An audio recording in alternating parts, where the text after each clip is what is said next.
705. Outside the Thunder God Temple in the Mahu Mansion, Pei Xiang praised sincerely, "Good fist." It seemed that the words "good fist" were not enough to describe the power of this fist. Pei Xiang rubbed her knees and nodded repeatedly. She added, "In terms of the length of the fist technique and the weight of the fist intent, I am not as good as the founder of this fist technique." What a good fist technique. What a waterfall hanging in the sky. The fist technique is very high and the fist is very heavy when it lands. None of the martial artists in the 10 states were easy to deal with. It was actually not easy to make a martial artist of the ultimate state sincerely admire the brilliance of other fist techniques. It turned out that the girl who called herself Pei Qian could throw out 17 punches with the same fist intent and hit Lu Suiyu, Pei Xiang's favorite disciple. Lu Suiyu had to stop the fist intent and did not dare to let Pei Qian add more fist intent. Lu Yuzhou, who was hiding behind Pei Xiang, stretched his neck and whispered, "Aunt Lu could only defend herself with more than 10 punches in a row. It is too exaggerated. No one would believe it if it was spread." Pei Xiang laughed and scolded, "You know nothing. The 17 punches of the girl are only one punch." On the square outside the Thunder God Temple, the fist intent was surging. Pei Xiang's fist intent flowed slowly and quietly protected Lu Yuzhou behind her. As for Lu Mama, she did not have such treatment. Even though she was in the earth immortal state, she still felt uncomfortable watching the fight from afar. The square was affected by the fist intent and the light was distorted everywhere. This was the sign of a pure martial artist shaking the world with his fists. Lu Mama was not worried that Suiyu would lose. There were thousands of martial artists in the Snow Mountain continent. Of course, Pei Xiang of the Thunder God Temple had the highest state. However, as long as Suiyu could reach the peak state, he would be the strongest. Lu Suiyu had been the strongest 3 times. It was strange. According to her master Pei Xiang's prediction, according to the signs of the martial arts fate in the world, Lu Suiyu had missed the title of strongest several times. It seemed to be related to the small Aquarius continent. This meant that other than Dali Song Zhangqiang, there were at least 2 grandmasters in the 9th state hiding there. Lu Yuzhou was filled with emotions. He spoke slowly. "I've heard of Treasure Vase Continent's Luopa Mountain. They have a close relationship with Cloud-Splitting Mountain's North Peak Mountain monarch Weiba. The business of Oxhorn Mountain's ferry is very good, and they are currently doing business with Ju Lu Continent's Beaded Hemp Sect and Spring Dew Garden. Just that I have never heard of such a young lady with such a powerful fist technique. The Aquarius continent is truly a strange place. The size of a grain of rice always makes people surprised." Pei Xiang teased, "Kid, who are you siding with?" Lu. Hearing his tone, it seemed like it was normal for Lu Suiyu to not retaliate from the start. Xiang could only patiently explain for this layman, "This young lady is a Wenquan practitioner and also a guest. With Suiyu's age and cultivation, she can be considered his senior. She is also half a host. According to the rules of the underworld, she has to receive the fist first. Of course, the young lady has trained her fist to perfection. If the opponent's fist is good, we have to acknowledge it.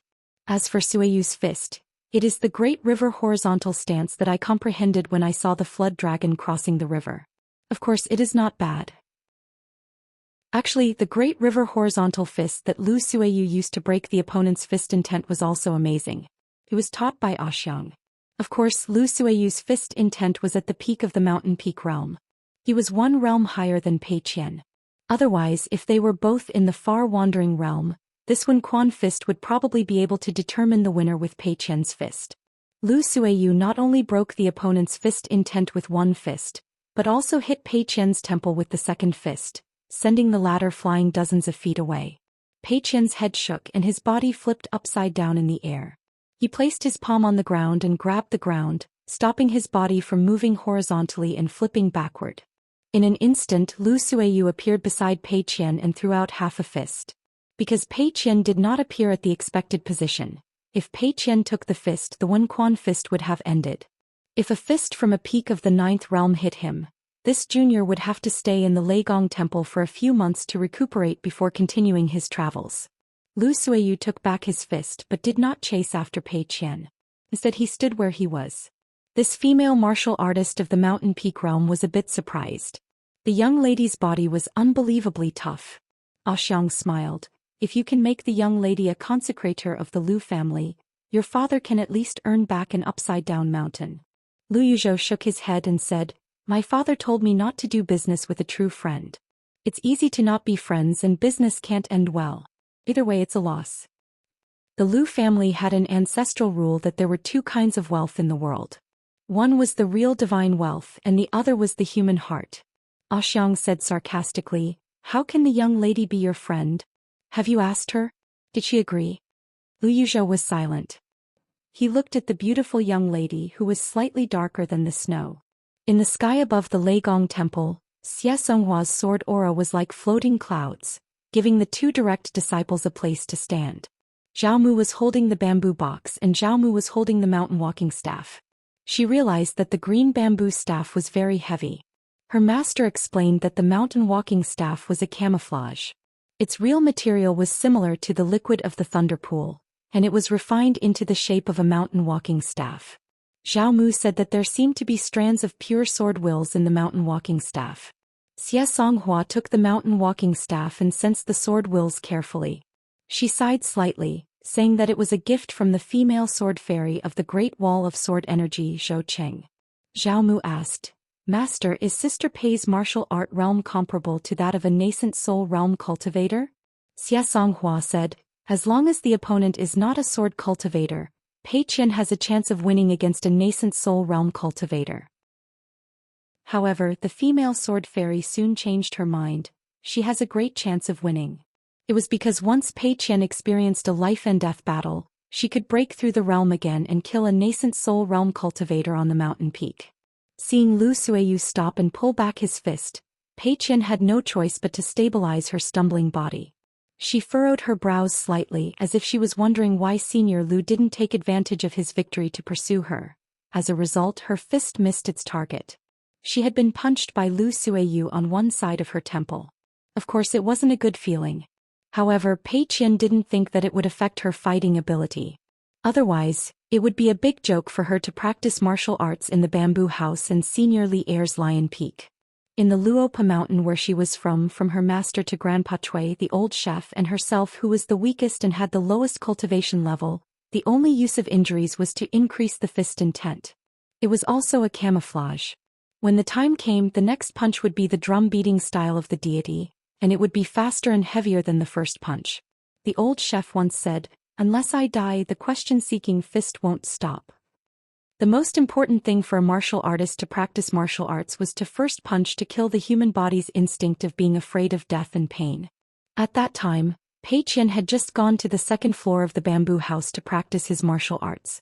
Many of old chef's casual words when he was wearing an apron, cooking with a spatula, or eating with a spoon were ignored by Pei Qian. It was not until later when he traveled to the North Continent with Li Huai and had nothing to do that they practiced their martial arts every day that Pei Qian picked up those words that he had deliberately forgotten. They were like strips of pickled vegetables in a jar. Pei Qian would take them out and chew them repeatedly until they were crunchy. Pei Qian felt that old chef's words were actually quite good. Lu Suiyu smiled and asked, "Pei Qian, the martial arts of the Thunder God Temple of the Mahu Mansion are not just for being beaten. Once you use your fist, it won't be light. Should we stop at a certain point in this question-seeking fist, or should we stop at full strength?" Pei Qian said without hesitation, "I choose the latter. Senior Lu, you don't have to worry about whether I will be injured or not. When the question-seeking fist ends, both of us will be standing, so it won't be counted." Lu Suiyu nodded with a smile. Pei Qian's temper was really good. Since she was able to block Pei Qian's fist with the Great River Crossing and then break her opponent's fist intent, she could be considered to have won the first round of the question-seeking fist. However, Lu Suiyu was one level higher than Pei Qian after all, and he didn't let her use her full fist. Therefore, the first round could be considered a draw. Pei Qian stepped on the ground lightly and stared at Lu Suiyu. "Senior Lu's previous punch showed your style. I appreciate it. But if you still deliberately let me use your fist technique, it means that the martial arts of the Thunder God Temple of the Mahu Mansion look down on the martial arts of the Luopa Mountain." Lu Suiyu laughed and said, "Okay, then I will think highly of you, a martial artist of the Luopa Mountain." Pei Qian said in the end, "If I lose, it's because I am not good at martial arts, not because the martial arts of the Luopa Mountain are not good enough." Lu Suiyu slowly opened a fist stance. The woman's arms were intertwined with several lightning bolts. Her eyes were pale golden. She said, I don't care if you are good or not. Just lie down and talk. Pei Xiang rubbed between her eyebrows and said, this little girl seems to be used to asking for a beating. Lu Yuzhou said, don't hurt the harmony. Pei Xiang straightened her back and held the green bamboo flute from the green immortal mountain. She said, if the Q-seeking fist is vague, it will hurt the harmony. The way of martial arts is to be fair and square, and there are differences in strength. Lu Yuzhou saw that Aunt Lu had gained the upper hand in the fight. Lu Yuzhou's level was not high enough. He was not an earth immortal yet, but a dragon gate cultivator. He couldn't even see the figures of the two clearly. He could only judge the situation by the color of the two women's clothes. Every time Aunt Lu punched, there would be thunder and lightning. Therefore, when she punched many times, the square was like a pool of lightning created by the will of the fist. Aunt Lu was like a deity of the Thunder tribe who had been banished to the human world. In fact, the disciples of the Thunder God Temple in the Snow Mountain continent were all like this. They were like a deity who was born with a deity's armor. Ordinary spells couldn't break the will of the fist, which was the biggest headache for the Qi cultivators who fought against them. However, among the direct disciples and secondary disciples of Pei Xiang, Lu Suiyu was the one who understood the essence of the fist the most. Seeing Suiyu's punches, Mammy Lu felt very gratified. Xianxia said to the two disciples telepathically, behind the Thunder God Temple, there is a small hill. That is the famous Thunder Fan Mountain. Few people know that it is near the small Thunder God Temple. That hill is the place where the deities of the Thunder tribe forged their weapons. Raise your natal flying sword, Thunder Lake, and it is the most suitable place for you to practice it. You can get twice the result with half the effort. If a sword cultivator's flying sword can reach the level of a half-immortal weapon, it will be much better than a half-immortal weapon refined by a Qi cultivator. Of course, sword cultivators needed immortal money and heavenly materials. It was a bottomless pit of endless money. It was much better than other Qi cultivators, and it was a well-known fact on the mountain. For example, if Ray's wanted to practice his sword on the Thunder Fan Mountain, Xianxia had prepared 3 attacking magic weapons and a large sum of money for the rain of grains as compensation for Pei Xiang in the Thunder God Temple. The problem was that Pei Xiang might not agree. Therefore, Xianxia had to use the bamboo box to hide the sword on her back to bargain. Qiaomu said happily, the evaluation of the Summer Palace has rated Ray's Thunder Lake as a B grade. It is very high. Every A grade flying sword in the Great Wall of Sword Aura, such as Wu Qingpei's Sweet Rain, was most suitable for large-scale battles. Therefore, there were only a few of them. They were more of a strategic choice for the Summer Palace. If they were to be used in a battle between sword cultivators, they might not be at an advantage. Therefore, after leaving the battlefield, it was more about catching and killing between cultivators on the mountain. On the other hand, the B-grade flying swords selected by the hidden officials had the most outstanding killing power, especially the B-grade flying swords. Without exception, they all had the innate supernatural powers that only appeared once in 100 years. For example, Qin Sanchio's White Deer was only ranked B-grade because of Wen Yun. As for Ray's Thunder Lake, it was naturally because of the innate supernatural powers of Ray's Thunder Lake. Not only could it be used to catch and kill people, it had great killing power, but it was also suitable for the battlefield and had a myriad of phenomena.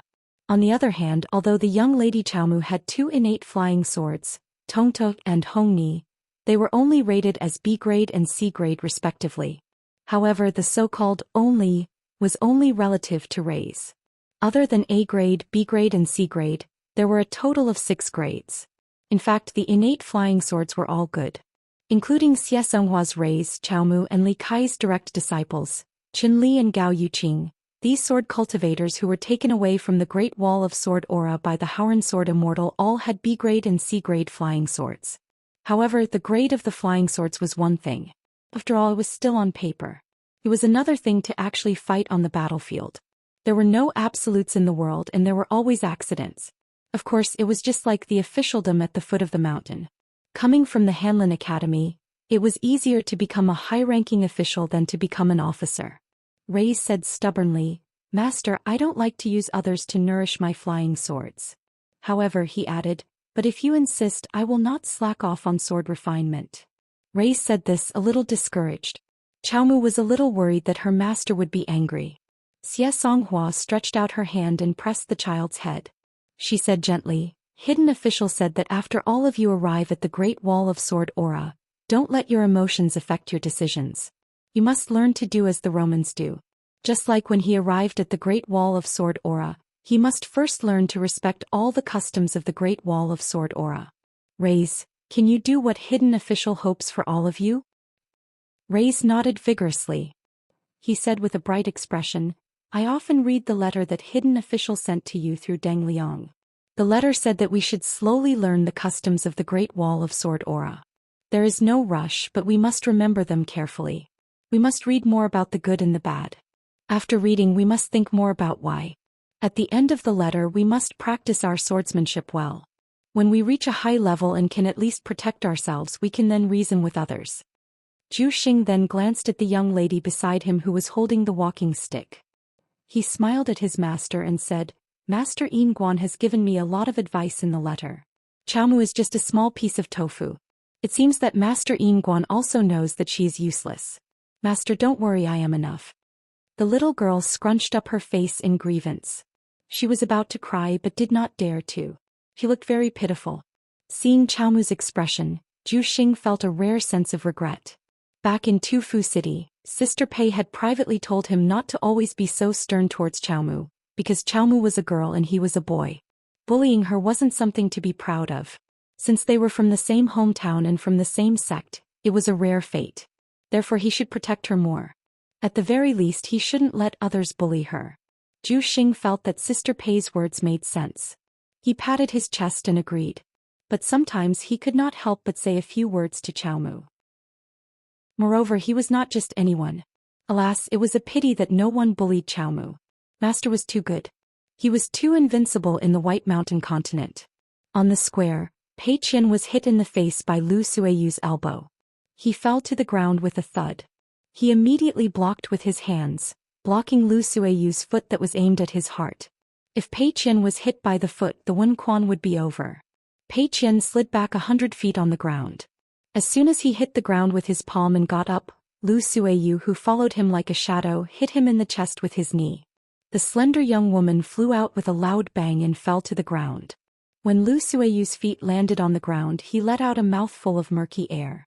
He punched out a series of 9th-level fists. Although he did not use all of his power, the pure zhenqi of a martial artist stopped there. Lu Yuzhou thought that today's Wen Quan was a good match for both sides. He looked at the young girl who stood up and spat out a mouthful of blood on the ground. Then she got into a fist stance again. It seemed that she didn't notice her injury at all. For some reason, Lu Yuzhou thought of the Wen Quan Quan Chao Ci in the ruins of the ancient battlefield in the Jinjia state. It was a similar scene but a little different. Lu Yuzhou was not a martial artist, so he couldn't tell what the difference was. Maybe Yu Zhuanfu knew he was no match for Lu Yuzhou. Maybe Yu Zhuanfu knew that Yu Zhuanfu knew he was no match for Auntie Lu. But the more Yu Zhuanfu behaved like this, the more powerful Auntie Lu would be. Lu Yuzhou couldn't bear to watch any longer. He turned around and glanced at the bamboo flute in Pei Xiang's hand. Xiang, the ancestral bamboo of the Green Immortal Mountains, seldom leaves the bamboo sea cave. Most of them are given by that madam herself. Including the Confucian Temple and the Forest of Merit, there are only 4 or 5 places in the whole world. Let alone the ordinary green bamboo in the bamboo sea cave. All the bamboo products made from the ancestral bamboo are recorded by the mountain god government. Your bamboo flute has never been recorded. Is there a reason? I asked Auntie Lu before, but she refused to tell me. Pei Xiang's expression turned strange. She shook her head and gently twirled the bamboo flute in her hand. The yellowed bead gently tapped the bamboo flute. Pei Xiang smiled.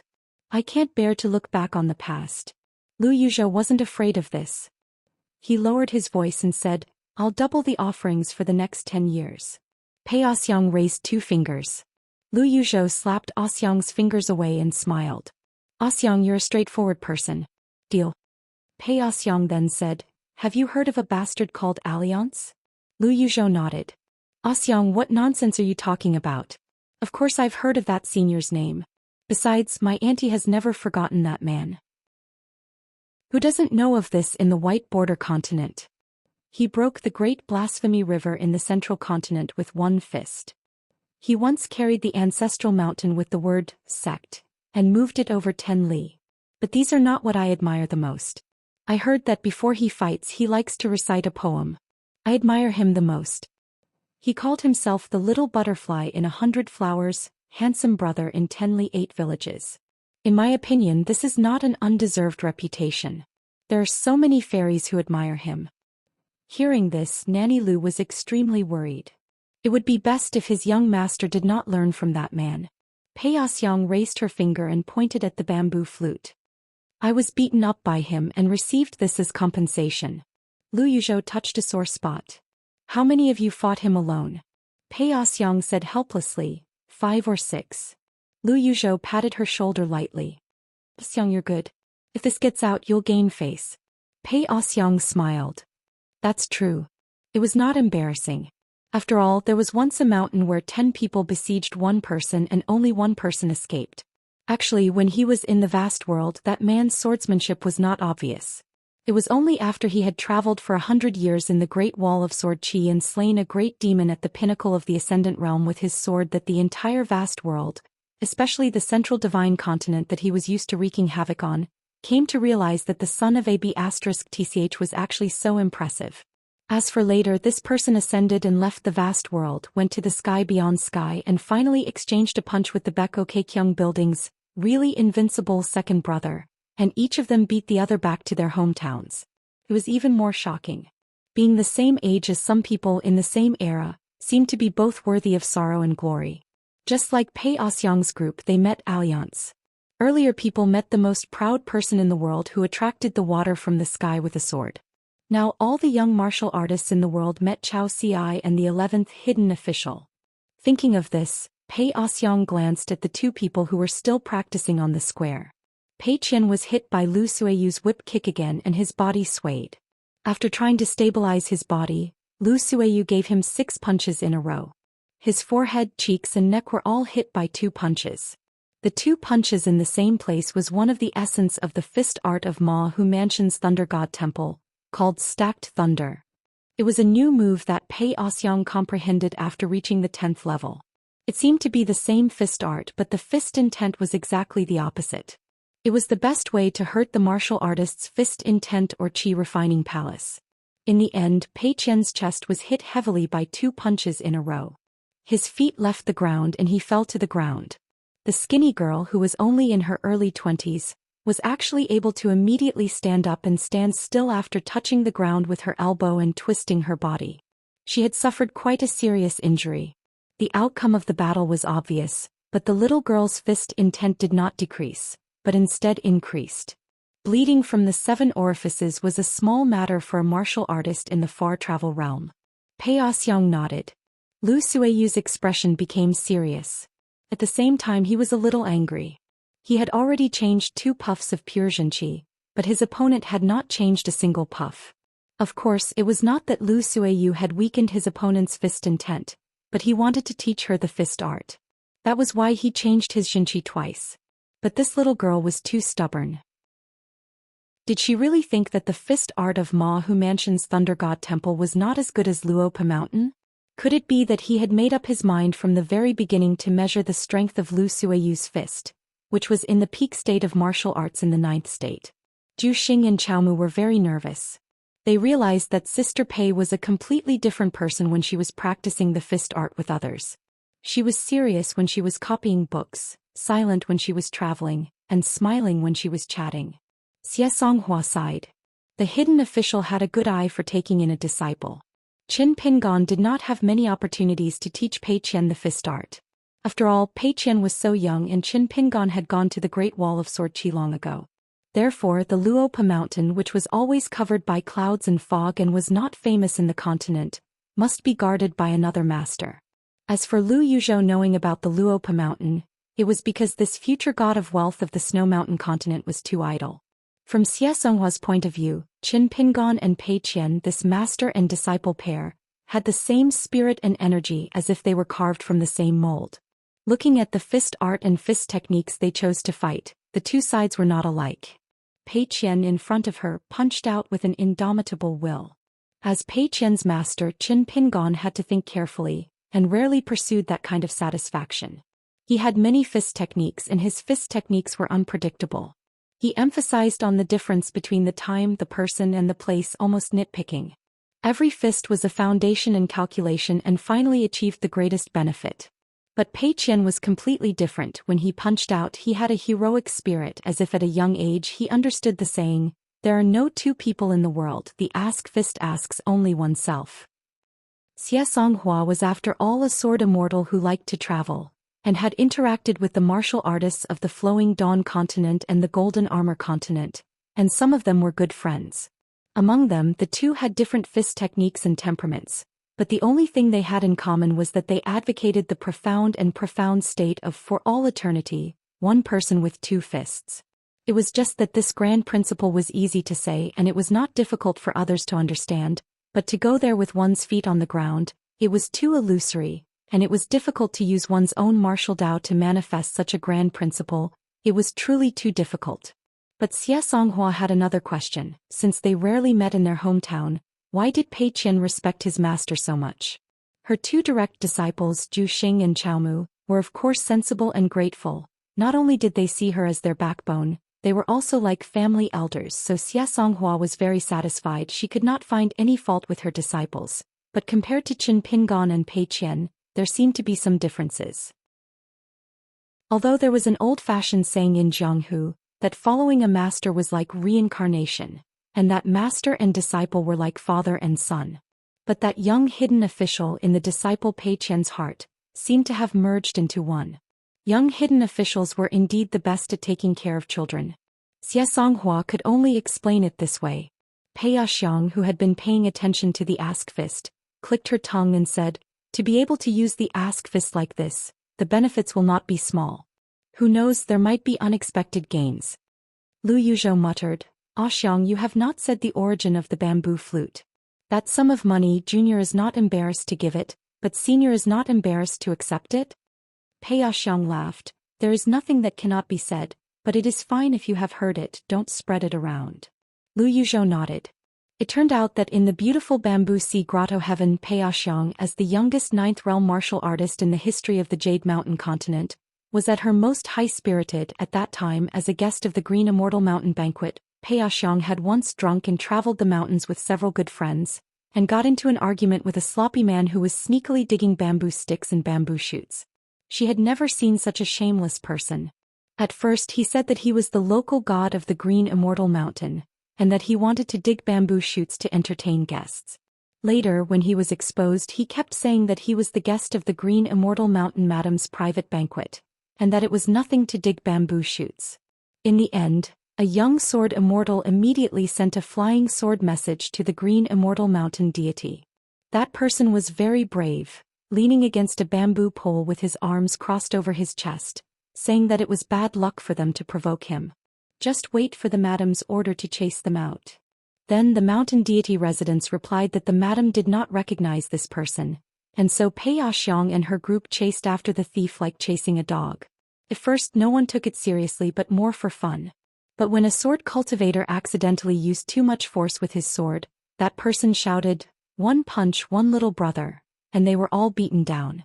Not only that, that man even buried everyone in the ground, saying that there would be a lot of unrefined jade sword immortals and peak martial artists the next day, and that he would return the favor to the Green Immortal Mountain. When that person buried Pei Xiang, he asked Pei Xiang how his fist technique was. The rest of the people who wanted to break out of the ground were all knocked out with a punch. The ground that was buried under everyone's necks was like bamboo shoots sprouting after the rain. Pei Xiang did not dare to move so as not to embarrass herself. That young man from before, his sword immortal friend, was the one who was buried the most, because that man was grumbling while gathering the soil to bury people. "You sword immortals are the most romantic. How annoying. You're going to fall into my hands today." Later on, it was a messenger female official from the mountain deity residence in the bamboo sea cave who appeared to help everyone out. The man who was squatting on the ground with his buttocks sticking out to bury Pei Xiang saw that female official and stood up at lightning speed.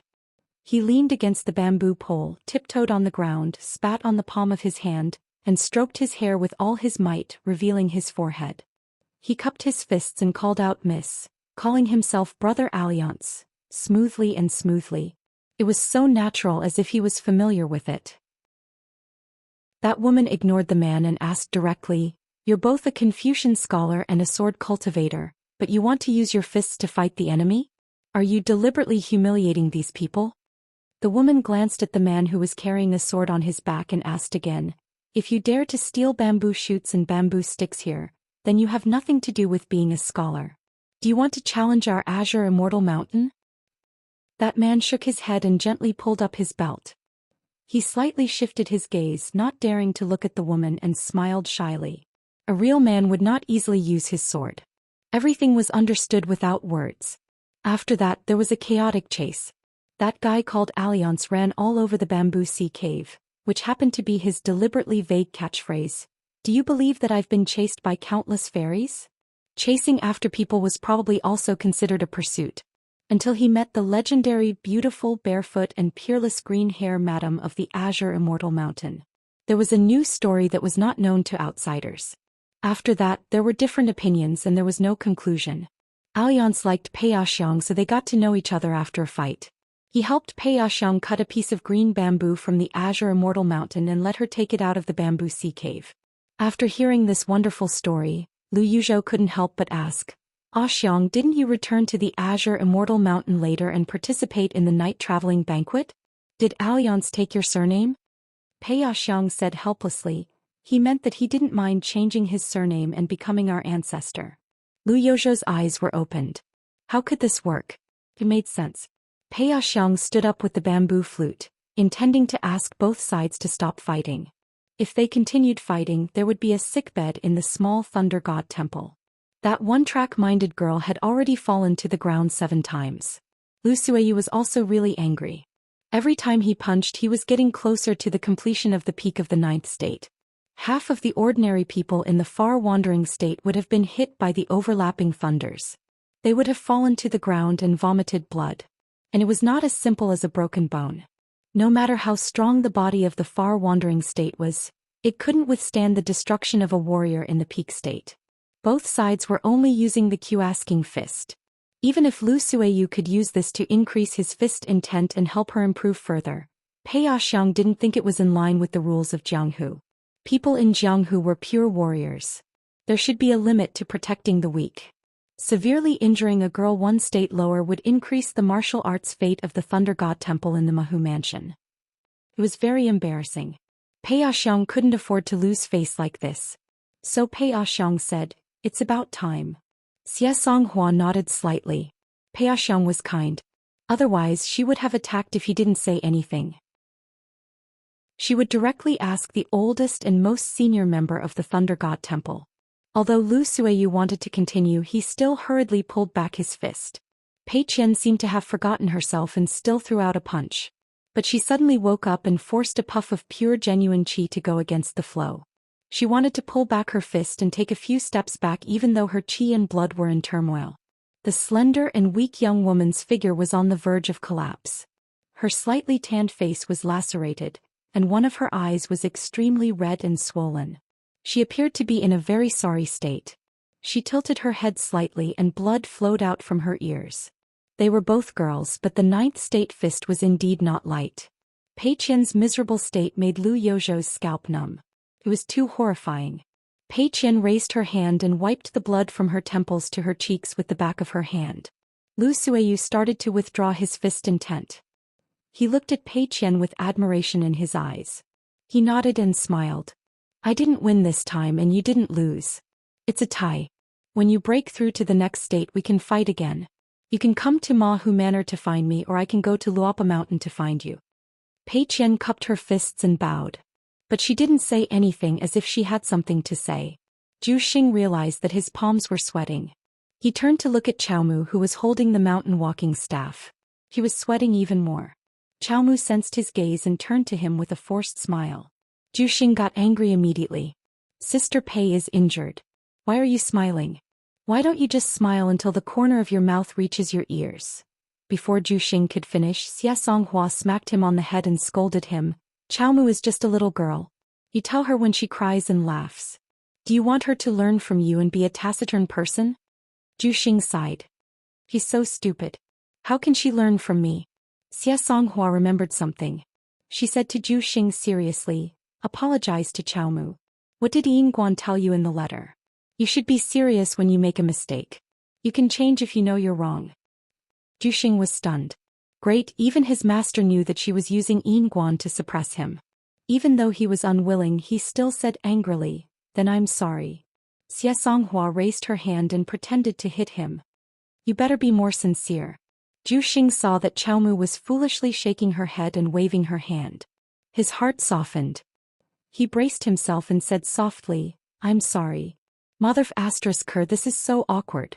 Qiaomu broke into a smile. Xianxia suddenly thought of another sentence in the letter. Previously she felt that the young Yinguan was too fussy and didn't care about the details. It was too early for him to write such big words for two little kids. But for some reason she felt that it wasn't too early. Instead she felt that the young man had written too little in the letter. Things like, "When in Rome, do as the Romans do." Great sword deity who transforms customs were indeed not enough. She believed that in the future, Zhou Xian and Qiaomu would truly realize how much hope the words, "Great sword deity who transforms customs," carried for the young Yinguan. Standing on the steps outside the Leigong Temple, Pei Xiang had a whole new level of respect for Pei Qian. On the path of martial arts one could reap what one sowed. The younger a genius was, the easier it was to leave behind a hidden danger that would hinder him from reaching the peak of martial arts in the future. Martial arts grandmasters asked each other to temper their bodies. There were often pros and cons. The good thing was that they could increase their fist intent and perfect their fist techniques. But they were afraid that they wouldn't be able to fully recover from their injuries. They would leave behind many subtle and undetectable problems. The higher the realm, the bigger the problem. For example, the first level of limitless realm was the flourishing of energy. The human body was a small world. Once the bones and meridians in the body were broken, how could one flourish? Pei Xiang himself had suffered a huge loss. Although he had a very feminine name, his fist techniques were famous for being fierce. In his early years he was even more arrogant. The reason why he became the third consecrator of the Lu family wasn't because he was greedy for money. As a pure martial artist he cared about nothing else. The main reason was that he was worried about his disciples' path of retreat and inheritance. Although Pei Xiang had the appearance of a handsome young master, he was actually old. He was about the same age as the old man from the North Continent, Wang Dingyi. Pei Xiang had made too many enemies when he was young, and Wang Dingyi was just one of them. Pei Xiang knew that because he had indeed reached the second level of level 10 martial artist, the pure realm. Unfortunately, his foundation of flourishing energy was terrible. Now Pei Xiang was trying his best to keep himself from feeling hopeless. Therefore, in the past few years, Pei Xiang had occasionally taught Lu Suiyu and the other two direct disciples. He wanted them to remember one thing. Their fist techniques should not only be good but also great. They had to pursue a grand and magnificent fist technique. For example, they should learn from the traveling sword immortal from the North Continent. However, other than Lu Suiyu, the other two direct disciples and the 7 direct disciples obviously didn't really understand what Pei Xiang meant. None of them went to the Great Wall of Sword Qi to train their body and fist intent. Some pretended that they didn't know.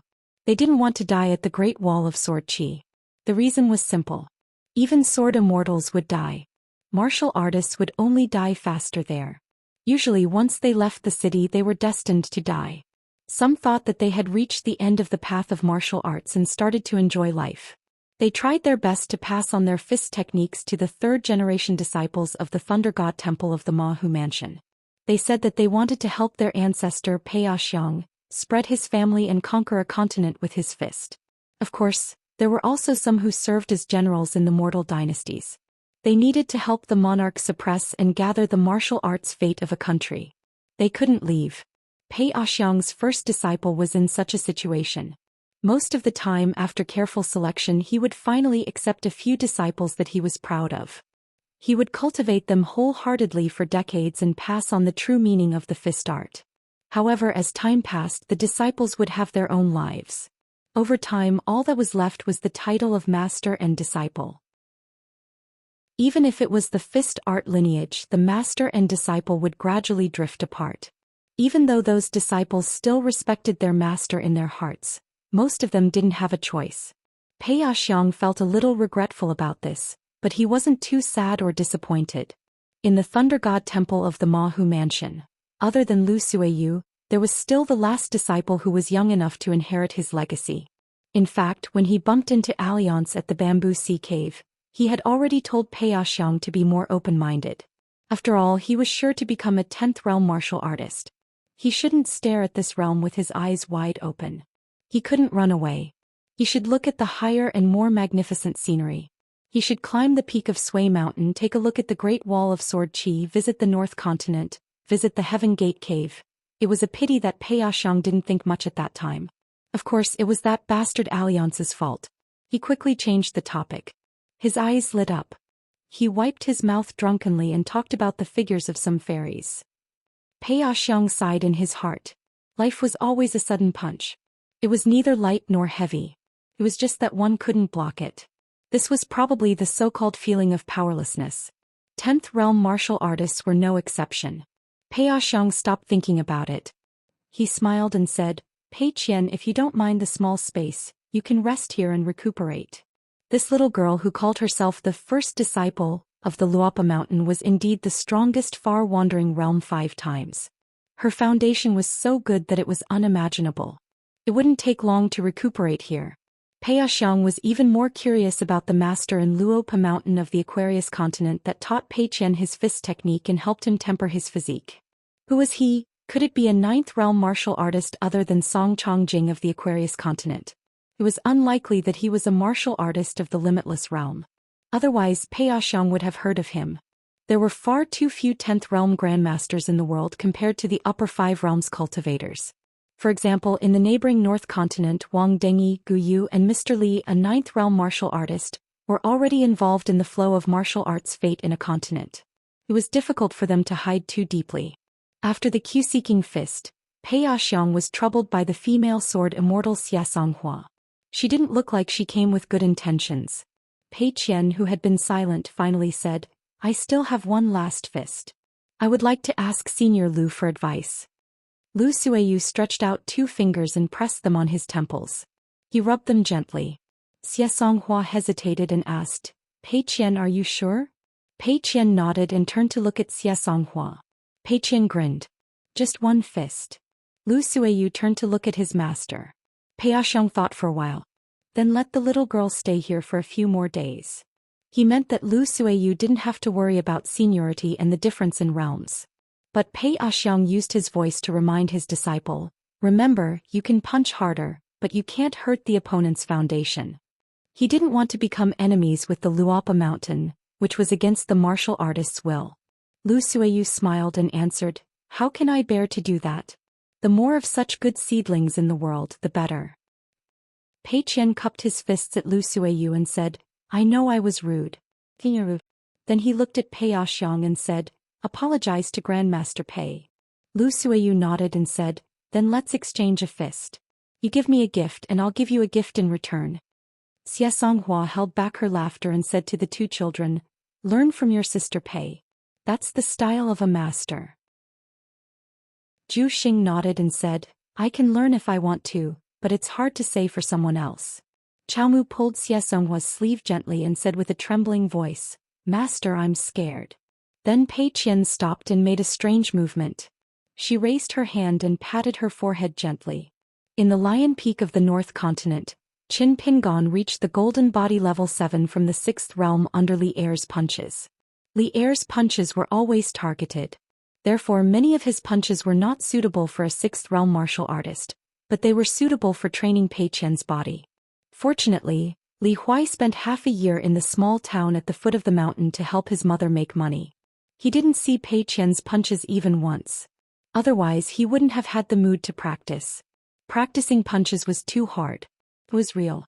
Pei Qian of the past and Li Huai of the present were exactly the same when it came to being afraid of suffering the most. However, Li Huai was luckier than Pei Qian. He didn't know that he didn't need to suffer. Normal people could compete with Li Huai in terms of knowledge and courage, but they couldn't compete with him in terms of going out and stepping on dog shit.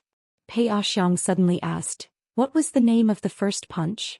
Since the fist intent was clear, it wasn't against the rules of Jianghu to ask about the fist technique. Pei Qian slowly retreated and kept a distance from Lu Suiyu. She answered, The punch came from Luapa Mountain, but it wasn't taught to me by my master. It's called the deity drumming style. Pei Xiang smiled and nodded.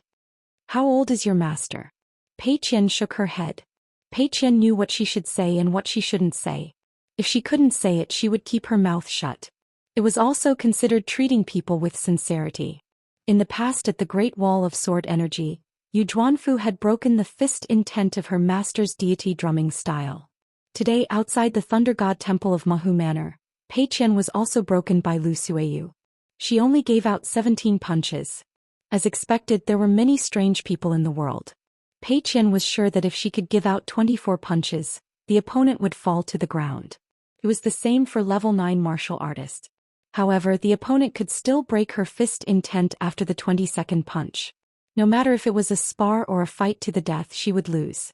She had no choice. The difference of one level between martial artists could be ignored by her master, but Pei Qian couldn't do anything. All she could do now was give out this punch. Pei Qian figured it out herself. She didn't think of a name and had to wait for her master to come back. Her master was good at naming things. Jingqing Warm Tree, how beautiful was that? Looking at herself, Pei Qian compensate? Pei Qian looked around and held his breath. His mind was immersed and his eyes were shining brightly. She bent her knees slightly and sent out a palm, one fist clenched in front of her. She didn't punch out, just a fist stance. Xie Songhua brought the two kids and rode the wind a few hundred feet away. Pei Xiang squinted her eyes on the steps and then took a step to block in front of Lu Yuzhou. Behind the young girl, it was like a sun had broken through the surface of the ocean, rising into the world and then suddenly hanging in the air. When I punch out, I am like the sun in the sky. All martial artists in the world can only kowtow. The 6th dynasty of the Central Plains Divine Continent, Xiao Yuan dynasty. Imperial tutor Cao Pu and his proud disciple Lin Junbai started to review the early plans of Embroidered Tiger in Aquarius Continent. It was as warm as spring inside the pavilion, but outside it was snowing heavily. However, this grand tutor was a man of few words. He let Lin Junbai explain to him the intricate and complicated strategies of the Great Li dynasty on and below the mountain, commenting on their advantages and disadvantages and explaining where the advantages and disadvantages lay. Lin Junbai did not have to worry about making mistakes in his understanding and could speak freely. This wasn't strange in the imperial tutor's residence, because Cao Pu always thought that the biggest problem in the world was that everyone had different levels of knowledge, but he liked to be a teacher, but he didn't know how to be one. Therefore, Cao Pu had a strange habit of teaching and dispelling doubts. He liked to let the disciples who thought they had achieved something regardless of their age, imitate those teachers in the school. They could either explain the principles to others in the school or convince themselves in the study room first, using reason to convince others and themselves first. When Lin Junbai was deep in thought, Cao Pu would talk about something else. Between teacher and student, they wouldn't be distracted. This imperial tutor, who was second only to one person in Xiao Yuan dynasty, wore a laurel belt, had a thin appearance and held a snow-white horsetail whisk on his arm. The key was that the old man was very scholarly and easygoing. He didn't look like a person who was entrusted with the power of the country by the emperor, but more like a scholar who was leisurely traveling in the woods. Cao Pu smiled. The 3.5 direct disciples of the literary sage can barely be counted as 4. Of course, now there's one more disciple, the hidden official Chen Pingon. Our Confucian orthodoxy is generally divided into 6 main branches, and the branch of the old scholar is the most withered. Especially one of them, he has never admitted that he belongs to the Confucian branch. He only recognizes teachers, not the orthodoxy of the Confucian temple. Because of their different temperaments, these 4 people were once known as the spring, summer, autumn and winter seasons. The old Confucian said slowly, no matter who it is, they will feel refreshed when they get along with Qi Jingchun. Lin Junbai asked, I heard that before Mr. Qi became the hill master of the academy, his temper wasn't very good? His teacher could call Qi Jingchun by his name, but Lin Junbai had to respectfully call him Mr. Qi. Even though they were teacher and disciple, Lin Junbai didn't want to overstep the rules. Cao Pu smiled, the cold of spring kills the young. The old man then said, scholars are approachable, reasonable and courteous. They're not trying to be nice. Scholars have spirit and strength of character, how can they be a pile of mud? That sword immortal was like a scorching summer, easily making people feel the heat. Outsiders from the branch of the literary sage couldn't get close to him. Scholars were upright and unapproachable. Later on he turned to swordsmanship and accidentally became the best swordsman in the world. There's no reason to talk about it. The one called Blockhead by the old scholar, his real name has never been confirmed. Even the brothers from the branch of the literary sage are used to calling him Lu Shirlu. This person disappeared after leaving the Forest of Merits. Some say that he's an old martial artist of the 10th state, while others say that he's an immortal with a ghostly body. He's even related to the one he's most proud of. It's said that they once went into the mountains to gather herbs and visit immortals. There's no record of this person in the Confucian temple. It's probably written before, but the old scholar secretly erased it. This person doesn't speak much, and is the quietest person from the branch of the literary sage. Some of his sayings are mostly spread by alliance and can't be trusted. The autumn wind is chilly, and the only time this person made a move he caused a huge disturbance. However, the old scholar was the one who stepped in. I don't know if it's to clean up the mess, or to make an even bigger mess, causing a mountain to sink. However, the world only knows about the aftermath and not the real cause. Lin Junbai heard this and was puzzled. Such a hidden character, he didn't show up when Pearl Grotto Heaven fell, and he still didn't show up when the left sword deity rushed to the Great Wall of Sword Qi. Now Xiu is guarding the vase continent and there's still no news about him. Teacher, isn't this too unreasonable? Chao Pu nodded. That's why there's a rumor that this person has gone to another world, to the Western Buddhist kingdom. Lin Junbai's expression was strange. Alliance once caused a ruckus in a certain academy, and there was a popular saying that advised the gentlemen and sages, "Don't stay up late, it's not easy to get a monk's genealogy certificate. Be careful not to go bald or the temple won't accept you." Chao Pu waved his horsetail whisk and changed his arm and laughed. Alliance was able to get too close to the branch of the literary sage, and there was a lot of controversy in the beginning. After the battle between the 3rd and 4th ranks ended, Alliance went to the Great Wall of Sword Qi, and it's not like he wasn't disappointed. The old Confucian then talked about Xiu.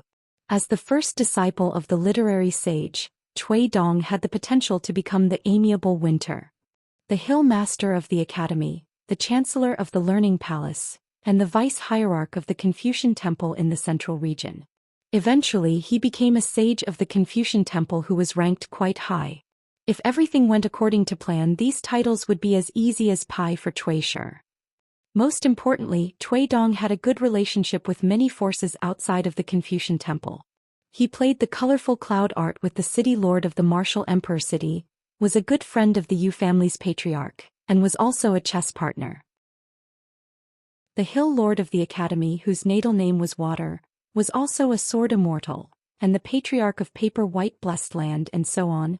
They all recognized Cui Dong's knowledge and character from the bottom of their hearts.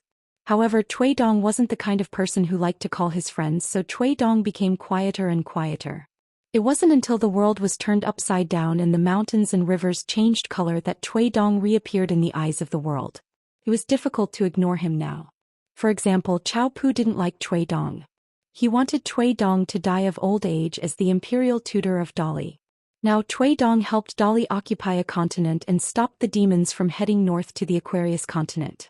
Chao Pu admired Cui Dong, but he only recognized Cui Dong's profound knowledge and foresight. It didn't mean that Chao Pu could accept Cui Dong's betrayal of his master. So much so that Chao Pu had always viewed Cui Dong's hasty introduction of knowledge, and his betrayal of the literary lineage as the crucial turning point of the literary saint lineage's decline. But Chao Pu was also the imperial tutor of a continent, and compared to other scholars he had to admit that Cui Dong's knowledge was pushed to the extreme in the Aquarius continent. Up and down the mountain the entire continent was in the hands of Cui Dong. Chao Pu sighed softly. Winter is the best time to dry books. People's hearts are dark and selfish, and it was brought out by Xiu to see the light of day. If not, which vassal state of the Aquarius continent doesn't have enmity with their country? And their hearts will definitely not be any better than the Tongyi continent. Lin Junbai lowered his head to look at the Aquarius continent's chessboard and said softly, Xiu is truly ruthless. His heart is ruthless and his hands are even more ruthless. Even in the Aquarius continent, where a country is a continent, in the face of a calamity, there were many scholars who resigned from their positions. immortal masters who left their sects, and cultivators who went into hiding. But the Dali dynasty seemed to have predicted this and did not wait for the situation to escalate, and quickly came out with a set of countermeasures and worked extremely quickly. It was obvious, as though they had always been waiting for these people to surface. Dali's young emperor Song He issued an imperial decree and ordered all the vassal states of the continent.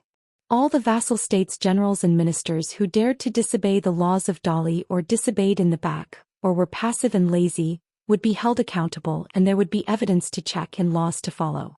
Those who dared to not report, those who reported the good news but not the bad news, and those who stirred up trouble, would all be recorded by the vassal states' rulers, and the detailed records would be immediately handed over to Dali's civil and military officials. The local Dali army had the authority to go over the vassal states' rulers, and act first and report later. The hundreds of officials who resigned in the Aquarius continent, according to the new Dali law, their descendants for 3 generations would not be able to enter the official path, and would be reduced to nothingness. Not only that, the various imperial courts and government offices would also cancel all the banners, arches and plaques that were given to the families in history. They would either remove them on the spot or take them back. Not only that, the imperial court ordered the local officials to repair the county records and record the names of the people who resigned. In Lakeview Academy, a scholar who was known as a great gentleman was personally in charge of this matter, working together with Dali's Ministry of Personnel and Ministry of Rights, and went everywhere. This scholar, who was cultured and refined, was a strict scholar, to put it nicely, but to put it bluntly, his personality was gentle and too kind. However, during the trip to question the various vassal states' rulers, he displayed an extremely swift and decisive way of doing things. This person appeared beside the rulers time and time again and exhorted them. Especially this time he actually went beyond the rules of the academy, and directly appeared in the court where the ruler and his subjects were discussing matters, and scolded the entire court, especially the group of nobles and officials who were scolded badly. Since the Shao Yuan dynasty, where Lin Junbai was from, knew about his words, the entire Confucian temple and the academy must have heard about it as well. Eating books is like eating shit. Normally I'll just let you guys be the rotten Confucians. At this juncture, whoever dares to shit on the books of the saints, I'll hold them accountable. If any ruler dares to cover for them, I'll give up my title of gentleman and kick them off the dragon throne. Also, I'll give up my title of sage and chase away another ruler. Also, I'll give up my identity as a Confucian scholar and change to the identity of a ruler. Because of the tyrannical attitude displayed by this great gentleman of Lakeview Academy, coupled with the strict enforcement of Dali's harsh laws in various places, during this period an old Confucian scholar said that at this critical juncture, shouldn't they put aside right and wrong first and then slowly recover? Wouldn't it be more beneficial to the overall situation if they allowed those people to make up for their mistakes? In the end, this person was kicked to the ground by the assistant minister of the Ministry of Personnel of Dali, who had been watching coldly from the side. On the coastal battlefield, the Dali cavalry had all died first, but this group of pampered officials was not in a hurry at all. Another assistant minister of the Ministry of Rights sneered on the spot, "Everyone who is an official is an expert. Unfortunately, when you become an official, you forget to be a human." In the court, all the civil and military officials of the court trembled. As for those immortal masters who retreated in the face of danger, Dali's military order was sent to the various immortal ancestral halls, with the head of the law as the head. If the head of the law had already joined Dali's army, the other ancestral masters would be responsible for capturing them and bringing them back to the mountain. If there was resistance, they would be executed immediately. If they were not captured within a year, Dali would directly take responsibility for the mountain, and then the cultivators following Dali would take over.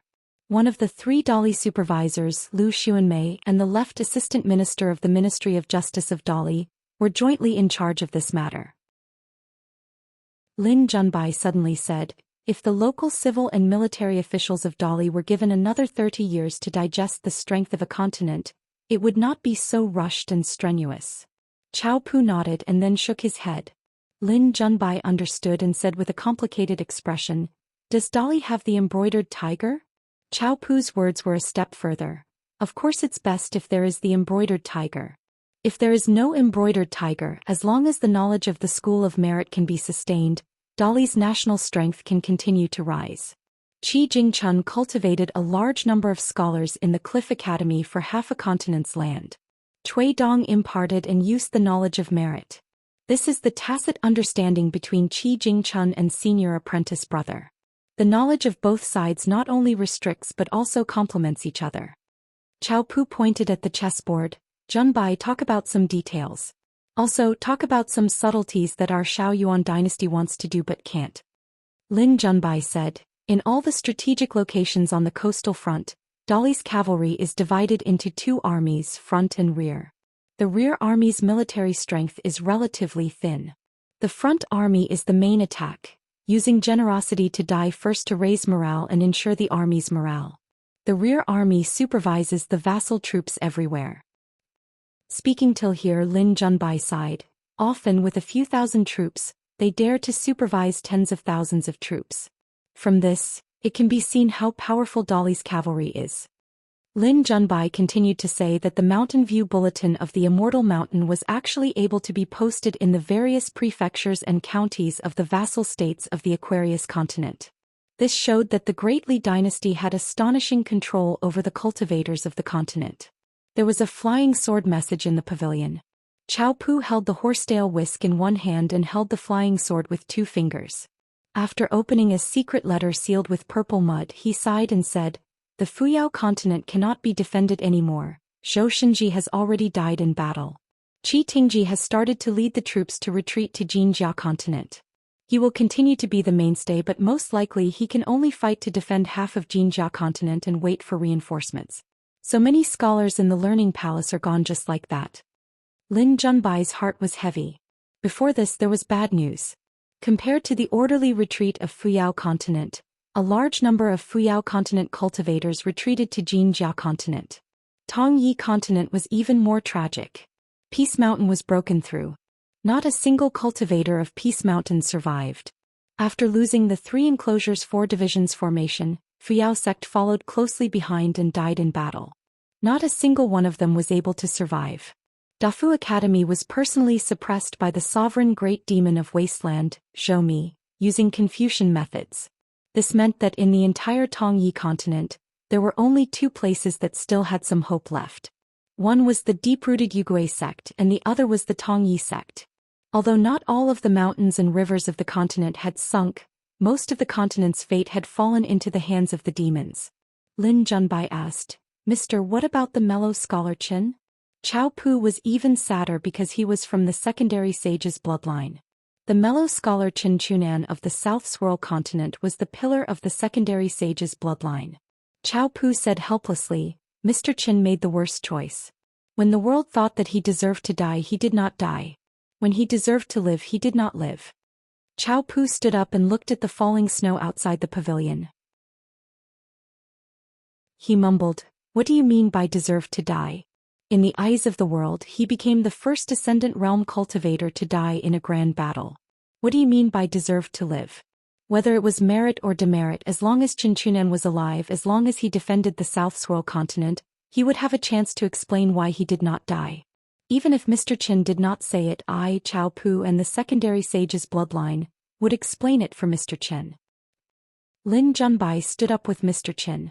But without Mr. Qin, the South Swirl continent cannot be defended. Even with the mountain search map that Mr. Bai gave us, we cannot defend a continent.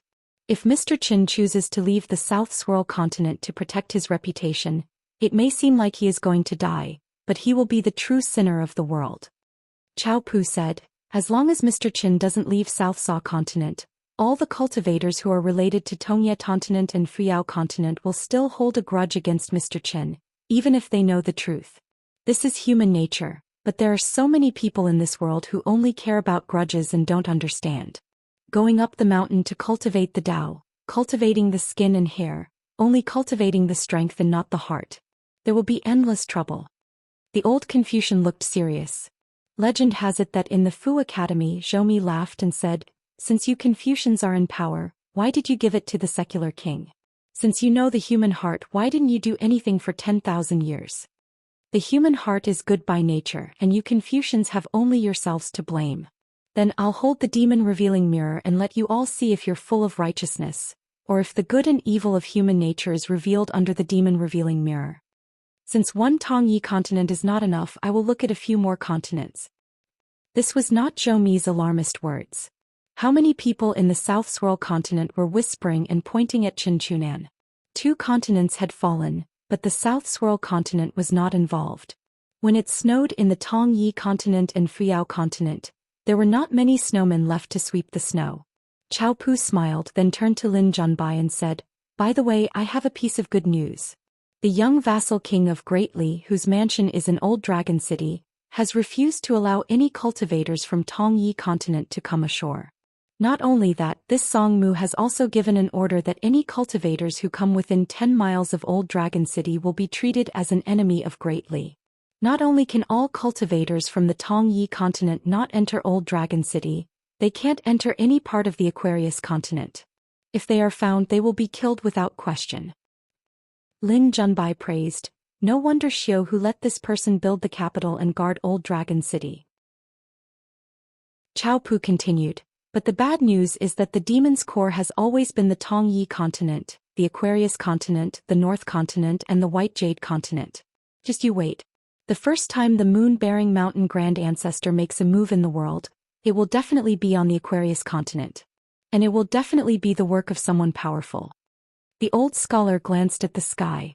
He was silent for a while and then said, "Junbai, turning the tide is a magnificent feat. Mending the mountains and rivers is also a feat. You have to become close friends with righteous and innocent people. You also have to learn how to control those flies and dogs. Only then can you really do something. Otherwise, at most you can be a lecturer, a teacher, or a famous talker. It's not bad, but it's not good enough." Lin Junbai bowed. "Mister, you have taught me. I am temporarily unable to stop the fall of the heavens. I am willing to be a heaven-mending craftsman." Cao Pu nodded. The snow was getting heavier and the cold wind was bone-chilling. But when the snow melted, the roads would be even more muddy. When the snow melted, it was the coldest and the most visible. The old scholar suddenly asked, "That hidden official, what kind of person is he?" Lin Junbai thought for a while, then answered, "A smart and good person." Cao Pu muttered to himself, "Qi Jingchun has passed away and he is trapped in the Tongyi sect. Cui Dong is guarding the Aquarius continent, and his last disciple is left alone in the Great Wall of Sword Qi. The old scholar is really willing." Lin Junbai could not help but say, "Qin Pingon once said that a truly magnificent feat can be seen everywhere in the human world. The light of human kindness can be seen everywhere. It depends on whether we are willing to open our eyes and look at the human world." Cao Pu smiled. "Traveling tourists on a snowy night, even if there is a flickering light, it will still be comforting. On the road of life, it is true that every bit of light you see, even if you are in the human world at night, your eyes and heart will be brighter."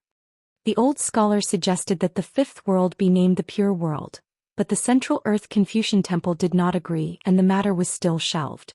Cao Pu suddenly laughed out loud and said, "Good fellow, let's not talk about human nature and talk about good and evil first, only talking about good and kind people so that the Confucian orthodoxy can put more effort into the matter of education.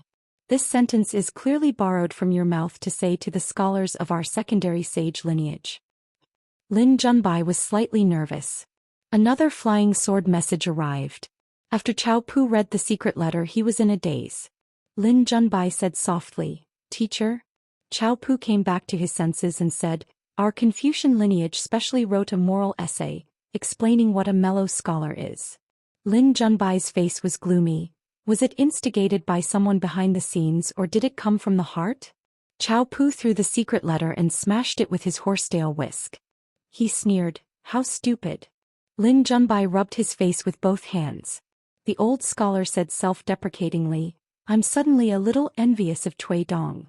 Apart from the Ascension City in the middle, the sword cultivators, under the lead of the criminal official lineage, opened up 8 immortal mountains with abundant spiritual qi in the surrounding area of the city in a spurt of energy. They either built manors on the mountains or built cities near the rivers. They also created mountain and river formations and secretly placed treasures. This was equivalent to drawing a different type of restriction that covered a radius of 1,000 miles. This would be the first mountain and river boundary of the Ascension City. Naturally, it would continue to expand outwards. A sword cultivator who had traveled to this place became the first guest to visit the Ascension City. Actually, he wasn't really a guest. He could even be considered half a family member. This was because he was Deng Liang of the Snow Mountain continent. As a sword cultivator of the old secluded official lineage of the Great Wall of Sword Qi, he had stayed in the Summer Palace for many years. He was naturally very familiar with Su Ning and Guizhujiao. When he left the inverted hanging mountain, the young secluded official wrote a personal letter to Deng Liang, who was a sword cultivator at the bottleneck of the nascent Soul realm. The sect that Deng Liang belonged to quickly began to operate in secret so that Deng Liang could enter the fifth world and find an opportunity to break through there. There he would obtain additional fortune. Whether it was for Deng Liang or the sect that he belonged to, it was a good thing. In the letter, the young secluded official reminded Deng Liang that if he could convince the sect's Hall of Ancestral Masters to let him go to the New World, it would be best to go to the Tongyi continent and not the South Swirl continent or the Fuyao continent. However, regarding this matter, he must not mention it to the sect. Finally, at the end of the second year of Jiachun, everything was ready. Deng Liang chose to travel to the North continent, the Aquarius continent and the Tongyi continent. Deng Liang purposely passed by the Tai Hui Sword Sect's Pianran Peak in the North continent, the Fuping Sword Lake in the middle, and the Luopa Mountain and the Feng Shui Temple in the Aquarius continent. However, Deng Liang did not visit any of them. Even though the sect had already spoken to the Confucian Temple and an academic palace to help Deng Liang obtain a very important document, Deng Liang was still a little worried. He was worried that the Tongyi continent, which was too far away, would be a mess of brains. In fact, the root of the problem was that Deng Liang's impression of the Tongyi continent was too bad. He didn't even have a good impression of the three academies there. Deng Liang was even prepared to be rejected there. Deng Liang arrived at the gate of the Tongyi continent at the turn of summer in the third year of Jiachun. Then Deng Liang changed his mind and stayed there for almost 3 years. He guarded the gate with seniors Sua and Wang Shizhi. Deng Liang only entered the fifth world when the gate was about to close. Then he rode on his sword all the way to the Ascension City. Along the way, Deng Liang relied on the sword will accumulated from the 3 years of guarding the gate with seniors Sua and Sua. Together with seniors Sua's guidance, he finally entered the unpolished Jade realm in the New World. Coincidentally, at the Zifu Mountain in the southeast of the Ascension City, Deng Liang met the leader of the penal officers who was supervising the formation. He was Qi Shou, who had also entered the unpolished Jade realm. Qi Shou was clearly very surprised by Deng Liang's arrival. He was even more enthusiastic and personally brought Deng Liang to tour the Zifu Mountain. He saw the ancient stone tablet that had already been set as a forbidden area. There were 2 lines of ancient seal characters inscribed on it: 6 holes red cloud mysterious book, 3 purities green seal of the purple mansion. Qi Shou and Deng Liang did not hide anything. They frankly said that they had already dug out a simple jade box at the foot of the mountain. However, they could not open it for the time being. They really did not dare to act rashly.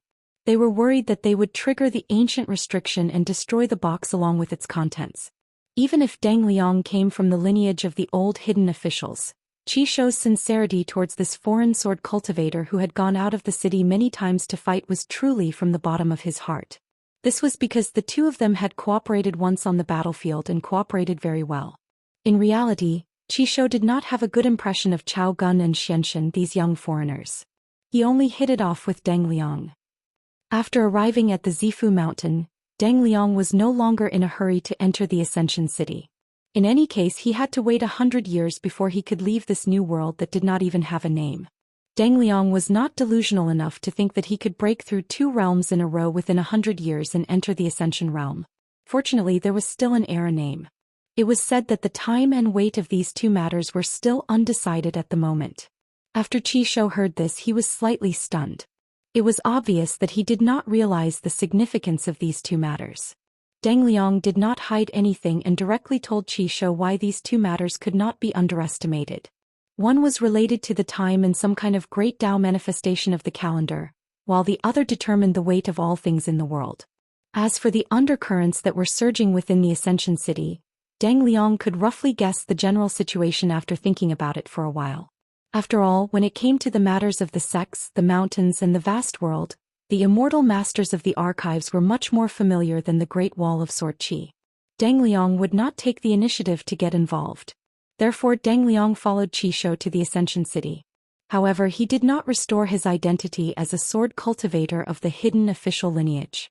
Instead, he became the first honorary official in the history of the Ascension City. Then Deng Liang went to see Dong Bujue, a lady who made Deng Liang understand that he was destined to be unable to get what he wanted. Dong Bujue had just returned to the Ascension City and went to drink at the Stacked Cliff wine shop. Deng Liang walked on the street that was not unfamiliar to him. He realized that the shop did not have the head shopkeeper and the second shopkeeper, but business was still good. However, the substitute shopkeeper had become a hunchbacked man. At this moment he was drinking with Dong Bujue at the same table. Luo Zhini and Guizhujie were also there. It was just nice that each of them had a bench. The shopkeeper with the surname Jing was the only man. No wonder he was full of smiles and spittle as he talked about the local customs of the Aquarius continent. When Deng Liang sat down, the man happened to talk about the past of the Pearl Grotto Heaven and the young hidden official. No one would be courteous to Deng Liang. After greeting him, there was no need for pleasantries. Deng Liang said that he had finally broken through. At most, Luo Zhini congratulated him. Guizhujie applauded him. Dong Bujue did not even bother to say anything. Deng Liang liked this kind of familiar atmosphere because he was not treated as an outsider. Guizhujie kept pouring wine for Jing Dafeng. Jing Dafeng continued to tell the story of how Chen Pingan earned a copper coin by delivering a letter. Dong Bud came here to drink to relieve his boredom, so he let Jing Dafeng talk nonsense. Guizhujie, on the other hand, pestered Jing Dafeng to talk more about her master. Luo Zhini, on the other hand, only listened and drank occasionally. She did not speak. Guizhujie heard Jing Dafeng talk about her master. When he was young, he ran around Falu Street, Peach Leaf Alley and Fence Gate every day. It was there that he met Ning Yao for the first time. As for the handsome and confident manager Zheng who could hold his liquor, of course, he was the witness of both parties. Guizhujie felt that she had heard the most exciting story in the world. She clapped her hands together. There's no need to think about it. My master must have recognized mistress as his mistress the moment he saw her. Her master had never mentioned these things back then. Mistress had never mentioned it either. Jing Dafeng nodded and said, yes, yes. At that time, Lu Duan, your master, was already very experienced. He already knew the difference between women who learned martial arts and those who did not. Back then I was stunned by what he said. It took me a few days to recover. There's no need to be surprised. Poor children take charge of the household early and know a little about everything. Guizhujie tilted her head slightly and frowned. Why did Manager Zhang's words sound a little strange? Luo Zhini was slightly surprised. She lowered her head and drank silently. She still did not speak. Jing Dafeng coughed and said, I'll tell you more about Mud Bottle Alley. That place is really a place with good feng shui. Other than the master of Luapa Mountain, there's also a devil incarnate called Gu Kan and a sword immortal called Chao Shi. The ancestral residences of the three families are all in the same alley. Speaking of this, Jing Dafeng was slightly embarrassed. It seemed that talking about this in vast heaven could scare people, but it was meaningless to talk about this with the sword cultivators of the Great Wall of Sword Qi. Guizhujie leaned on the table and suddenly said, Master has been walking around Mud Bottle Alley alone for so many years. When he leaves the ancestral residence, he's alone. When he returns home, he's still alone. Does he feel lonely? Jing Dafeng rubbed his chin and nodded. Probably a little. Anyway, every time your master travels home, he will first go to the ancestral residence in Mud Bottle Alley to sit for a while. Guizhujie whispered, Manager Jing, what did my master look like when he was young? I can't imagine it. Alas, when he was young, I can't even imagine it. Jing Dafeng smiled. He's always exposed to the wind and the sun. He's dark and thin. He's not very tall, so he's very inconspicuous. When he was younger, except for wearing straw sandals, he's probably the same. Guizhujie scratched her head and continued to lean on the table, staring at the white wine bowl in front of her. I thought my master would turn into a young man with a whoosh, and then become the master I'm familiar with. Jing Dafeng took a sip of wine and said no more. Deng Liang suddenly said, previously someone ranked the top 10 young people in the world. Just the hidden official alone was ranked as the 11th. At least it means that the hidden official is still in the Great Wall of Sword Qi and has reached the peak of Martial Mountain. He is also a sword cultivator of the Jindan stage. Guizhujie sat up abruptly. Really? Deng Liang nodded and said with a smile, "Absolutely." Deng Liang glanced at Luo Zhini.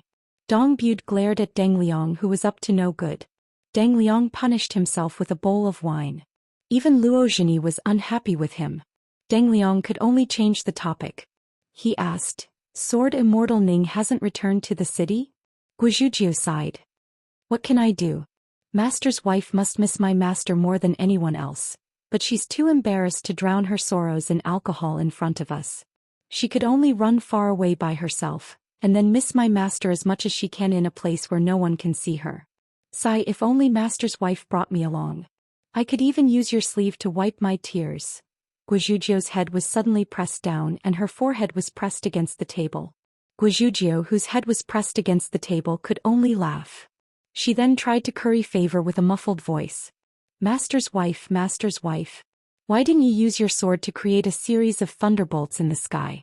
I didn't even have the chance to beat the gongs and drums to announce your arrival to the world. Master's wife is the only immortal in our world now." Ning Yao pressed down hard twice and Guizhuzhou's head was thumping. Only then did Ning Yao release her hand. Before she sat down, she greeted Jing Dafeng as Uncle Zheng and then greeted Deng Liang. This was the first time Jing Dafeng saw Ning Yao again since they parted ways in the Pearl Grotto Heaven. The young man was no longer a teenager. The young girl of the past was now a shocking immortal. Jing Dafeng smiled. "Ning Yao, don't worry. At least on that desolate mountain where I watched over for many years, Qin Pingon definitely didn't have any bad intentions towards anyone." Ning Yao dismissed it with a smile. Guizhuzhou sat beside Ning Yao. She raised her hand and said softly, "Master's wife, before you came I calculated with my fingers that Master is already at the peak of the mountain, and is about to become a Jade Roar Realm Sword Immortal." Deng Liang was a little helpless. It was a pity that Gu Jianlong, Chao Zhen and Xianxia were not around. Otherwise, not to mention the Jade Roar Realm, even the Ascendant Realm would be in the bag. In the fifth world, even though the two gates of Fuyao Continent and Tongye Continent were closed, there was still chaos. There were countless strange people and strange things. The Grotto Heaven's only son, Shu Nanyuan, suffered from heatstroke in Shu. After creating a transcendental platform, he met a black-robed scholar who came to visit. The latter was called Qinwen. He came from the North Continent but was not a sword cultivator. Some of the Tongye Continent's cultivators who coveted the transcendental platform were scared out of their wits when they found out that this person was one of the 10 young people. There was a Qi refinement warrior called Yang Hengxing. He was good at talisman and had a bad temper. He constantly quarreled with the Tongye Continent's cultivators. In the end, he angered everyone and was hunted down by almost 100 Qi refinement warriors. No one expected this guy to secretly enter the nascent soul realm and the far travel realm in this world. He killed more than half of the large group of cultivators. There was also a rumor that a female sword immortal from the Great Wall of Sword Qi once traveled south alone. She was extremely close to the southern gate and killed many people. And in the vast Central Plains Divine Continent, there were people traveling alone and passing by the Wishing Bridge. In the night, Su Bai, who was wearing a white robe and reading at night, stood alone on the bridge. He looked at the bright moon on the mountain peak opposite him and saw a woman riding a horse on the mountain ridge. Su Bai looked into the distance and saw the woman in red riding a white horse. A narrow saber hung by her waist and a wine pot tied to her waist. It was as if she was riding a horse into the moon. In the Thunder God Temple of the Horse Lake Residence in the Snowy Mountains, Pei Qian, a martial artist of the 8th level, delivered a nameless punch that was equivalent to the perfected 9th level. Lu Suiyu, a martial artist of the 9th level, returned a punch of the 10th level. They exchanged a punch. Pei Qian's punch was both a punch and a punch. She slid back dozens of feet. Although she was covered in blood and her body swayed a few times, she still took a deep breath and sank her feet into the ground a few inches before she fainted. But she still stood upright. Lu Suiyu was hit by that punch and broke through the outer wall of the Thunder God Temple. He staggered in the Thunder God Temple and vomited a mouthful of blood. Pei Oxiang muttered softly, "Another one with the surname Pei." When Pei Qian woke up, it was already 3 days later. She then recuperated in the Thunder God Temple for more than a month. During this time she ignored the stranger named Lu Yuzhou. She only asked Auntie Xia Juxing and Chaomu about the Great Wall of Sword Qi. She asked about what her master did and said after she left the Great Wall of Sword Qi and became a hidden official.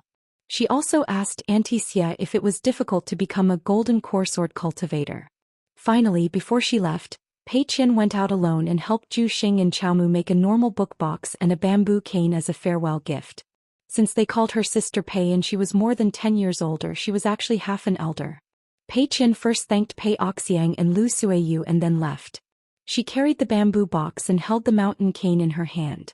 She bid farewell to Auntie Xia and her master outside the Thunder God Temple. She bent down and smiled at the two sword immortal embryos. Practice your swordsmanship well. Read more books and travel more. Stay together and don't separate. Zhu Xing, who was carrying the new bamboo box, nodded vigorously. Sister Pei, just you wait. The next time we meet, I will definitely be 2 levels higher than someone. Qiaomu held the mountain cane in his hand tightly and said like a chicken pecking rice, Sister Pei, when we go to Luopa Mountain in the future, we must stay at home. Pei Qian smiled and straightened her back. She patted the 2 children's heads. Master is by your side. Don't be in a hurry to grow up. Xianxia asked the 2 disciples to stay. She sent Pei Qian off alone for a while. The 2 of them walked together.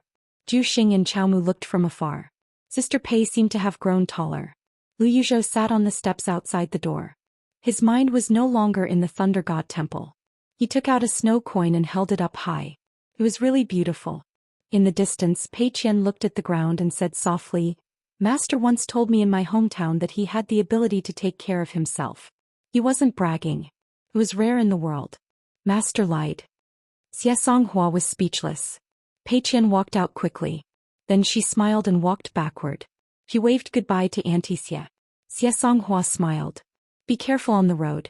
Take care of yourself. Pei Qian turned around again and walked quickly. He performed a 6-step stance and suddenly rose from the ground, riding the wind to travel far away between heaven and earth. Yuzhou looked up. The snow coin in his hand was beautiful. The moonlight tonight was beautiful as well. The world was vast.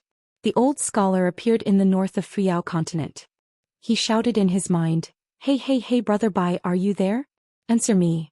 Mother **Ker, there was a guy who said that you didn't have a sword in your hand. If it were me, I definitely wouldn't be able to tolerate it. Taoist Sun returned to the gate between the 2 continents without any warning. He said loudly, What sword? Just take it. Thus, a green-robed scholar who was originally guarding the Peach Blossom Hall and the Grass Hall slashed open the sky with his sword and returned to the center of the vast Fuyao continent. Looking at a sovereign great demon, the scholar said indifferently, All right. Bai is also here. 706. On the cliff of half of the Great Wall of Sword Aura, a gray robe fluttered in the wind. Lu Bai came here to say goodbye to Senior Dragon King. She had just reached the nascent soul realm and received 2 pure sword wills as a gift. Most of the 90 sword immortals of Moon-Bearing Mountain who practiced here had already broken through or received a sword will before Lu Bai. They left the city one after another and went to the vast world to rush to the battlefield of the 3 continents. Those wisps of sword wills that wandered between heaven and earth for hundreds, thousands, or even tens of thousands of years were pure and unbiased. As long as the sword heart was clear, those who were compatible with it would be recognized as the sword cultivator of the world. They would be able to get a chance, a pure inheritance without any so-called incense or the title of master. There was only one kind of existence, no matter how high the talent or how good the qualification was, could never be favored by the sword will. For example, Kuiyu, who was listed as one of the top 10 young people in the wilderness, and the girl whose nickname was Duku. Lu Bai said softly, Senior Dragon King, I'm about to leave here and go to Tongyi continent to follow teacher and senior brother. I wonder if senior has any words for me to pass to teacher? The strong wind blew on the city wall, but the gray robe did not speak. Lu Bai did not dare to urge this eccentric senior. She was not in a hurry to leave the city wall. She looked at the opposite cliff and could not see the trace of the bright red robe. Jiazi Tent ordered to set up a powerful mountain and water restriction on the opposite half of the Great Wall of Sword Aura, completely isolating heaven and earth. Lu Bai could see the scenery on the opposite side clearly, but the opposite side of the city wall could only see white fog. Senior Dragon Monarch beside her was indeed too unpredictable. As one of the 3 old sword celestials from the moon-supporting mountain 10,000 years ago, he was once Qin Qingdu's best friend. They once fought together in the human world and asked the sword celestial realm. After he became a felon, he eventually became a puppet of the moon-supporting mountain together with clairvoyance. However, he was very different from clairvoyance, who had his soul scattered and was not in a clear state of mind. Dragon Monarch gave up his physical body and even allowed Sovereign Bai Ying to step on his head. On the battlefield, he killed the last sword immortal of his lineage, Gao Kuei. Gao Kuei asked the sword and the Dragon King received the sword, that was all. In the end, the old man personally cut off the last incense of the sword path. Lu Bai really did not understand the senior Dragon King's thoughts and actions. In fact, Lu Bai could not even understand Li Zhen. Li Zhen was still on the city wall, as if he was determined to fight to the death with the young hidden official. As the moon-supporting mountain sword immortal embryos each gained something, the great Tao of sword fate circulated. Naturally, it would cause the other half of the great wall of sword qi to become thinner and thinner. This caused that fellow's situation to become more and more precarious. This was because the stability of that half of the great wall of sword qi was closely related to the destiny of the sword Tao. It was believed that the young hidden official who had fused with half of the great wall of sword qi would have the clearest and sharpest perception of this in the world. The mortals at the foot of the mountain were ignorant and ignorant. They did not know the principles of life and death. Therefore they did not know that old age was approaching, and did not know which genius was about to reach the end of their life. The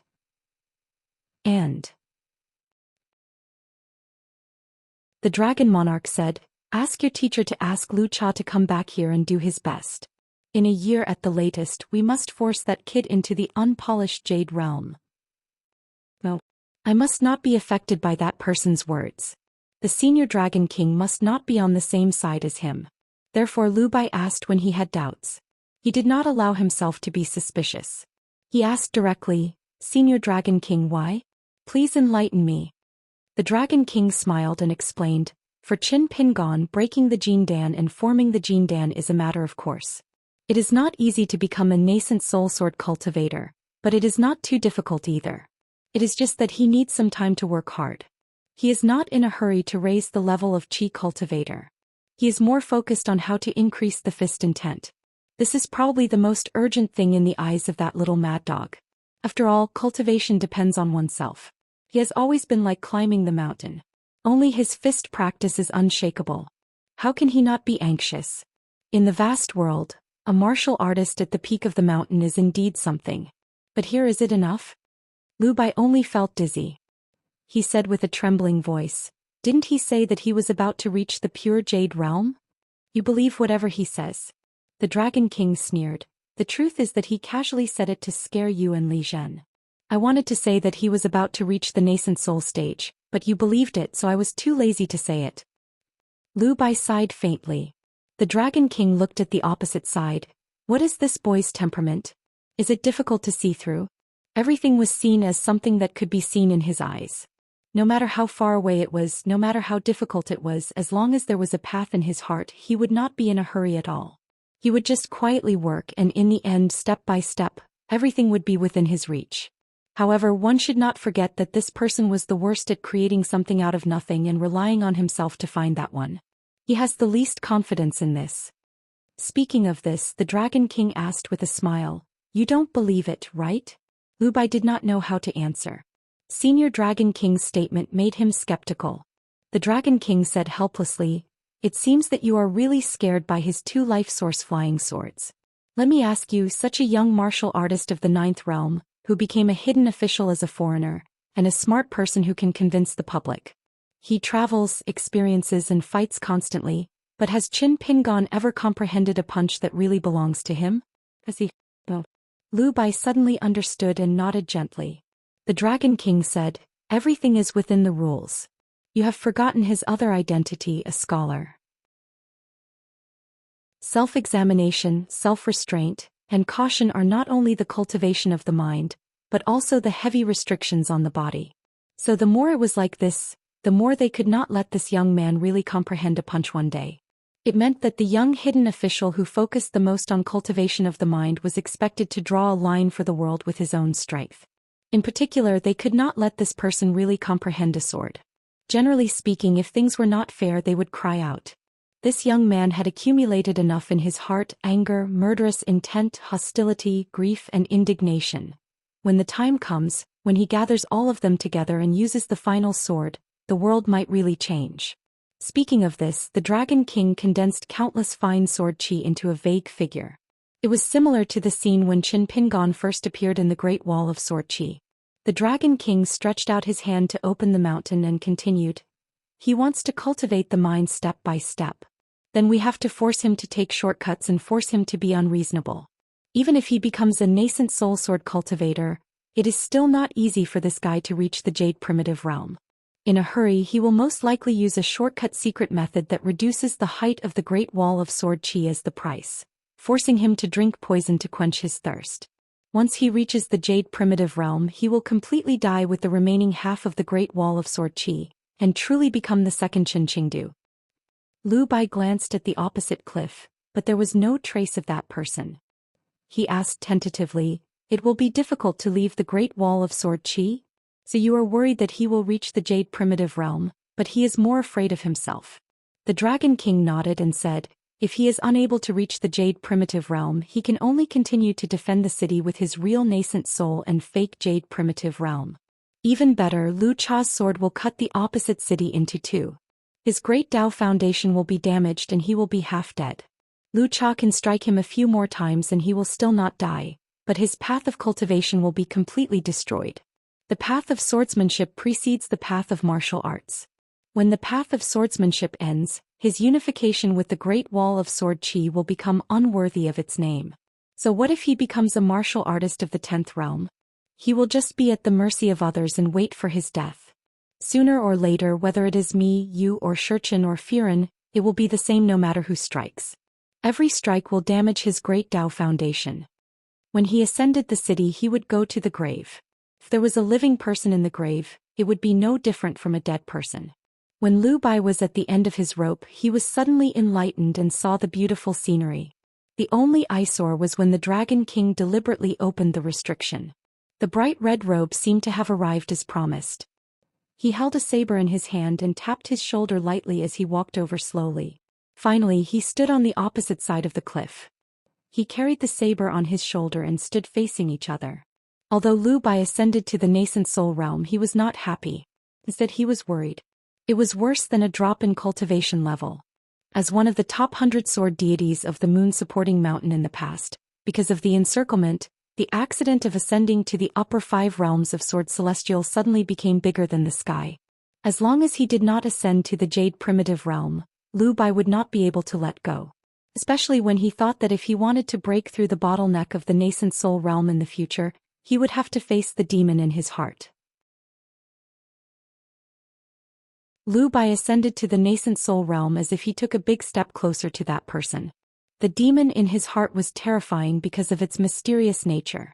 His aptitude, cultivation level, and even his temperament were like the clouds in the sky.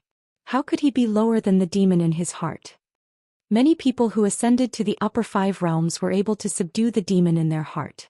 To a large extent, they did not know what the demon in their heart was. Since it was already here, it was easier to break through the bottleneck. Once they knew what the demon in their heart was, all the methods to break it were actually nourishing and strengthening the demon in their heart. However, if the young hidden official was already dead when Lu Bai faced the demon in his heart, then Lu Bai ascended to the upper 5 realms and wished that the demon in his heart was Qin Pingon. Because at that time, Lu Bai could maintain a little light in his heart and know that the demon in his heart was already dead. After hearing the words of the dragon god today, Lu Bai's Dao heart was set. He looked at the person opposite him and smiled. "Say goodbye to the hidden official. I hope there will be a chance for us to meet again." With such a Dao heart, Lu Bai only felt that his sword heart became clearer. He was eager to fight against Q-Sword, who had a huge disparity in victory. The person smiled and remained silent for the first time. He did not disturb his Dao heart with words.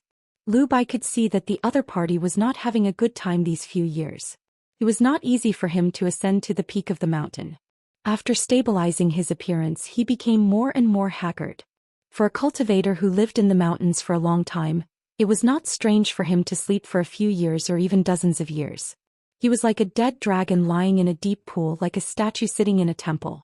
For example, Venerable Fiery Dragon of Lying Ground Peak in the North Continent was famous for his ability to sleep. And one of the newly evaluated top 10 youths, the Dream Traveler of the Liuxia continent, should be someone similar to Venerable Huolong. It was not strange for them to only rest for a short while during this period to nourish their souls. This kind of nap was very particular. It was in line with the theory of great death of the human body.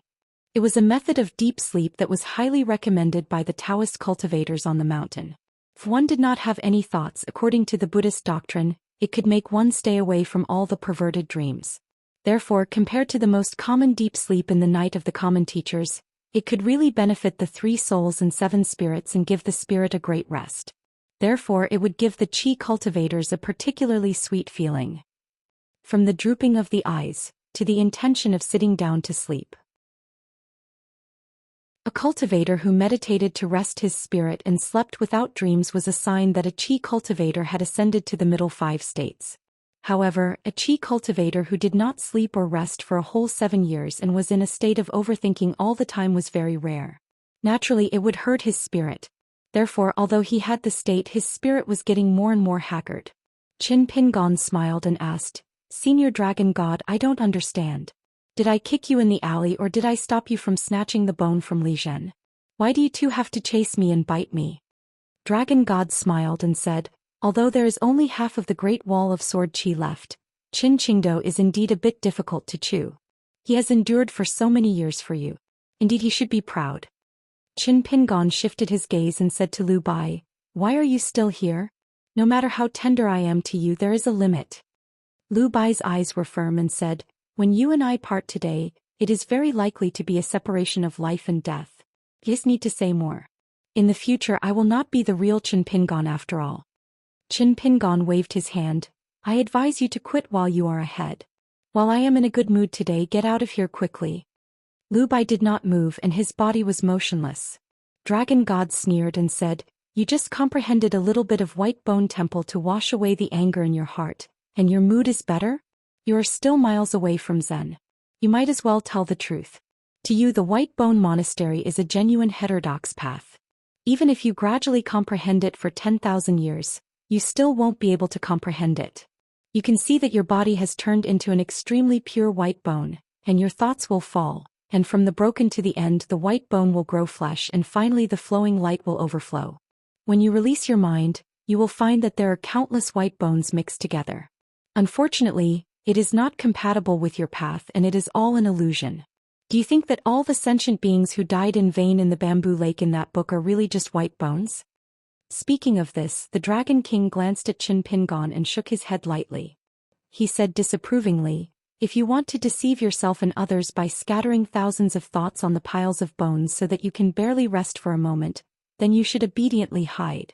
Don't come to me and ask for trouble." In fact, Qin Pingon would definitely not go too far on the path of White Bone Temple. As Dragon God said, it was just a trick to temporarily take a nap. So even if Qin Pingon did not come today, Dragon God would not give him the slightest chance to nourish his soul. Qin Pingon frowned slightly and then smiled. Holding the sword in his hand, he pointed at the vague old man in the gray robe. "Senior Dragon God, what a profound Taoist technique. You pointed out the right path for me to avoid going astray. How can I thank you? After so many years of hard work, you have helped me to sharpen my Taoist heart. If it were not for your appearance, I would have mistakenly thought that Senior was the left protector of Dragon Alley in my hometown." Dragon God smiled and said, "When a man is about to die, his words are kind. You are the opposite." Qin Pingon turned his head again and asked curiously, "Are you really not leaving? Do you really think that by standing still and looking at me a few more times, you can sharpen your Taoist heart and sword intent?" Lu Bai looked at the young man and sighed with emotion, "You are so pitiful." Qin Pingon narrowed his eyes and smiled. Dragon God suddenly used a powerful sword qi to isolate the world, not allowing Qin Pingon's words to reach Lu Bai's ears. He did not even let her look at the other party. Without the suppression of Dragon God's sword qi, the mountain and river restriction that covered half of the Great Wall of Sword Qi closed again. Lu Bai found that her vision was blurred and she could not see the other side. She was stunned. "Senior Dragon God, why?" Dragon God said, "You only need to know one thing. He was right when he asked you to stop. Moreover, he said this sentence to pave the way for the last sentence. Otherwise, if he said it and you heard it, it would make your heart demon sore. Lu Bai shook her head and said, I don't believe it. The old man's figure condensed by the sword chi gradually dissipated, and once again turned into an empty gray robe. Dragon God said earnestly, Let's go, there is no need to lower yourself to the same level as a mad dog. In the future, practice your sword well. If you can really cut off the heart demon manifested by this person, it will be of great benefit to you. It will be a blessing in disguise, and your achievements may be higher than before. Although Lu Bai did not know the inside story and was curious about Qin Pingan's words, she would not disobey Dragon God's teachings. She did not dare to treat her swordsmanship as child's play and fight with Qin Pingan. She immediately left the city on her sword. After Lu Bai left the city, Li Zhen, who had been standing not far away, came to Dragon God's side. Li Zhen said aggrievedly, You are much better to Lu Bai than to me. Dragon God just turned his head and looked at the ruins of the city in the north. 10,000 years ago, the criminals who migrated here as sinners, everything came from nothing to something. Li Zhen asked, Why are you so against Qin Pingan?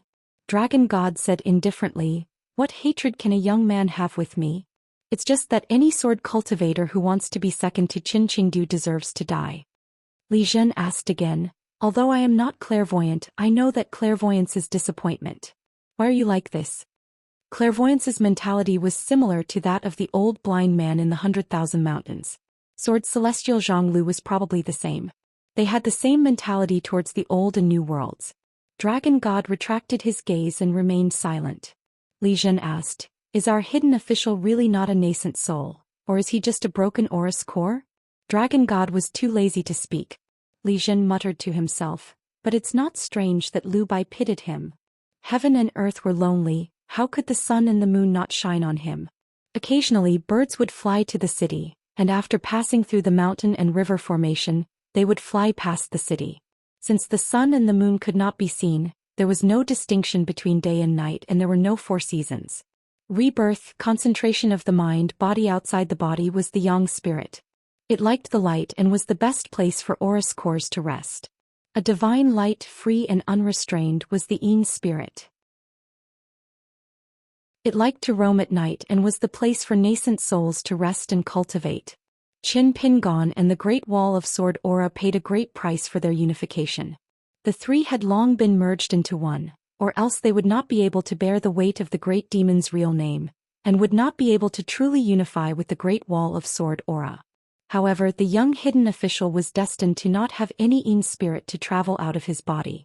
As for the Confucian sage's natal characters, it was impossible.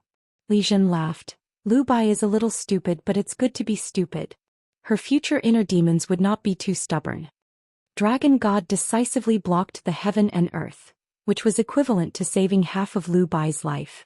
Otherwise, the hidden official would only need to say a word to make Lu Bai lose half of his life.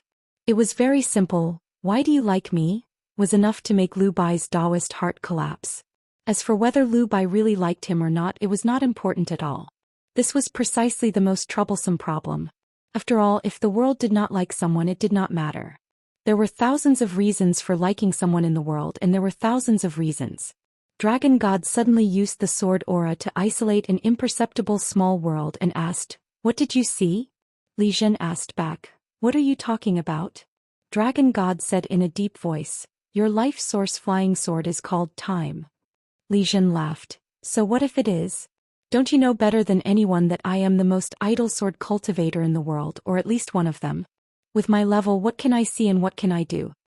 Li Zhen shook his head and said self-deprecatingly, I didn't see anything and I didn't do anything. The reason why Li Zhen was unwilling to become a clairvoyant was because of the life source flying sword that was like a big cage of heaven and earth. In the past, there were many young sword cultivators in Jia Shenying who besieged Qin Pingan. After that, Zhu Gong noticed Li Zhen's dispirited state of mind and persuaded Li Zhen face to face.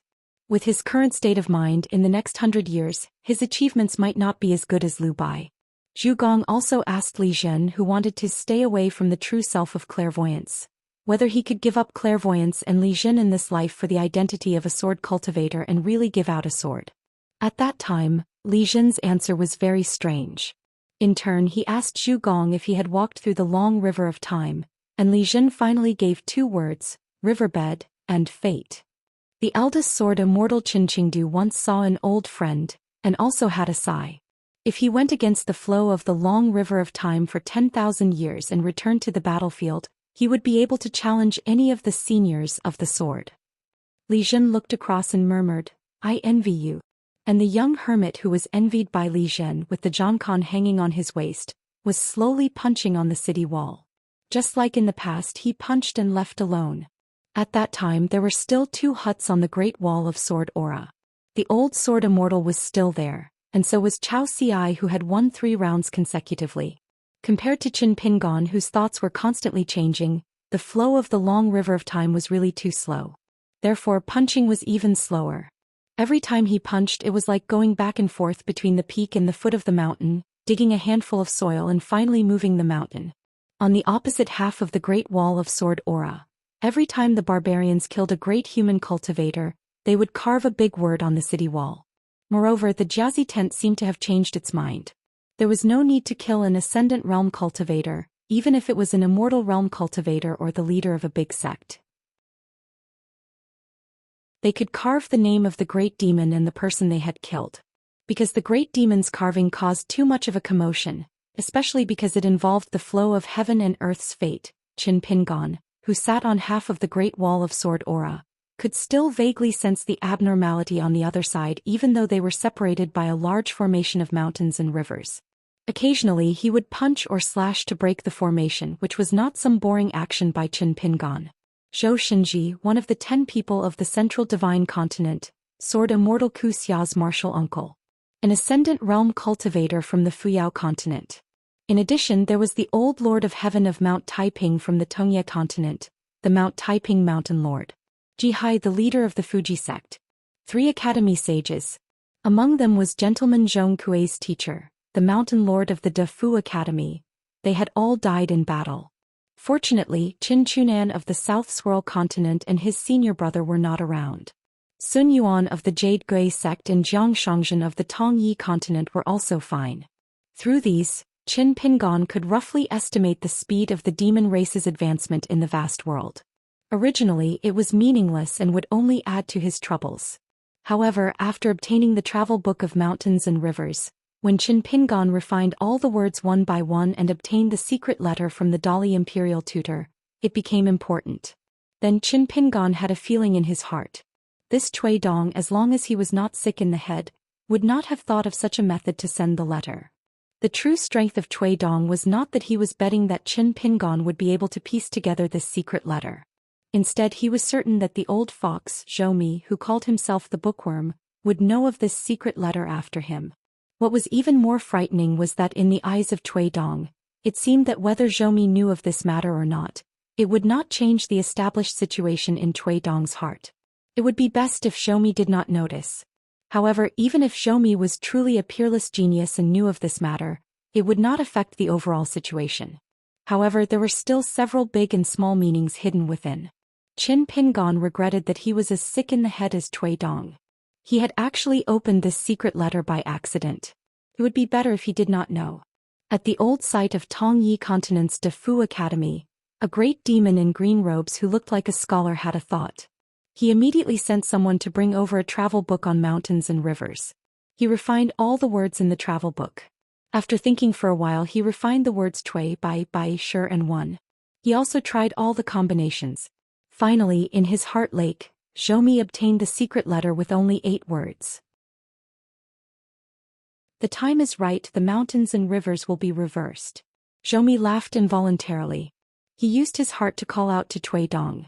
Then he extended his hand. Let me invite Imperial Tutor Cui to have a chat. The other party was scheming openly. He was betting on whether the Aquarius continent would be able to decide the direction of the world. If the Aquarius continent could be defended, then the so-called reversal of mountains and rivers would be meaningful. After all, the remaining half of the Great Wall of Sword Qi in the wasteland still belonged to the vast world. If they could not defend it, Cui Dong could only exchange his life for a life. At most he could only save a young man. And it depended on whether the other party was willing to leave the Great Wall of Sword Qi and change places with Cui Dong. The most interesting part was that Zhou Mi dared to say that if Qin Pingan really sought help from Cui Dong, who had lost the Aquarius continent, he would most likely be disappointed. If Cui Dong ignored him, then it would truly be an interesting game. Cui Dong's figure slowly condensed in front of Zhou Mi. Zhou Mi asked, "The time is right. Is it when the Aquarius continent successfully obstructs the Wasteland continent's army from going north, and finally the two continents are in a deadlock?" It was just that the image had descended and the old scholar of Defu Academy smiled and nodded. It was the Dali imperial tutor Cui Dong. If Zhou Mi was not in the academy ruins, Cui Dong naturally would not appear. Zhou Mi asked again. Imperial tutor Cui is so sure that Qin Pingan has already received the secret letter, and that the Aquarius continent can be defended, and that Qin Pingan can last until that day? Especially that Qin Pingan can endure the danger of his life, and will not change places with you so early, and will not cause your previous efforts to be wasted? Cui Dong said, "As the last disciple of the sage of literature, I still have this bit of brain and responsibility." Zhou Mi smiled and asked, "Imperial tutor Cui, I only have one last question. How can you be sure that half of the Great Wall of Sword Qi can last until the time you speak of? Are you not worried that I will personally target him?" Cui Dong said indifferently, "Between you and me, we are not just fighting for the two continents. If you do not have this bit of courage, you do not have the qualifications to talk about reorganizing the Confucian orthodoxy, gathering the literature vein and establishing a sect." Zhou Mi was silent for a moment, then he shook his head and sighed. "Cui Dong, so you want to use Qin Pingan's life and half of the Great Wall of Sword Qi as bait in exchange for the Sage of Rights? No, the secondary sage's life with mine?" Cui Dong smiled. "It might also be the sage of the first teacher personally taking action." Zhou Mi smiled. "That's exactly what I want." Cui Dong said, "Quickly let the moon-bearing mountain ancestor break the hole in the sky. I want to see what those ancient gods blocked by the Sage of Rights can do in the Aquarius continent." Zhou Mi nodded, "As you wish."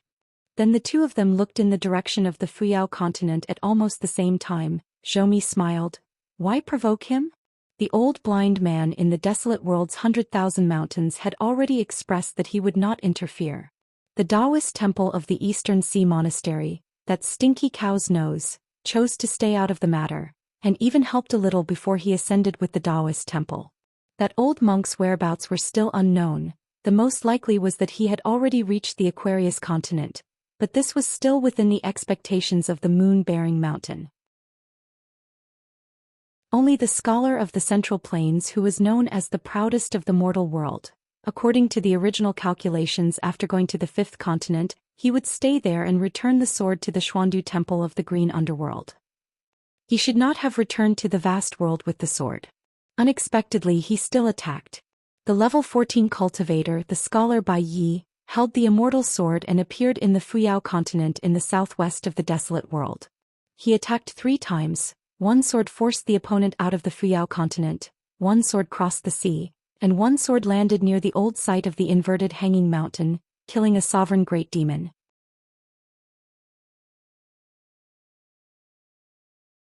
707. It was the beginning of spring in the 7th year of Jiachuan. The ancestral hall of Ascension City held the second official meeting where all direct disciples had to be present. All the sword cultivators who built residences and traveled outside returned on time. It had been 6 years since the first time they hung the statue and offered incense. 41 chairs were placed in the ancestral hall's main hall. Only the table under the portrait had 2 empty seats. The criminal official's seat was on the left, while the hidden official and the treasury spring residence were on the right. There was a vague confrontation between the two sides. The leader of the criminal officials branch, Qishou, had reached the Jade Pure realm not long ago. The seats were for 2 old nascent soul sword cultivators. They came from small families on Taixiang Street and Yuhu Street. In the past, they were the vassals of the Qin and Nalan families. The 2 old men had an ordinary relationship with Qishou. Their souls had decayed and they had at most 100 years of life left. Therefore, they were more interested in helping Ascension City spread their branches and were willing to teach sword techniques to young sword cultivators. This was like the officialdom of a secular dynasty. The old men who were about to retire would often be more upright and dared to say and do things that they did not dare to do in the past. Now that Ascension City had a new atmosphere, sword cultivators no longer had sectarian views. The hidden officials branch of the Summer Palace had previously flipped through the archives and organized the secret records, giving out the Dao formulas and sword manuals left behind by many sword immortals that were originally sealed. However, when cultivating on the mountain, it was important that the Dao could not be taught easily. One could not take it too seriously, but one could not take it too lightly. Therefore, young sword cultivators had to rely on their own talent, contributions, and the quality of their natal flying swords, especially the general structure of their flying swords' natal abilities.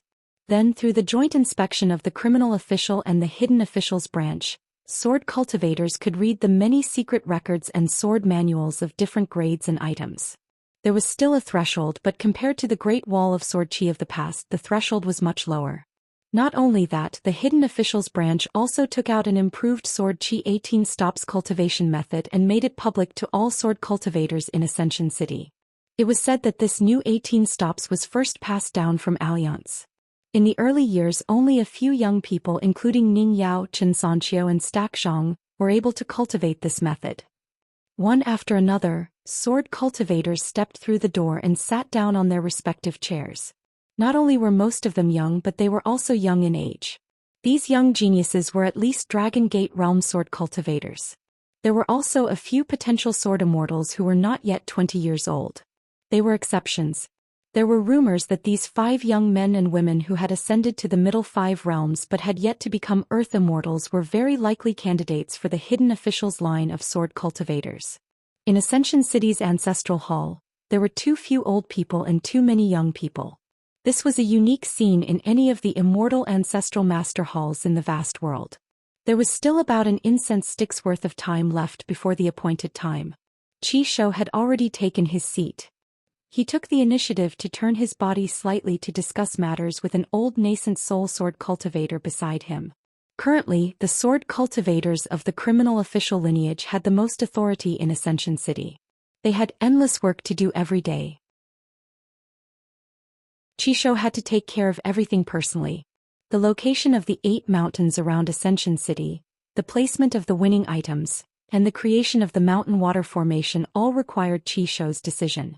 To be able to ascend to the upper 5 realms in such a busy situation, it was enough to show Qi Shou's amazing aptitude.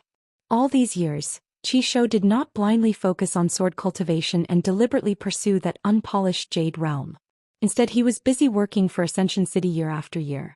This won Qi Shou a lot of people's hearts. As Ning Yao had yet to appear, the atmosphere in the Ancestral Master Hall was still relatively relaxed for the time being. This was because everyone knew that Ning Yao alone occupied half of Ascension City's Ancestral Master Hall. Guizhuzhou placed the mountain walking staff on both sides of the chair's armrests and gently swung her legs. Beside her sat an old lady and a fair person. Gu Jianlong said telepathically, "Lu Duan, why hasn't Ning Yao ascended to the Ascension realm yet? To be honest, I'm a little disappointed." As for how to address Ning Yao, it was actually a big problem for the hidden official lineage of the old Summer Palace. It didn't seem appropriate to call him Lord Hidden Official. It seemed even more inappropriate to call him by his name. After all, Ning Yao was already a true Great Sword Immortal. But to call him Great Sword Immortal Ning was too distant. Fortunately, Ning Yao had spoken earlier. They could just call him by his name. In the end, no one was polite, nor did they dare to be polite to Ning Yao. Moreover, the hidden official lineage's sword cultivators were not polite people to begin with. Guizhuzhou patted the green bamboo staff with both hands and sneered telepathically, "What do you know? You don't know anything. This is Master's wife leaving some face for them." Dong Buji suddenly slapped the back of Guizhuzhou's head. Guizhuzhou raised both of her hands and made a messy fist stance. Her shoulders shook as if she had broken up Dong Buji's fist intent. Then she said angrily, "Sister Dong, what are you talking about? I didn't say anything bad about you, I swear to God." Dong Buji's fingers were deftly flipping a book collection seal made of frost jade. She smiled and said, "My hands are itchy." Guizhuzhou complained softly, "Master Hidden Official isn't here and Master's wife hasn't arrived yet. You're already bullying me." Wang Xinshui suddenly asked, "Great Sword Immortal me and the 2 good brothers Chao Gun and Shen Can, are they still considered as our hidden official lineage's sword cultivators?" Gu Jianlong rolled his eyes and said, "Are you stupid? Is it difficult to move a few more chairs? Don't our summer palace still have their names on our genealogy records? Wang Xinshui nodded and said, that makes sense, that makes sense.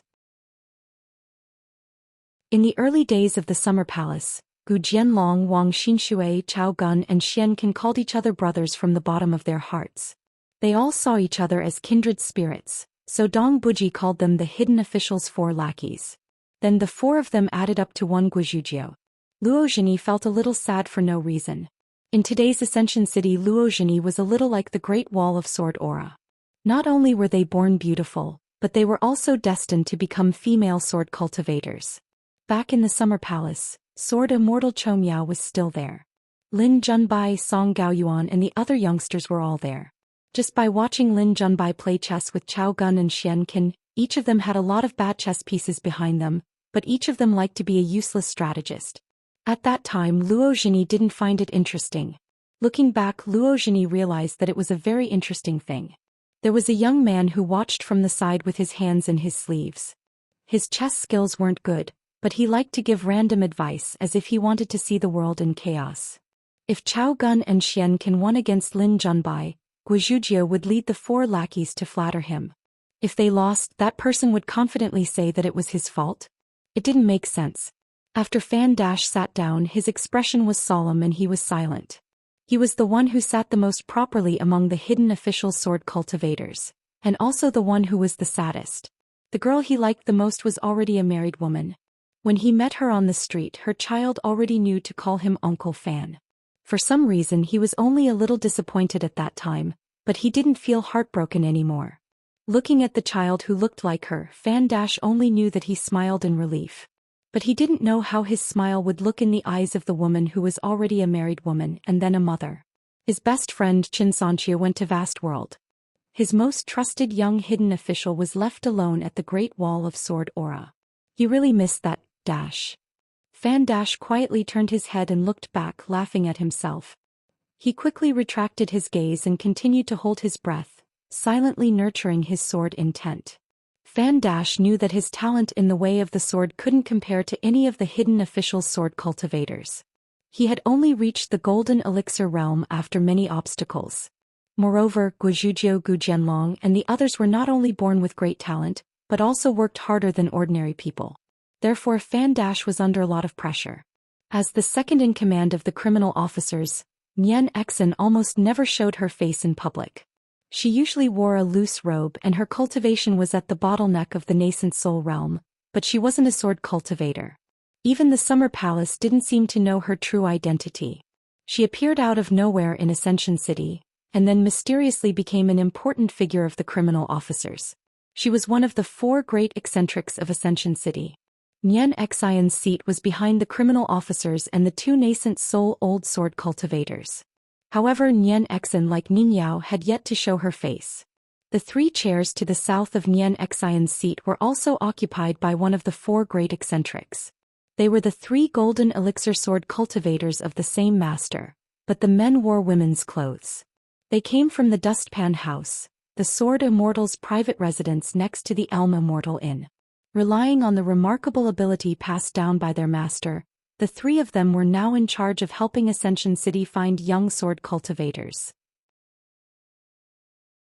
Actually, they were more willing to become sword cultivators of the hidden official's lineage, but Ning Yao, who announced to the public that she was temporarily in charge of the position of the hidden official, did not agree. The old sword immortal of Dustpan House, who had an extremely good personal relationship with Alliance, had collected many ancient ink stones. Therefore Shizhou, Shuiyu and Feizhen, these 3 golden elixir sword cultivators who didn't have high realms but had outstanding killing power, were the most familiar with Guizhujiu, who liked to climb walls and visit people when she was young. Therefore, although the ancestral master hall was clearly divided into factions, the relationship between each faction was actually inextricably linked. They were either friends who got along well with each other, or they were related by the incense of their ancestors. A woman stepped through the door and quietly sat down. During this time she didn't greet anyone and didn't even make eye contact. It was Nian Exin. Nian Exin began to close her eyes and rest. She was destined to not speak during today's meeting. Currently, if one wanted to become a member of the criminal officer lineage in Ascension City, Only sword cultivators among the Qi refinement warriors were qualified. This was an iron rule in Ascension City. On the other hand, the hidden official and Quan House lineages were not restricted by this rule, and the Qi refinement warriors of the 100 schools of thought were unhindered. For the criminal officer lineage, if one wasn't a Qi refinement warrior, only pure martial artists who used the Cold Palace as their starting point could write their names on the criminal officer lineage. The martial artist lineage of the Cold Palace hired the wine shop's substitute shopkeeper, Xing Dafeng, to teach them martial arts. However, Xing Dafeng declined the position of Ascension City's consecrator, and taught Jiang Yun Yuan Zhouhua and the other youths fist techniques for a salary. Currently, the number of martial artists under the criminal officer lineage had increased sharply, and there were already more than 60 of them. Other than Jiang Yun and the other 10 people who were first taught by Lian Shuang, as well as the 2 children that Xian took in when the city first landed, the third batch was mostly children of 5 or 6 years old. When it came to martial arts, although the requirement for one's aptitude was far lower than that of sword cultivators, it was still better to learn fist techniques as early as possible. Therefore, in the end, the criminal officer lineage had unknowingly formed a lineage with 3 leaders. Qi Shou held the authority and Yen Exin was in charge of nurturing the martial artists. Other than that, the 2 nascent soul old sword cultivators were more compatible with the 3 golden core cultivators of the winnowing basket house. This was because one side taught sword techniques, while the other looked for sword cultivators. Both sides cooperated smoothly. However, even so, Qi Shou, who was in charge of almost half of the sword cultivators, was undoubtedly the most powerful person in Ascension City. After Qi Shou finished talking with the old sword cultivator beside him, he returned to his sitting position and glanced at the chair opposite him. The hidden official lineage opposite him was led by Ning Yao, Dong Bud, Su Ning, Luo Zhini, Gu Jianlong, Wang Xinshui, Tong Taiqing, Gu Zhujiao and Fan Dach. Currently there were a total of 9 people. Compared to the criminal officer lineage, the hidden official lineage had fewer people, and their hearts were more united. The criminal officer lineage couldn't compare to them. When Ning Yao returned from her second trip, Qi Shou discovered that she had reached the bottleneck of the immortal realm and was a true great sword immortal. However, in the eyes of all the sword cultivators in Ascension City, it was surprising that Ning Yao didn't break through when she returned. From this, it could be seen how important Ning Yao was to Ascension City. It was difficult to become a sword immortal, and even harder to become a great sword immortal. It was even harder to become an Ascension Realm cultivator. However, Ning Yao was the only exception. Qi Shou didn't feel any resentment towards this, because Ascension City needed such an existence. After all, this world was divided by heroes and Ascension City wasn't the only one. He was destined to lose to Ning Yao on the path of the sword, but Qi Shou had the entire world to fight for. Qi Shou's gaze shifted slightly. Gao Yeho's chair was next to Ning Yao. This person came to the ancestral hall earlier than Qi Shou. Gao Yeho was still in the nascent soul realm, and it wasn't something that could be done in 3 to 5 years. Qi Shou didn't see Gao Yeho as an opponent, and was even willing to be friends with him like Deng Liang. The Quan residence was in charge of Ascension City's finances. The clothing, sword and pill shops were combined, and it was headed by Gao Yeho, a nascent soul sword cultivator. However, as the god of wealth, Gao Yeho wasn't good at financial matters. The ones in charge were the sword cultivators promoted from the Yen and Nalan families. They weren't young and their realms weren't high, but they were the most suitable to be accountants. Quan residence, just by looking at the name, one could tell that it was the work of that young hidden official. Otherwise it wouldn't be so scholarly. Qi Shou once fought side by side with Qin Pingon on the city wall. He separated public and private matters. On the battlefield, both sides were friends. Qin Pingon even took the initiative to do a big business with Qi Shou. However, outside the battlefield, each side used their own ability to disgust each other, and it wasn't to the point of life and death. Qi Shou couldn't help but admit that if that guy followed him to this world, he would definitely be restrained, but it might give him a fighting spirit. And other than the Qi family's deep foundation, his own ancestor Qi Tingji was the only old sword immortal who was still at the peak of the sword path. Even if Qi Tingji was in the vast world and continued to kill demons with his sword, to the current Ascension City he was still a huge deterrent. Deng Liang's seat was near the gate, so he was neighbors with the most junior but talented children. This didn't follow the rules. As the first consecrator of Ascension City, his seat should be near Gao Yeho and Ye Exin. It was Deng Liang who insisted on this arrangement. This also made Deng Liang's popularity in Ascension City, which wasn't bad to begin with, become rather good. He was born in the pure snow continent's Nine Dew Mountain. As a direct disciple and a nascent soul sword cultivator, he was the mountain lord of the Nine Dew Mountain's solemn peak. After returning home, he secretly became a green member. This was more difficult than becoming a direct disciple of the ancestral hall. Because once he became a green member of the Nine Dew Mountain, he would be able to take away a portion of the sect's luck. Deng Liang was born in the old hidden official's lineage, and at the same time had a close relationship with the leader of the penal official, Qi Shou. Therefore, Deng Liang chose not to rely on either side, and intentionally distanced himself from the hidden official's lineage. This was an extremely sensible and wise move. Deng Liang came here for three things. He wanted to cultivate his sword and break through the realm, and he wanted to become a great sword immortal. He wanted to see his beloved girl, Dong Bu, and he didn't expect more. Secondly, he wanted to be the bridge between Ascension City and the Nine Dew Mountain. Deng Liang also hoped that he could do something for Ascension City, and try his best to avoid the conflict between the hidden official and the penal official's lineage. Therefore, Deng Liang's position had to be impartial. Many of the consecrator's words could only be heard by the sword cultivators of Ascension City. When he traveled to Ascension City this time, he brought a considerable amount of celestial resources that were unique to the sect, and the gifts were not light. They were the Sui Dan wine that the monarch at the foot of the mountain favored the most, as well as the heavy thinking rice and the ghost talisman. When Deng Liang came to the fifth world this time, he brought with him an item that was close to him and an item that the sect specially bestowed upon him. There were 60 jars of celestial wine that contained abundant spiritual energy. The celestial rice was called the heavy thinking rice. The rice was like a pomegranate, bright red in color and tasted like water chestnuts. There were a total of 400 caddies, and it was most suitable to be used as medicinal cuisine for cultivators of the lower 5 realms. The 300 ghost talismans were especially precious, and they were also known as the green-veined golden book in the snow-white continent. They were made of talisman material, a type of celestial leaf that was unique to the Nine Dew Mountain. After being made into talisman paper, the green veins would circulate under the sunlight and moonlight, and a talisman paper would be pasted on it, just like a spiritual door god that protected the residents. Deng Liang gave all of them to the Quan residents. Ning Yao appeared outside the main door. The many small conversations in the ancestral hall instantly stopped. In these years, Ning Yao broke through the realms and traveled. There was no one else who understood this world better than her. Ning Yao did not take a seat. She lit incense for the Ascension City ancestral master. Disciplinary official Qi Shou and Quan residents Gao Yi followed closely behind her. The 9 incense sticks for the 3 of them would be given by the oldest member of the ancestral hall. This was the first meeting of the Ascension City ancestral hall, and a new rule was set. Since Ning Yao proposed it, no one objected.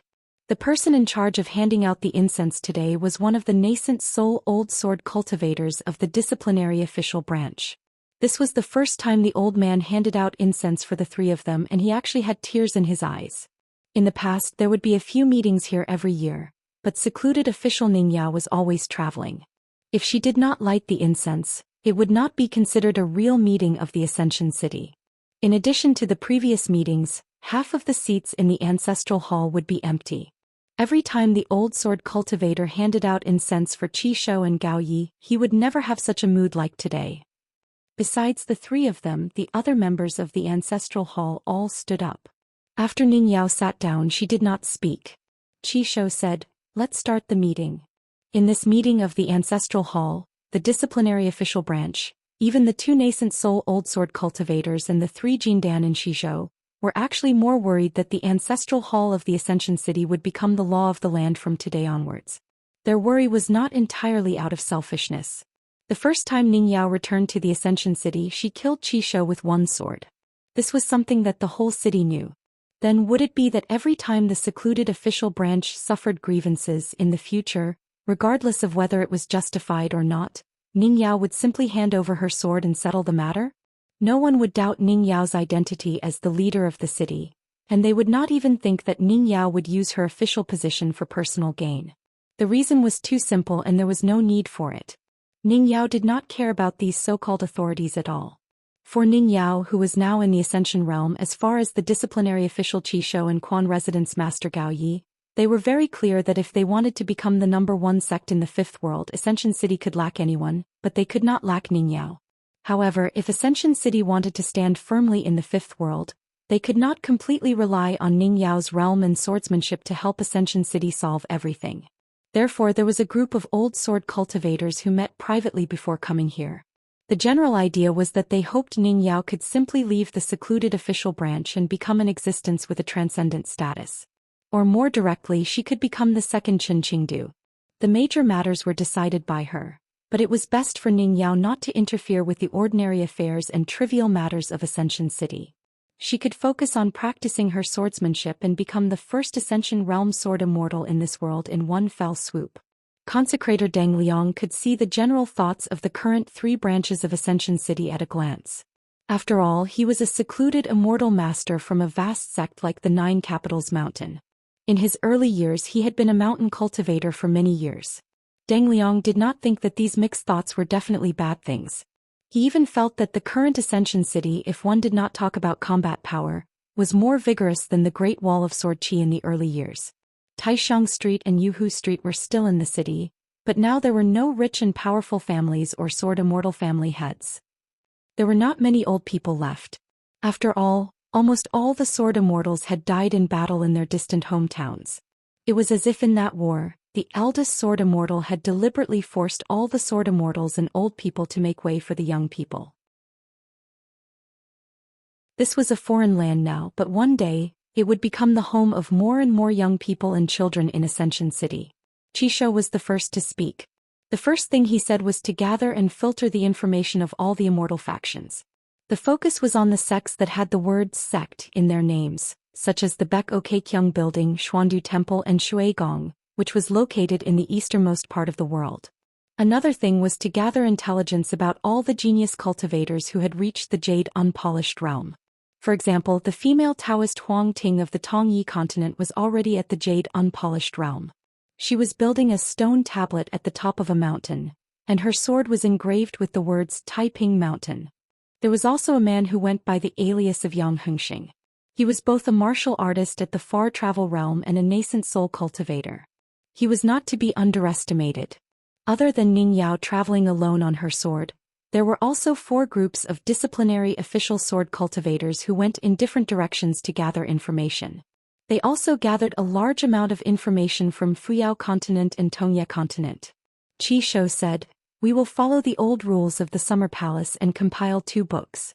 One will record all the sects and factions, the other will record the upper 5 realms and earth immortals.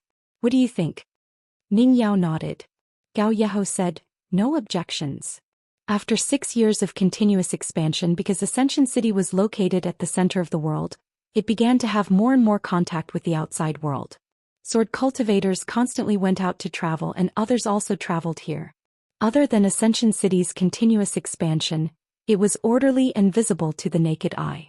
Other than that, many other people's affairs gradually surfaced. Among the 10 young people, Baek-o-Kaekyung Building's Taoist Shan Qing was the last disciple of the Tao ancestor.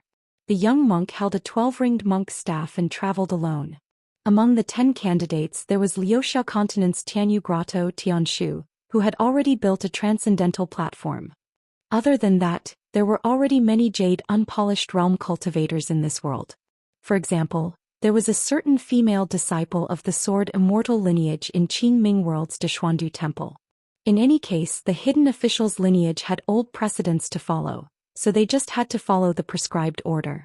In fact, the Summer Palace had already planned and provided a detailed plan. Previously, the hidden official's lineage left the city and scattered everywhere to survey the mountains and rivers.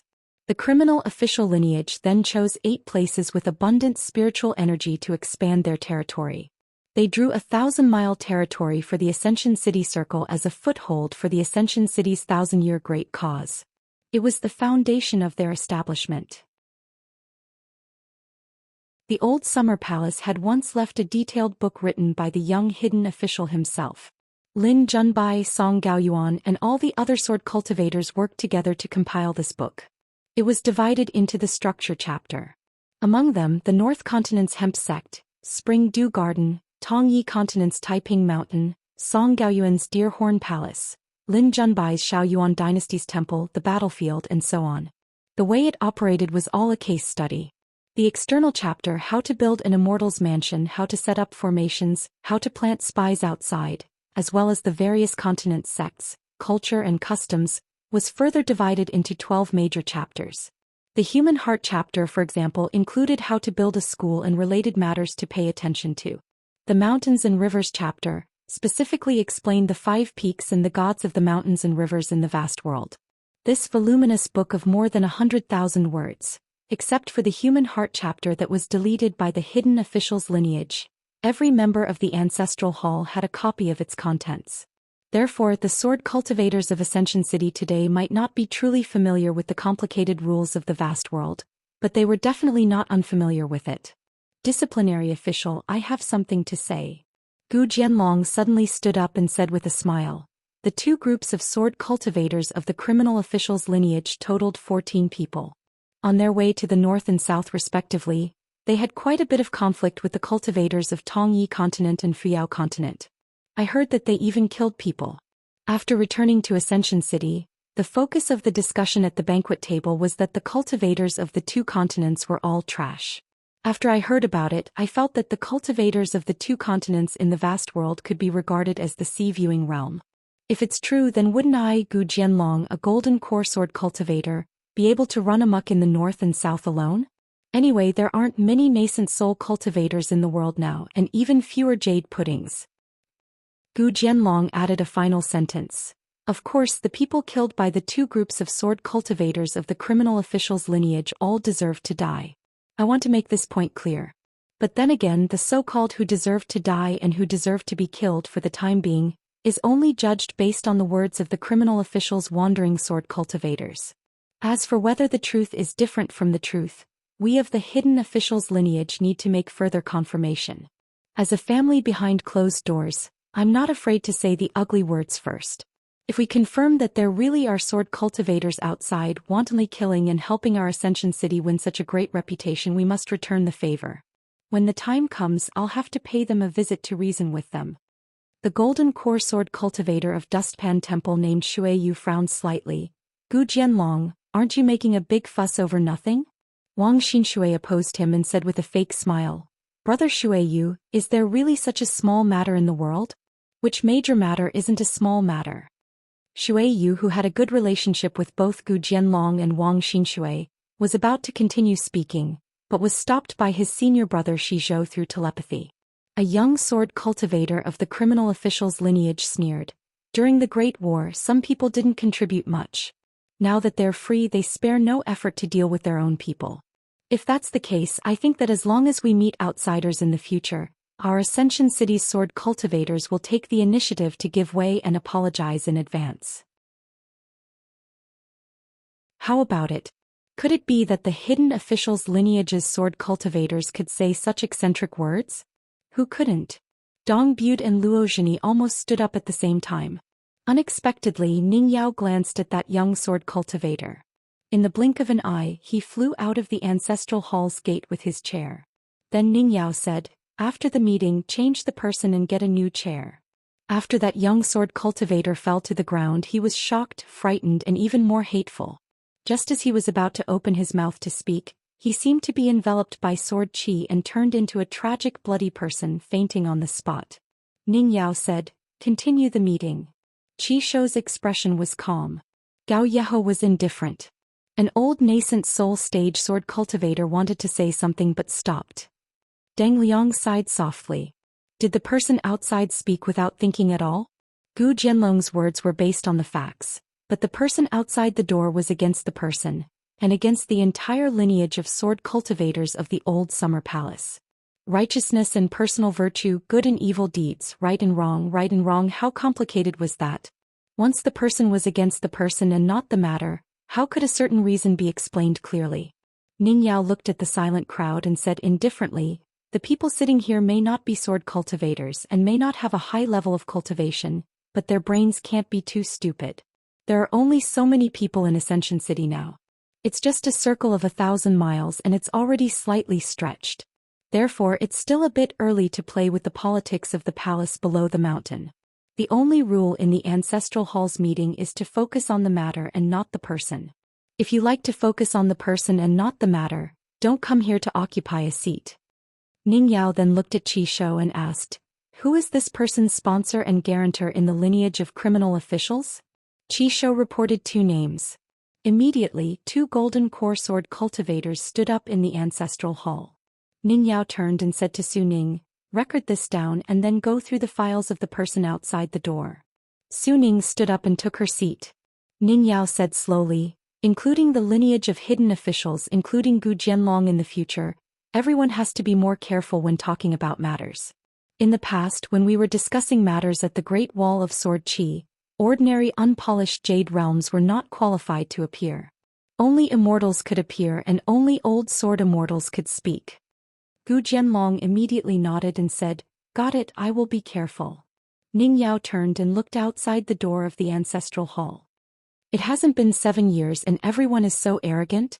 For a moment the atmosphere was extremely solemn. Deng Liang had no choice but to stand up and explain. If we still treat all the Qi refinement warriors other than the swordsmen in the Ascension City as potential enemies, then one day our Ascension City will become a lonely military base with enemies everywhere. If we still see all the Qi cultivators in the world as embroidered pillows with low killing power, then we will definitely be at a disadvantage. We will be used by other forces to form alliances. Sooner or later we will realize that the sword is not in the sword at all. Accidents will only happen and we will die. Deng Liang's tone gradually became heavier. What one thinks and what one does are 2 completely different things. If the sword cultivators in the ancestral hall are so arrogant, how can the sword cultivators outside be so arrogant? They like to see all outsiders as ants and feel that other people's lives are insignificant. Everyone who can be killed or not will be killed with the sword. Then I feel that Ascension City does not need to fight for the world. If they can luckily gain a foothold in 100 years, they can already burn incense in the ancestral hall. Compared to the sword cultivators in Ascension City, the Qi cultivators in the world are not of a higher realm and are not lethal enough. So what? Fighting on the mountain, scheming against each other, and hiding for 100 years. That is why they can kill without leaving a trace. These words, I, Deng Liang, am not trying to be an alarmist. Deng Liang finally clasped his fists and said, "If it is in other sects in the vast world, a high priest is still half an outsider. Such words that will offend everyone should not be said.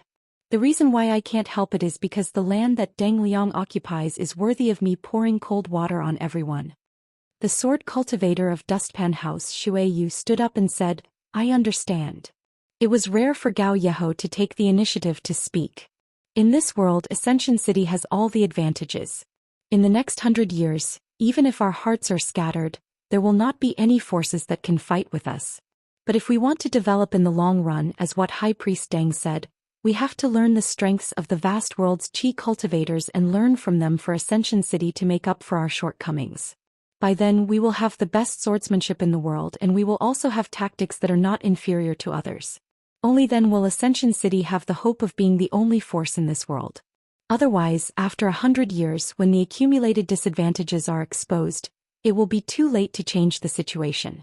Once the general trend is gone, even if Ascension City still has the most sword cultivators, it will be useless. This was an old and wise argument. The sword cultivators in the ancestral hall all felt that it was natural. Qi Shou added, "Sword cultivators and the hearts of the people are the foundation of Ascension City. Other than that, having a high realm, a large territory and a large number of people are all advantages on paper."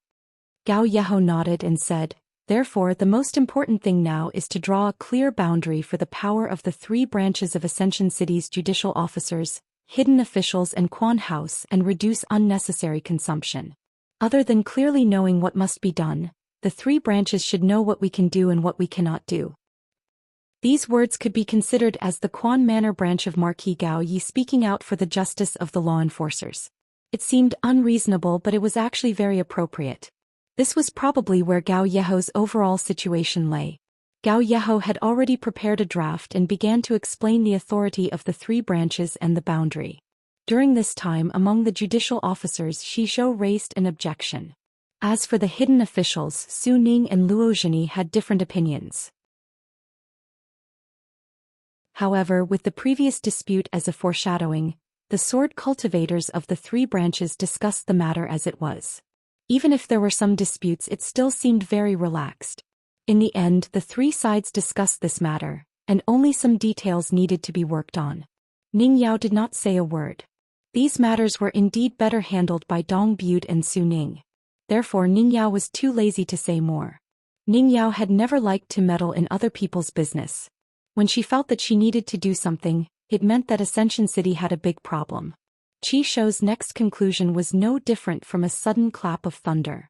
From today onwards, Ascension City's sword cultivators can have thoughts of being superior, but don't be too obvious. In the Ancestral Hall, the habit of using the realm to decide the importance of the principle also needs to be changed. Almost everyone looked at Ning Yao intentionally or unintentionally, because Qi Shou's words seemed to have some meaning. Unexpectedly, Ning Yao's expression was normal. She said, "If the hidden official sword cultivators do anything that goes beyond the rules in the future, the judicial officers and the Quan Fu branches can bypass me and directly punish according to the law. And each punishment should be heavy and not light." This surprised everyone greatly, but also relieved them of a heavy burden. Strangely, those hidden official sword cultivators all had calm expressions and did not feel wronged at all. Ning Yao trusted all of the hidden official sword cultivators. Moreover, when she thought that it would be at least a few years or at most a few decades, she would either go find him or he would come here. When the time came, she would let him busy himself. She was not willing to deal with these matters. In any case, he was the best at them. Moreover, the atmosphere, rules and reason of the Summer Palace were all created by him. In the future there would be more and more honorary guests as well as foreigners who came here to travel or settle down. Ascension City would gradually become a mixed bag of good and bad people. The conflicts between the foreigners and the native sword cultivators of Ascension City, whether overt or covert, would only accumulate and in turn affect the hearts of the native sword cultivators of Ascension City. The hearts of the people were complicated, and even more troublesome than the Great Wall of Sword Qi in the past. The book in the Summer Palace had already spoken about this matter. Since they had chosen this new path, they could only take it one step at a time and look back. If there were mistakes, they would correct them. Every time they corrected a mistake, not only would it not be a bad thing, but it would also be a kind of gain. That person asserted that as long as they used a stupid method of constantly correcting small mistakes until there were no major mistakes in the end, the hearts of the people would not be in chaos. Don't learn from those sects in the vast world. Most of the skills are to cover up mistakes. We, the sword cultivators of the Great Wall of Sword Qi, must have the courage and strength to correct mistakes. After this sentence in the book, that person added the word must. His strokes were extremely heavy, and his strength penetrated the back of the paper. With great power in hand, one would often become arrogant. Since the sword cultivators of the Great Wall of Sword Qi no longer had a mortal enemy like the wilderness, then their true enemy was actually themselves. Hence they had to cultivate their hearts more in the future. As long as the starting point of the discussion in the Ancestral Hall was for the sake of Ascension City, then all the sword cultivators of the hidden officials' lineage had to tolerate some unpleasant words, and they had to tolerate some people slamming the table and cursing their mothers. And these kinds of people, when they left the Ancestral Hall, must not be hated by others and must not be ostracized. Once this was the case, over time, whether or not the Ancestral Hall had sword immortals, and whether or not the number of sword immortals was the highest in the world, would not be significant. All the children who grew up in the city must remember those senior sword cultivators, and also remember those sword cultivators who came from the vast world. Both sides must firmly remember. Through each school, through each teacher and teacher, they must be taught what a sword cultivator was, and what a true sword immortal was like. At the end of the booklet there was a piece of paper. The young hidden official, who had always written in regular script, wrote a sentence in running script for the first time. "It was not my intention to distract you." Guizhujia was the first to flip through the booklet. When she found this piece of paper, she swaggered over to her master's wife to claim credit. In the end, after Ning Yao took the paper, poor Guizhujia knocked her head against the door. Dong dong dong. Ning Yao was silent for a moment, then added, "As for who I attack, when and where I attack, anyone can try to stop me. Guizhuzhou quickly clapped her hands. Her palms did not touch and there was no sound. It was extremely skillful. However, after Ning Yao, who had unknowingly caused the hidden official's lineage to take a big step back, added this sentence, not only did it not make people feel depressed, but it also made them feel a long-lost, familiar feeling. It was as if Ning Yao's words proved that the current Ascension City was still the Great Wall of Sword Qi of the past. It was still the Great Wall of Sword Qi that was filled with sword cultivators and sword immortals. It was still the hometown of a city of sword cultivators that resisted the demons of the world. After Ning Yao finished speaking, she listened to the discussion while her mind wandered thousands of miles away. She was now more concerned about a sword cultivator of unknown origins. It was Lu Kai, who was also ranked among the top 10 young people in the world. He had 2 blade strengthening gourds. He nourished the flying sword Blue Sky, with Burden of Mind, and the flying sword White Foal with the blade strengthening gourd. Therefore this person was the only outsider that Ning Yao paid more attention to. It was not because of the statement that only Lu Kai could compete with Ning Yao in the same realm after 100 years. It was because the intrinsic divine powers of Lu Kai's 2 flying swords were too strange. They were the most targeted and could even be said to be specially restrained by Chen Pingan. The flying sword White Foal ignored the long river of time and suppressed Chen Pingan's sparrow in the cage. The flying sword Blue Sky could break 10,000 swords with one sword. It was just right to target Chen Pingan's moon in the well. Ning Yao frowned slightly. Qi Shou continued to talk about leading the team to train. After all, without the Great Wall of Sword Qi, the growth of sword cultivators would be much slower. There was also the matter of placing spies in the north and south, as well as the matter of roping in external mountain powers. There was also the matter of picking out martial artists. There was also the matter of differentiating the seniority of the 60 pure martial artists in Ascension City. In order to achieve the true order of inheritance, some seemingly complicated matters were essential. As for the matter of nurturing spies and death warriors, it was a matter of great importance. This involved the possibility of opening another branch. Or perhaps the hidden officials branch of sword cultivators would be fully responsible for it and increase their authority. Qi Shou had already decided on this long ago. After bringing up this matter, he directly said, "Just leave this matter to the hidden officials branch. Otherwise, just monitoring Ascension City is a waste of talent." Deng Liang nodded lightly. As a criminal official, he should have such magnanimity. It could prevent the hidden officials branch from nitpicking on the criminal officials branch. It was as if the 2 sides were staring at each other every day, causing too much internal strife. It could also allow the sword cultivators of the Summer Palace, who were most familiar with spying and military operations, to completely let go of their hands and feet and help Ascension City truly look at the entire world. After today's meeting in the Ancestral Hall, Deng Liang had a deeper understanding of Qi Shou, Gao Yeho and Shi Zhou, the 3 sword cultivators who would have higher and higher statuses. In Deng Liang's opinion, perhaps Shi Zhou, Shuiyu and Fei Zhen, the 3 sword cultivators who had unique supernatural powers passed down by their masters, might not even know for the time being that the 3 of them, together with the 2 old Yuaning stage cultivators, were actually the key existences of half of the Ministry of Personnel and half of the Ministry of War. Moreover, compared to the 2 old men, Shi Zhou and the other 2 were younger and had higher attainments in the Great Tao. Therefore, if Deng Liang had the chance, he would definitely find the 3 of them to drink. Deng Liang had always admitted and faced his own selfishness. Those who know others are wise and those who know themselves are wise. Then they discussed the strange existences that Ning Yao had killed a lot of. Their identities were similar to the remnants of the ancient gods, but there were differences between them and the records in the ancient books. Gao Yeho asked if he could take them for his own use and let them be the gods of the mountains and rivers that guarded fate and gathered spiritual energy. Ning Yao said, "It's very difficult to subdue them. There's a chance. The hidden officials will take out this booklet after the matter is over, but this booklet shouldn't be spread." Nowadays, the number of cultivators who could kill such existences could be counted on one's fingers in the world. Therefore, every word in the booklet was actually the money of the gods. Qi Shou said in a deep voice, "Other than the hidden official sword cultivators, at most 10 people in the Ancestral Hall can read it. If even the slightest leak, the hidden officials will pursue the matter to the end. After that, the criminal officials would have something to do again. Qi Shou planned to allocate 10 Earth Immortal Sword cultivators to deal with such existences. Gao Yeho requested to go with them. Because the mountains occupied by these existences often had a considerable amount of heavenly materials and earthly treasures, and there might even be great opportunities in the Blessed Enclave. Because the Taoist nun of Tongyi Island's Taiping Mountain had already proved this point. And the Quan Manor that was in charge of all the gods' money would of course not sit by and do nothing. There was also no reason for them to stay out of it. Even if Gao Yeho wanted to be an idle cloud and wild crane, the other cultivators under the Quan Manor would jump and curse. After all, money and power were inseparable.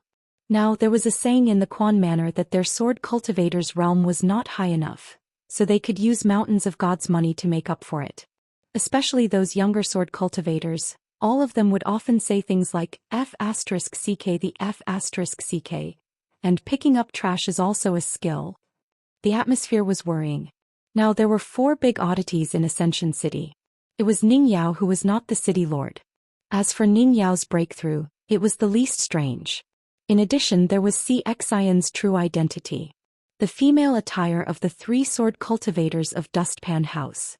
So much so that the 2 young sword cultivators who had just become disciples of Shizhou and Lin Zhen asked with a bitter face whether they were going to wear women's clothes before they became disciples together. They angered Shizhou half to death.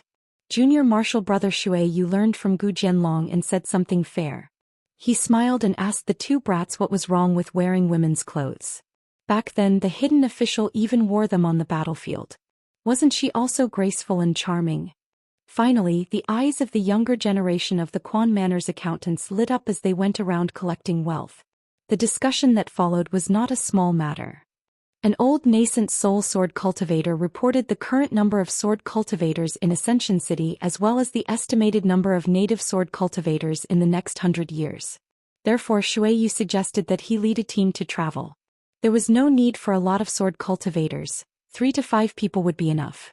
He wanted to find foreign sword cultivators for the Great Wall of Sword Qi. Lord Gao Yi suggested that other than the 8 vassal mountains of Ascension City, another 4 cities should be established. They could guard the 4 sides and also accept more people.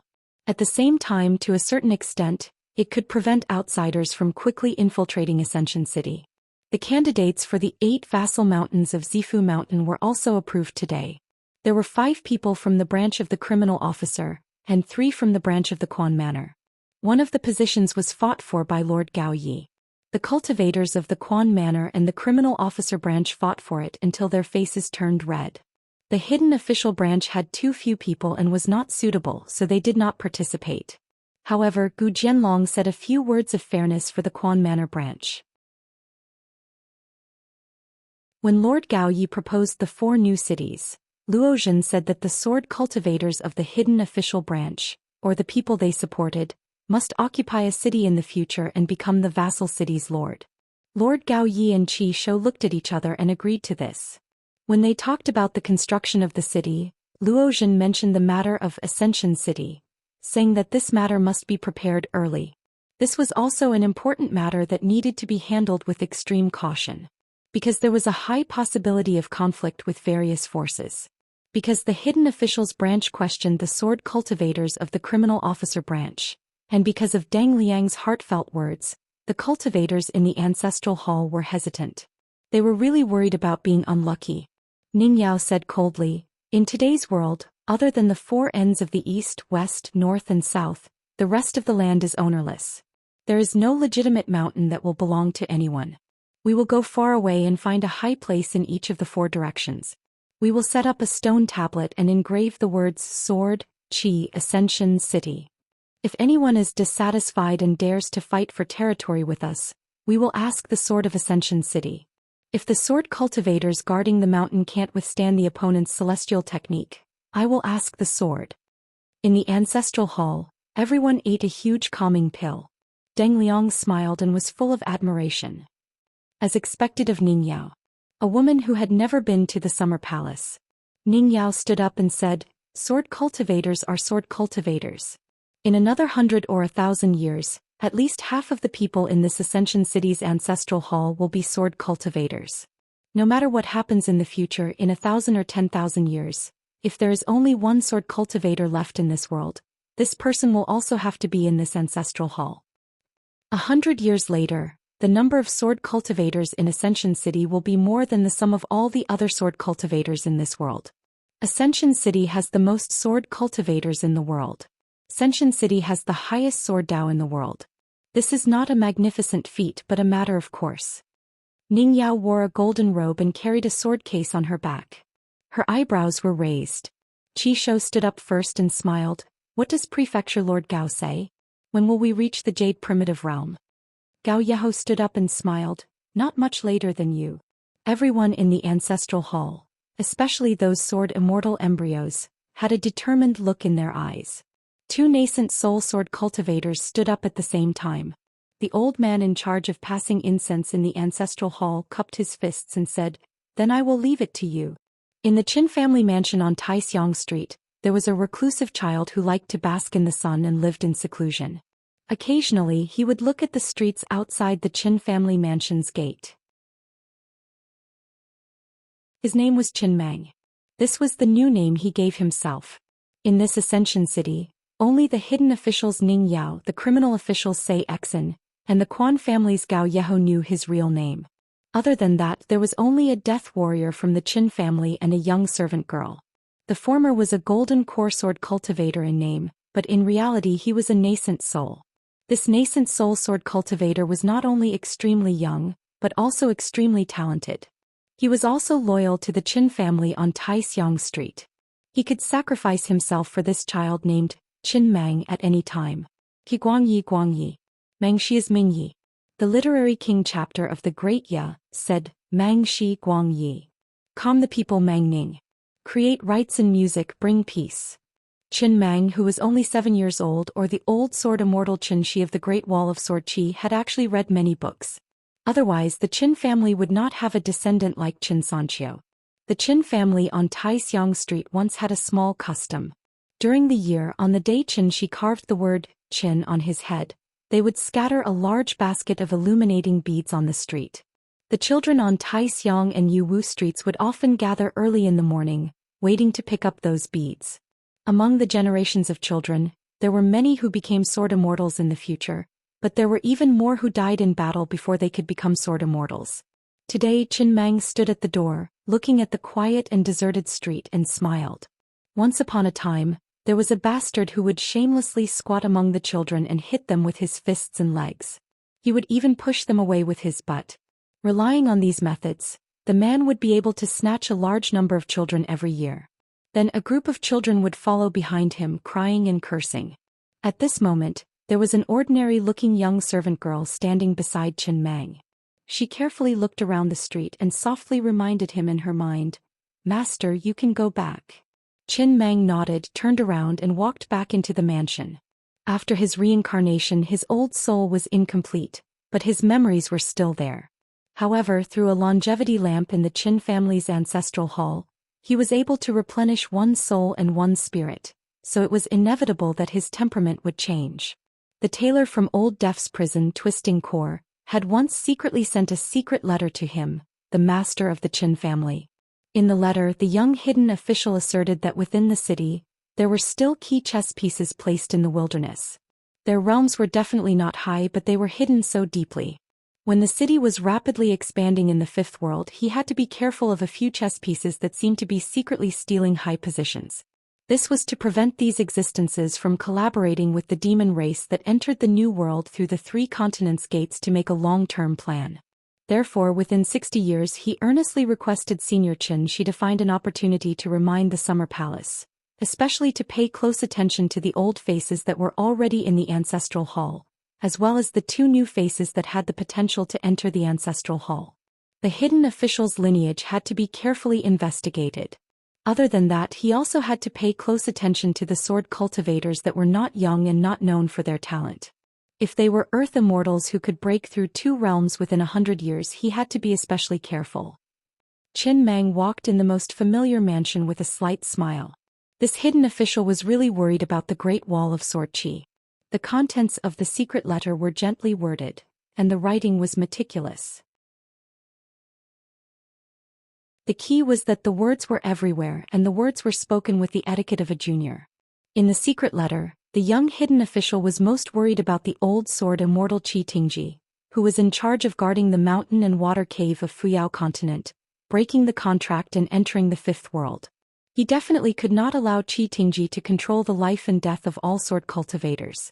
Therefore he had to be careful that Tongya continent was the first to close, and Fuyao continent closed later than South Hassa continent.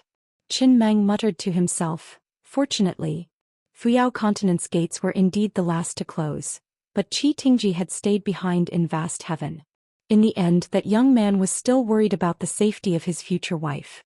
Reality proved that Qin Pingon was overthinking things. Firstly, reality proved that Qi Tingji's skin was not as thick as Qin Pingon thought. Secondly, Ning Yao had broken through too quickly. Even if Qi Tingji was ambitious, he would first seize power, then control the entire city of sword cultivators and challenge the Confucian rules. But with Ning Yao and the sage of literature watching over him, Qi Tingji would not succeed so easily. Moreover, Bai Yi had a relationship with the old scholar, and the power of his family's descendant Qishou. Qi Tingji must have weighed the pros and cons. However, Qin Mang did not feel that this kind of later proved to be overthinking things was unnecessary. On the contrary, it was the most necessary. After all, Qi Tingji had almost become the second Xiao Chua. If such a person did not want to become the number one person in a brand new world, occupy the fate of the great Tao, and use it to reach the 14th realm, no one would believe it. In any case, the young hidden official was the first to not believe it, and Qin Mang was the second to not believe it. Once Qi Tingji lost his mind and completely shed all pretense of cordiality and chose to break into the fifth world, the first person he would kill would be Ning Yao and the second would be Qin Shi. As for Qin Mang himself, he had been in no hurry these past years. He had broken through a realm every year and now he just happened to be at the Golden Core realm. There was a deep meaning to why there were 2 empty chairs on the table beneath Ascension City's ancestral hall. One chair was for the future city lord. As for the other chair, it was reserved for the first Ascension Realm sword immortal in Ascension City's history. One was for Ascension City's face and the other was for Ascension City. However, to be able to become Ascension City's face, it would not be bad. If nothing unexpected happened, Qin Mang would sit in one chair and Ning Yao would sit in the other. However, Qin Mang didn't mind Ning Yao occupying 2 chairs. He didn't even mind that child Qishou would rapidly grow up and become successful enough to sit in the city lord's chair that originally belonged to him. After Qin Mang's reincarnation, his soul had changed slightly. It was inevitable that his temperament would change. He was more interested in the vast world and the green netherworld. He wanted to ascend to the heavens alone in the future with a sword in hand and travel to both worlds. However, if there wasn't a suitable junior within 100 years who could show the talent to sit firmly in the city lord's seat, then there was no other way. When the time came, he would need to enter Ascension City's ancestral hall. However, no matter what, Ascension City's rise was unstoppable. Even if someone tried to stop him, Qin Mang was Qin Shi after all. He was the sword cultivator who had carved the words on the Great Wall of Sword Qi. In the twilight, the shop was about to close. After a hard day, the acting shopkeeper Jing Dafeng was leisurely drinking wine. He stepped on a long bench and looked at the restaurants on both sides of the street. There were no women, so he glanced at them. When a woman came in and out, he couldn't take his eyes off her. A young man poured a bowl of wine for the acting shopkeeper. He shook his head and said, "Dafeng, you're not doing well. Today's ancestral hall's meeting is so lively. In the end, you didn't even have the chance to squat at the door and listen. You have the face to teach others martial arts?" Jing Dafeng bent down and sniffed the wine. He wasn't in a hurry to drink. He raised his head and smiled at Feng Kangol. "Is your big brother Dafeng someone who cares about false reputation? How many women can I see in the ancestral hall? Can it be compared to sitting here?" Other than Jing Dafeng, who was a foreigner, the rest of the people in the shop were his old friends. 2 young men, Qiulong and Lu Er. 2 young men who did odd jobs, Feng Kangol and Tao Ban. The wine was the same as before. Bamboo Sea Grotto Heaven wine, Green Immortal Mountain wine, Mute Lake wine, pickled vegetables and Yangchun noodles. The bowls were the same size as before. Feng Kangol spat. This Jing Dafeng, just by relying on that smile and gaze that no one could imitate, he had scared away who knew how many girls who usually came to buy wine.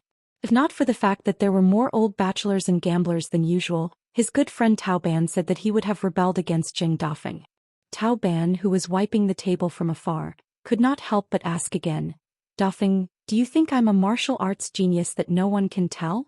When this young man was still a child, he had asked the second manager a similar question. However, the manager had changed the martial arts genius into a potential sword immortal. Jing Dafeng was still in charge of teaching fist techniques. This manager, who loved to drink and was especially willing to embezzle, would never drink before or after teaching fist techniques. Jiang Yun, Dusk Alley, Su Gong and Yuan Zhouhua. These three were the fastest to learn fist techniques. Relying on the brand new world's timing, Jiang Yun obtained martial arts fate twice. Su Gong and Yuan Zhouhua each obtained it once. There was also a young lady from Yuhu Street, Sun Tian.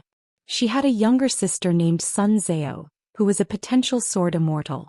Back then she was brought away from the Great Wall of Sword Qi by a female sword immortal. They could also learn fist techniques. Actually, the first batch of 10 children had decent fist intents. Later, the 2 selected by Twisting Core had good aptitudes. After that, the other 40 or so children paled in comparison. The so-called strongest was a horizontal comparison to other martial artists of the same realm. However, the stronger one's foundation was, the more martial arts fate would be bestowed. If one had an unprecedented height when breaking through, it would be even more spectacular when one's martial arts fate was bestowed.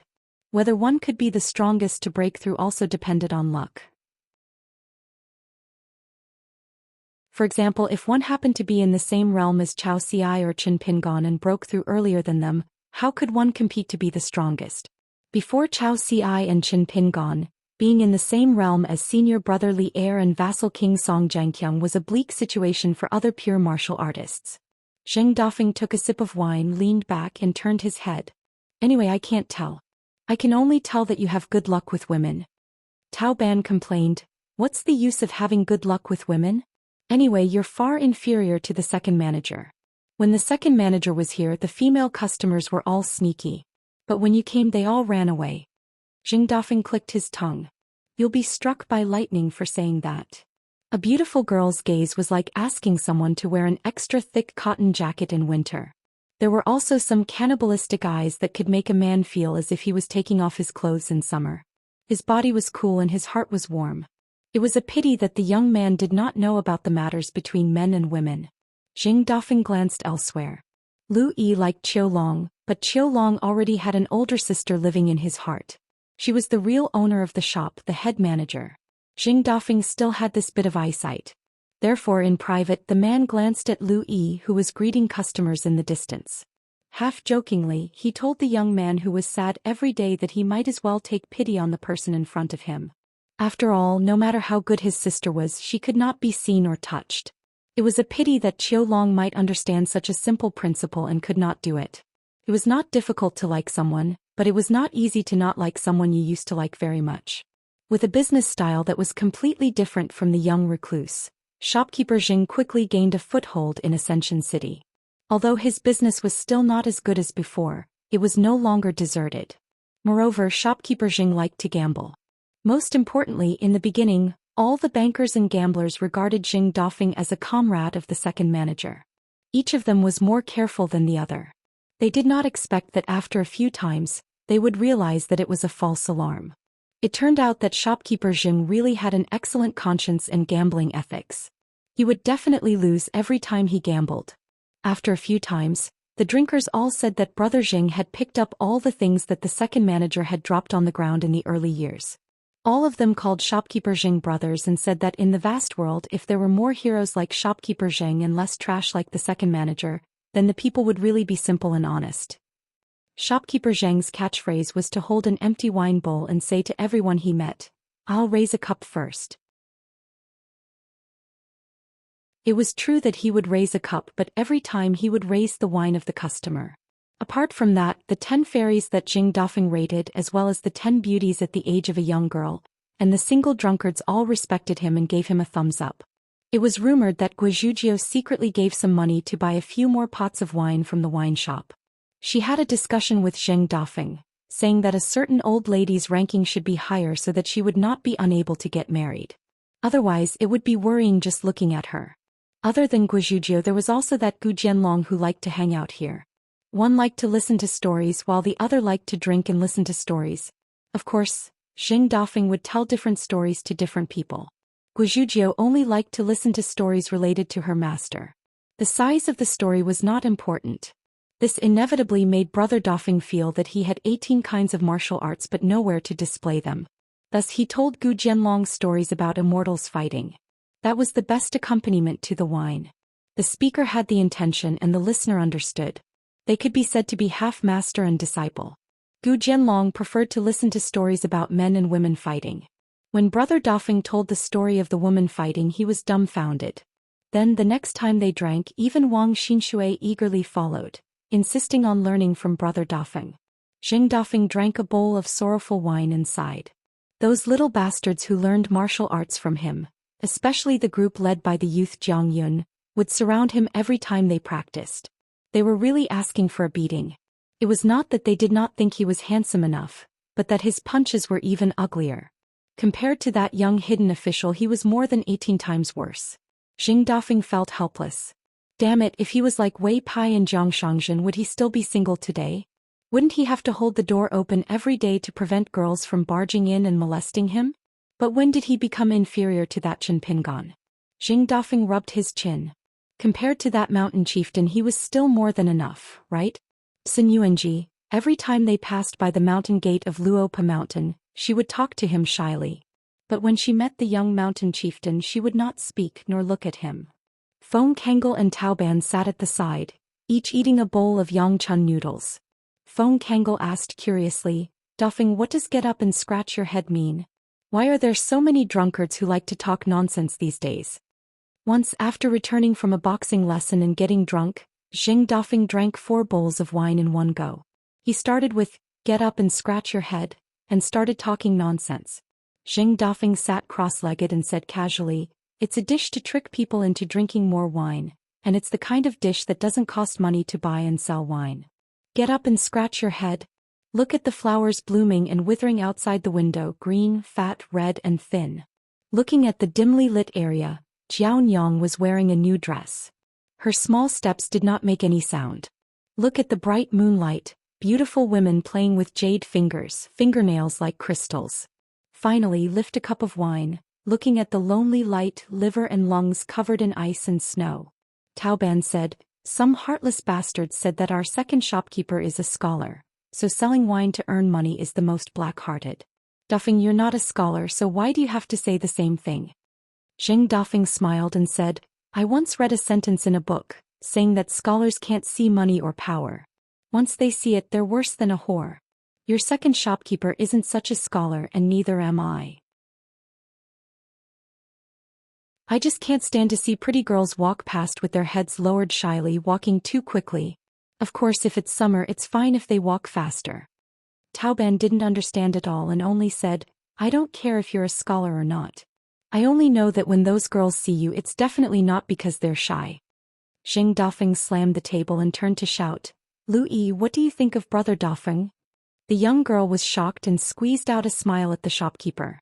She said softly and timidly, shopkeeper's eyes aren't good, but he's actually a good person. Taoban chuckled and rolled up some noodles from his bowl. He said, I'll lift a cup too. Feng Kangol put down his chopsticks and slammed the table with both hands. Xing Dafeng straightened his back and raised his wine bowl high. Get up and scratch your head, lift a cup yourself. Taoban suddenly said, I heard that the door closes for 100 years. I'm not a sword cultivator and I can't learn any boxing or martial arts. Will I never see second shopkeeper again? Feng Kangol instantly fell silent. Xing Dafeng laughed. That won't happen. Qin Pingan can't bear to part with you guys. The reason why our second shopkeeper traveled so far was so that he could reunite with her. Taoban laughed. If you can talk, drink more. I can treat you to a pot of mute lake wine. Xing Dafeng drank the wine and gently shook the white bowl. Riches and honor go to waste. I never thought that I could live a comfortable life here. Feng Kangol suddenly asked, Dafeng, how old are you? Xing Dafeng smiled mischievously. I'm still a young and strong guy. If you guys don't believe me, Brother Dafeng will fry a poached egg for you next time. Taoban rolled his eyes. If you're a scholar, I'll let Feng Kangol take your surname. Xing Dafeng looked at the sky and said, pack up, let's go home. Xing Dafeng rented a small house in Yanmo Alley not far from the wine shop. After closing the shop and going to his residence, Zheng Dafeng opened the courtyard door and greeted with a smile. Miss Twist Heart. For some reason Twist Heart, who came with some business, left when she saw Zheng Dafeng rubbing his hands and grinning. Zheng Dafeng was annoyed that he did not treat his guest well. After the man sat down alone in the main room, he lit the lamp and began to flip through a divine book that he had borrowed from Zhou Xian with great difficulty. Some of the pages were filled with colorful drawings.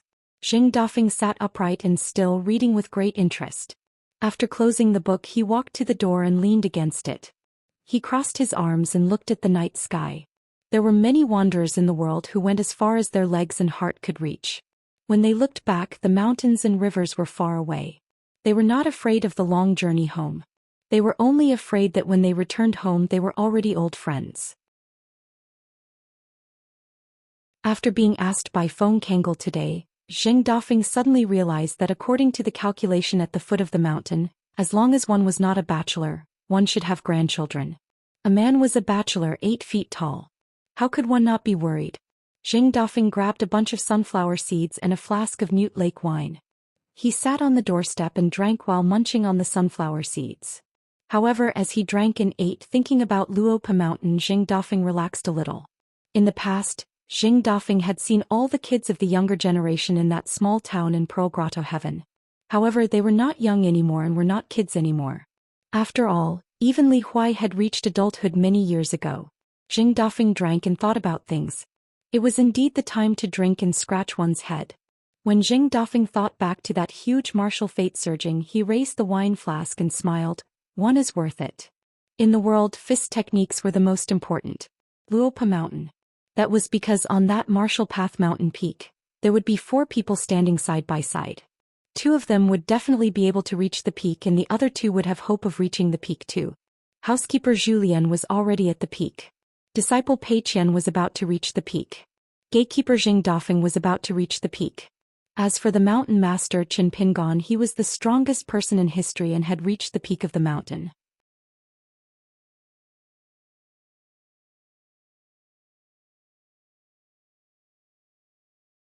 (708). In the middle of the Tongye continent. It was supposed to be a good season for rain to give birth to 100 valleys, a great season of tranquility and brightness.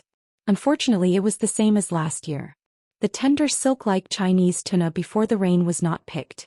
Countless green tea mountains gradually became barren, overgrown with weeds. Every household, rich or poor, no longer had the slightest bit of the fragrance of spring tea before the rain. The northern Jin kingdom had been peaceful for too long. Compared to a continent, it was unfortunately a place that military strategists had to fight for. In the past, it was separated from the Great Quan dynasty's Yao family's iron cavalry by the Pine Needle Lake in Mount Jinhuang. It was still considered peaceful. However, after a change in the world, all the political maneuvering and all the hard work had become a thing of the past. The northern Jin kingdom was no longer a kingdom. Southern Qi, which was located in the north of the Great Quan kingdom, was not much better than the Beijing kingdom. In the end, only the Great Quan kingdom, whose emperor had not appeared for a long time, was left. The vassals were regent and the empress participated in politics. They were still fighting against the demon army from the wilderness. However, they still had no chance of winning and were retreating step by step. Less than a tenth of the Great Quan Yao family's cavalry remained. The old capital of the southern Qi kingdom had already become the place where the military tents of the moon-supporting mountain were stationed. The Great Quan kingdom had also lost more than half of its territory, and its border army was almost completely wiped out. The soldiers and horses of the various provinces could only retreat to the capital. It was said that when the famous Mirage City was conquered, the military tents would be relocated. When the demon army of the wilderness landed on the west coast of the Tongye continent in the early years, more than 30 military camps had their own orders. They mainly attacked the deeply rooted Immortal Mountains. Generally, they spread from the west to the east and from the south to the north. They did not pay too much attention to the human kingdoms and vassals along the way. They were drowned by the tides and wantonly destroyed. They did not call for surrender or appease. The cities were destroyed and people died. Then they were refined into an army of skeletons by the great demon cultivators under the skeleton throne by Ying. They killed the living with the dead. In the end, they were all dead. In the old mountains and rivers of the Beijing kingdom, 6 rainbows suddenly stopped above a large golden sea of clouds under the sun. Then they quickly fell to the ground. The wind in the sky blew the hair on the temples of the 6 people. They all had young faces, and there were 3 men and 3 women. They broke through a hole in the sea of clouds, and their vision suddenly became clear. One of them was a man in a black robe who tied his hair with a snow-white ribbon. Descending from the heavens to the mortal world, he looked like a banished immortal. Under the sea of clouds, there was a huge city with a towering but damaged city walls everywhere. It was the location of a state capital. There were not many cities in North Jin that had not been plundered. It could be considered a lone city in a country. The mountain and river array of the city was even more stable than the capital cities of many vassal states. It was said that it was because there were 2 otherworldly experts in the city. One of them was a core formation stage cultivator who was adept at array formations, and the other was a nascent soul stage cultivator with an impressive cultivation. That was how they managed to keep the dilapidated city under control. However, this wasn't the main reason. The real reason that the city was lucky enough to escape was that an immortal realm demon in the military tent had been killed by Sun Yuan, an ascendant realm demon who was in charge of the operation of the 3 enclosures and 4 divisions Great Formation. Therefore, some great demons felt that this place was too unlucky and were unwilling to show their faces. If it weren't for Sun Yuan and Jiang Shangzhen, the 2 troublesome demons from the Jade sect, who had been relying on the heaven and earth Great Formation that gathered the destiny of a continent to specifically target the immortals in the military tent and the ascendant realm demons, the Tongyi continent would have been destroyed much earlier. Sun Yuan's realm was high, and he used a continent as a small world. Several ascendant realm demons were quite afraid of him. Although Jiang Shangzhen was only in the immortal realm, his natal flying sword was too vicious and sinister. Every time the sword fell from the sky, he didn't find trouble with the ascendant realm demons. He didn't even want to fight too hard with the immortal realm demons. He relied on the right time, place, and people to kill those immortal realm demons with an advantage of 1.5 realms. With one sword, the immortal realm demons who could have killed half a country by themselves would either die or fall in realms. After the 2 sovereign realm demons, Xianxia and Fei, returned from the sea between the Aquarius continent and the North continent, they specifically searched for traces of Sun Yuan and Jiang Shangzhen in the sky.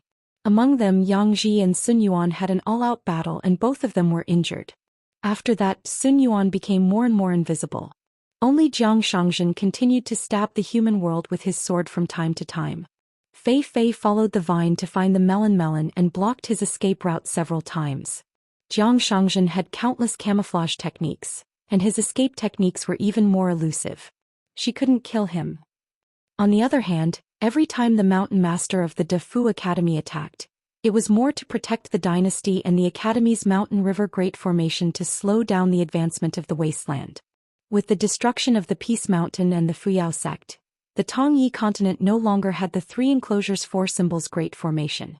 The time had changed, and Sun Yuan and Jiang Shangzhen were in the wasteland.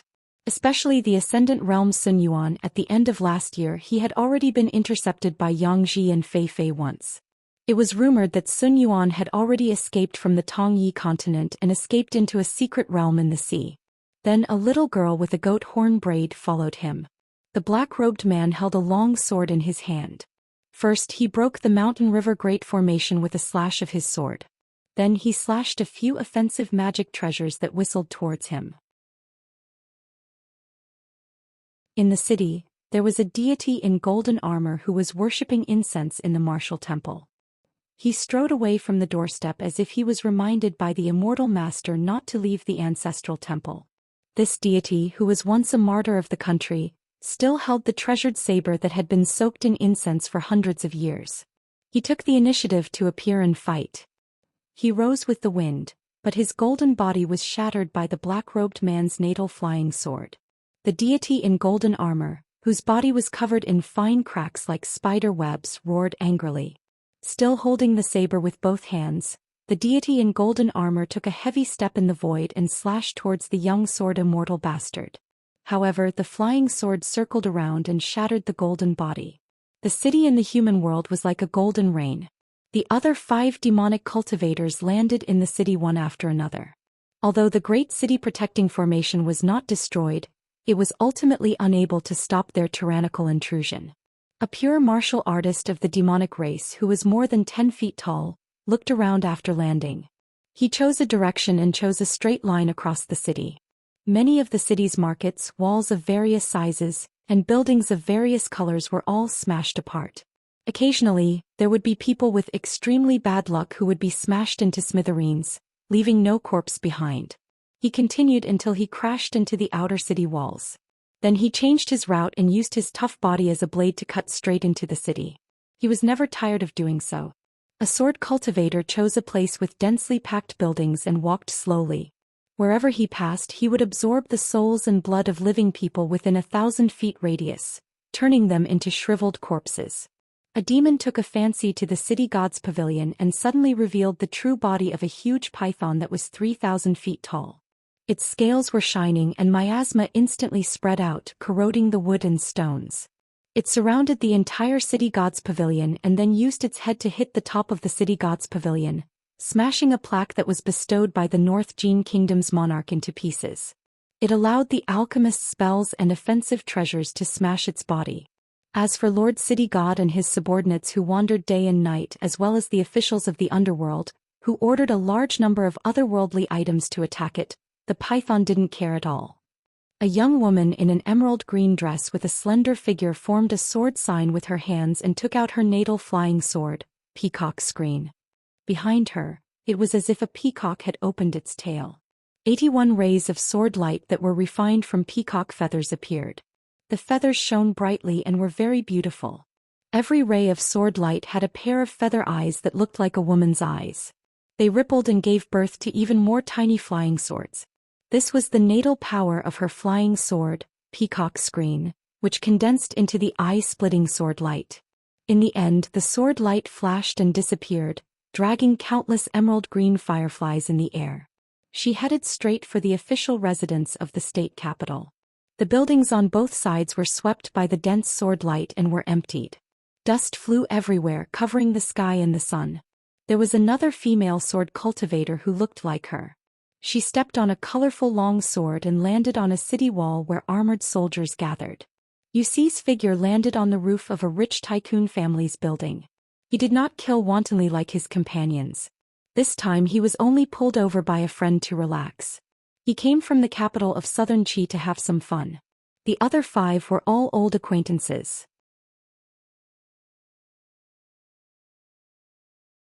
The group of sword immortal embryos who fought side by side in the Jiaxin tent were of course Yuxi's friends as well. However, they were not very familiar with each other. The cities under Yuxi's feet had not been destroyed by the flames of war. Among them there were very few provincial cities. It was even harder to find the remaining provincial cities of a large country like northern Jin. Most of them were remote prefectures and counties of vassal states. They were used by the cultivators in the military tent to practice. They also had to fight and compete for military merits. Otherwise, they would not have had such a good opportunity. Yuxi sat on the roof with his sword across his knees. He glanced at the already chaotic mansion of the rich and powerful families and ignored it. From the time the Great Wall of Sword Qi was cut in two and the city flew to the distant Fifth World, then to the old site of the Hanging Mountain to pave the way for the army on the sea, to today's attack on Fuyao Continent and Tongye Continent, the 2 vast continents of the world, they were actually 2 to 3 years slower than expected. Otherwise, at this moment in the wilderness, they would not have taken half of the Jinjia continent, but the entire Aquarius continent. The losses at the Great Wall of Sword Qi were too severe. Compared to the original prediction of the Jiazai tent, there were 30% more casualties. In reality, the Jiazai tent deliberately made it sound too light. Yuxi knew the truth. There were 40% more casualties. Moreover, the tragedy of the Great Wall of Sword Qi battlefield was not something that could be described with the word slight. The Jiazai tent's established strategy was to split their forces into 3 places. However, it was just a small group of top combat power. For example, Lu Cha and 3 to 4 great demons of the sovereign stage would lead a portion of the forces to restrain the Hassa continent. As for the Fuyao continent, they had to take it down. However, they were not in a hurry to take down the Jinjia continent. This was because the Jiazai tent's earliest main attack route was to push north from the Tongye continent and take down the Aquarius continent and the North continent in one go. Then they would use at most 4 years to quickly swallow and digest the fate of the southeast Tongye continent and the southwest Fuyao continent. Especially the Tongye continent, it should have changed hands 2 years ago and become a part of the wilderness. The Jiazai tent was not the leader of the sword cultivators.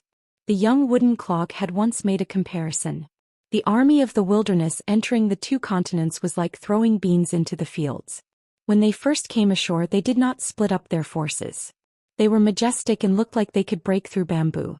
However, compared to a continent, their forces were still too little. They still needed an endless stream of reinforcements to continuously fill up the damaged territories of the 2 continents. After that, they would become what Mr. Zhou called the planting fields. They could not treat the 2 continents as dry swamps for fishing. After the initial stage of intimidating the people, they had to appease the broken dynasties and pull in the cultivators on the mountain who escaped the net. They had to strive to welcome an autumn harvest within 10 years.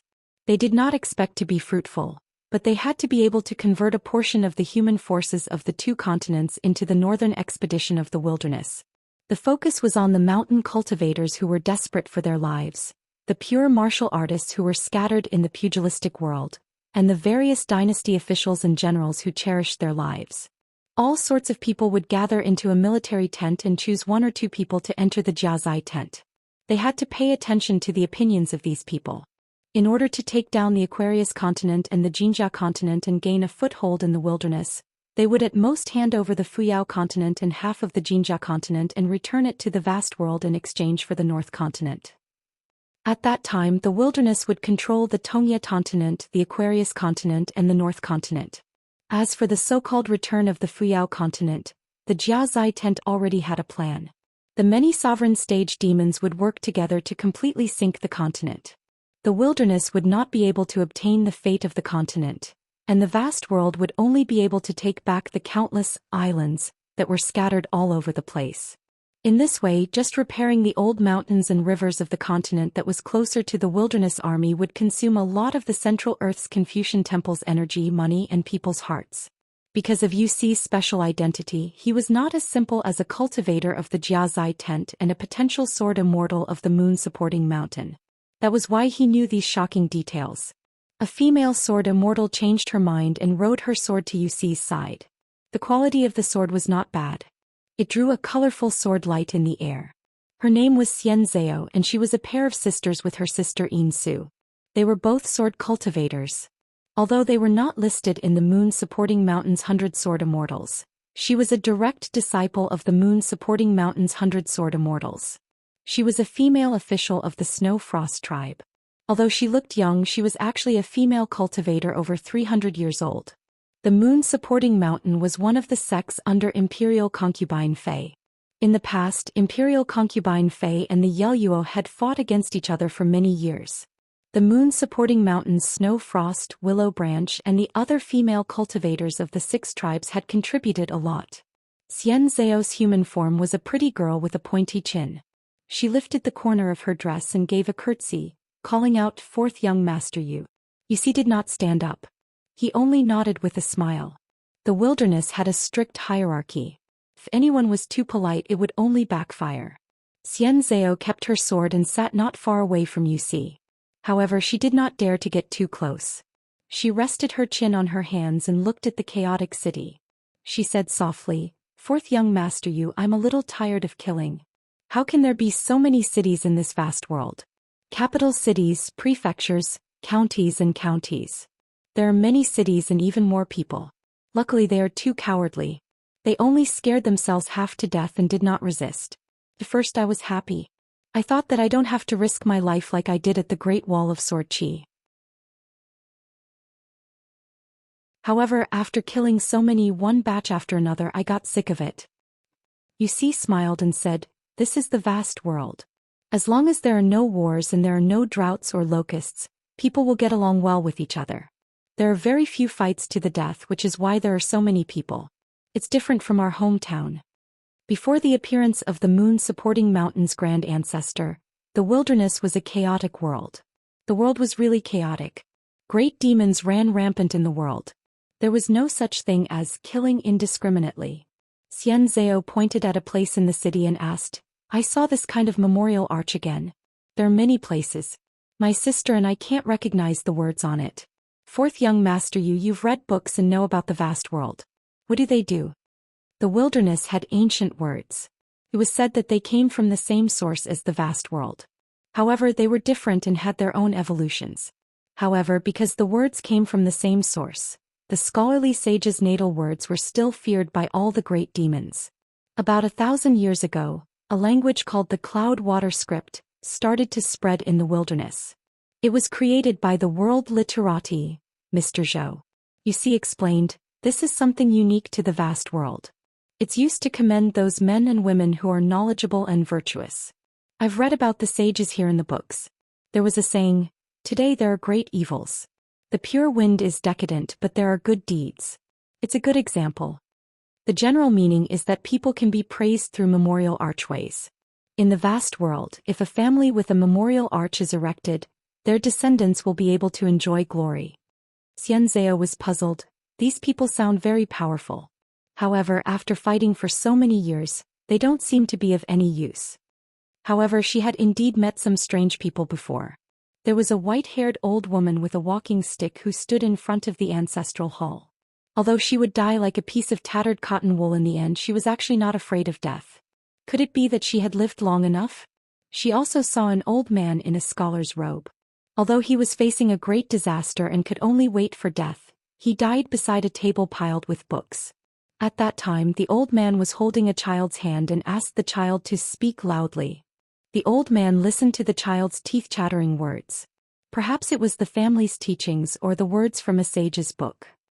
No matter what, when the old man died, his expression was calmer than many of the cultivators on the mountain who gave away magic treasures and immortal coins. Many of the emperors and generals who prostrated themselves on the ground were also calmer. But even so, what was the point? Xianxia felt that it was meaningless. After all, the old and the young were all dead. On the other hand, many of the places that were originally regarded as places to fight by the military tents were battlefields, lines of defense, passes, and tens of thousands of elite cavalry and infantry in bright armor. They were all just for show and would collapse at the first touch. Some of the high cities and impregnable passes were often breached after 2 or 3 attacks. The armors were too new and the old soldiers were too few. However, some of the immortal families and the elite troops of the 7 or 8 dynasties still caused some trouble for the army of the wasteland world. Especially when attacking the place called Peace Mountain, there were heavy casualties. The 2 military tents lost all the troops under their command. In the end, they had no choice but to transfer 2 groups of troops over. Yuxi did not know whether to laugh or cry. It was difficult to explain to her the uselessness and usefulness of these illusory things. They were used to educate people's minds, but they were naturally useless in fighting and killing. Every memorial arch was priceless in a peaceful world. However, in a chaotic world they seemed to be worthless. Yuxi looked at an old nascent soul state cultivator and finally could not take it anymore. He had already left the protection of the formation and was fighting with Yin Su and the others. Because Yin Su had killed too many along the way and he had done it on purpose for him to see. That pure martial artist had even purposely ripped off a few heads and threw them on the formation. Ripples appeared like fresh blood smeared on the wall. As for that python true body, he returned to human form. He grabbed 2 city god pavilion godly spirits and pressed them on the outer wall of the formation, crushing their golden bodies bit by bit. Xianxia was already satisfied to be able to chat with him for a while. She stood up and said apologetically, "Fourth young master, I am going to kill now. Otherwise, sister will think I am lazy and will nag for a long time." Yuxi waved his hand and reminded with a smile, "You still have to be careful of those 2 human earth immortal cultivators. You cannot let your guard down just because you are a golden core sword cultivator. Human cultivators are very cunning when they are alive. After making up their minds, they will be more decisive when they die." Xianxia nodded. "Fourth young master, you had a noble status, but he was always so easygoing and his words were gentle." Yuxi looked at Xianxia's departing figure and did not plan to make a move. At the Great Wall of Sword Qi, Yuxi had entered and left the battlefield too many times. He had many merits and did not suffer many losses. Actually, it was just that one time, but it was a little heavy. After breaking through the Great Wall of Sword Qi, The wildlands cultivators were slightly slower in this unfamiliar world. However, it was like two nascent soul chi refinement warriors who had worked hard to kill a troublesome golden coresword cultivator. Then they had to deal with a group of dispirited lower 5 realms cultivators. Of course they would find it very easy, even boring. Wuxia stood up and looked down. A young man dressed in brocade robes and a jade belt, whose face could be considered as handsome as jade in books, was hiding by the window of the study and looking at him. A young man dressed in rough clothes was even more interesting. When he saw Xianxia flying back and forth on her sword, he ran all the way and climbed up the nearby roof. He mustered up his courage and asked with a trembling voice, "Are you the immortal master on the mountain who came to save people?" Wuxia smiled in Tong Yezhou's elegant language. "I don't understand your North Jin official language." Unexpectedly, the young man immediately changed the official language to elegant language. "Immortal master, can I cultivate immortal spells with you?" Wuxia shook his head. "I'm a demon, not an immortal master.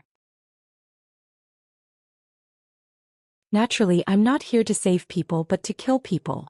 The young man was stunned. Wuxia waved his hand. "Hurry up and hide. After 10 or 20 years you might still be able to live."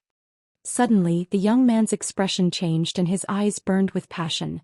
"I know where the treasures are hidden in the residence. I'm willing to lead the way for you. Can I follow you in the future?" Wuxia smiled. "Sure, lead the way. I can really give you a great fortune. After the world is turned upside down, it's time for the new and old atmosphere to change." Anyway, he had nothing to do. Moreover, he thought of a certain saying in the Jiazi tent. When would the people of the wasteland world be at ease after occupying a new continent? It was those who survived the war and admitted that they had no way out and no chance to change their mistakes. Even if these people returned to the vast world, they would still have no way out because they would definitely be dealt with in the future. Only then these people could be used by the wasteland world at ease and become lackeys who bite and kill more fiercely than demon cultivators. For example, in a country, if an official killed the emperor in the imperial court, the person chosen by each government office would definitely be killed. It was the same within the family. Moreover, it had to be done in the ancestral hall, causing people to commit treason. The immortals on the mountain had their disciples kill the old ancestor. Everyone's hands were stained with blood and so on. All the rules and etiquette that the Confucian school had painstakingly established were about to collapse. Overturning and starting over on the ruins for thousands of years, the so-called morality would only be the rule set by Mr. Zhou. It was said that not only was Wooden Clog following Mr. Zhou, he was also bestowed with a surname. Wuxia landed on the ground and reached out to grab, bringing the young man who felt like he was riding the clouds to his side. Wuxia purposely did not see the other's back drenched in sweat and walked slowly. He turned his head and asked with a smile, "Is there anything you want? For example, a certain woman you didn't even dare to think about before. Is there someone you want to kill? For example, a certain rich person you hate the most. The person you want to get the most, the person you want to kill the most, you've already said it, I can help you." The young man gritted his teeth and nodded. "I don't want anything, I think it should all be master's, I don't dare to take any of it. But I want to kill 2 people." Wuxia asked curiously, "Which 2? The young man beside Wuxia gritted his teeth and said, "One of them is called Han Qingxin, the young master of this house. The other one is called Han Shuyi, Han Qingxin's elder sister. She's a girl who's visiting her family." Wuxia smiled and said, "What deep grudge do you have with that pair of siblings?" It could be seen that this person was a servant of the house, he might even be the son of that lowly family. The young man was silent and shook his head. Then he clenched his fists and his body trembled. He lowered his head and said, "I just want them to die. One is born with a good life, the other is a shameless bitch." Wuxia stopped and let the person raise his head to look at him. The young man was sweating profusely. Wuxia smiled. "The bad guys in the vast world are the good guys in the savage world. Don't worry, you won't die. I'll still let you do as you wish, but I'm worried that you won't be able to let go of your hands and feet. You won't be able to do the evil things in the past. Before you kill people, you can do more things that you've dreamed of doing. For example, if killing 2 isn't enough, then kill more. I'll wait for you here, don't worry about me waiting, I'm very free." While speaking, Wuxia took down a small yellow silk bag from his waist. When he touched it, clouds immediately came out and a black flood dragon slithered on the surface of the bag. For a moment, mist filled the air. Yuxi shook the yellow silk bag lightly and the black flood dragon fell to the ground and turned into a tall and sturdy man with black eyes. Yuxi then threw the bag to the young man lightly. Keep it well, this flood dragon slave will be your Tao protector in the future. He'll teach you immortal spells and help you become the person above the people of Tongyi continent.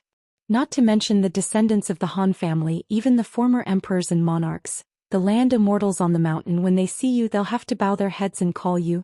Oh right, what's your name again?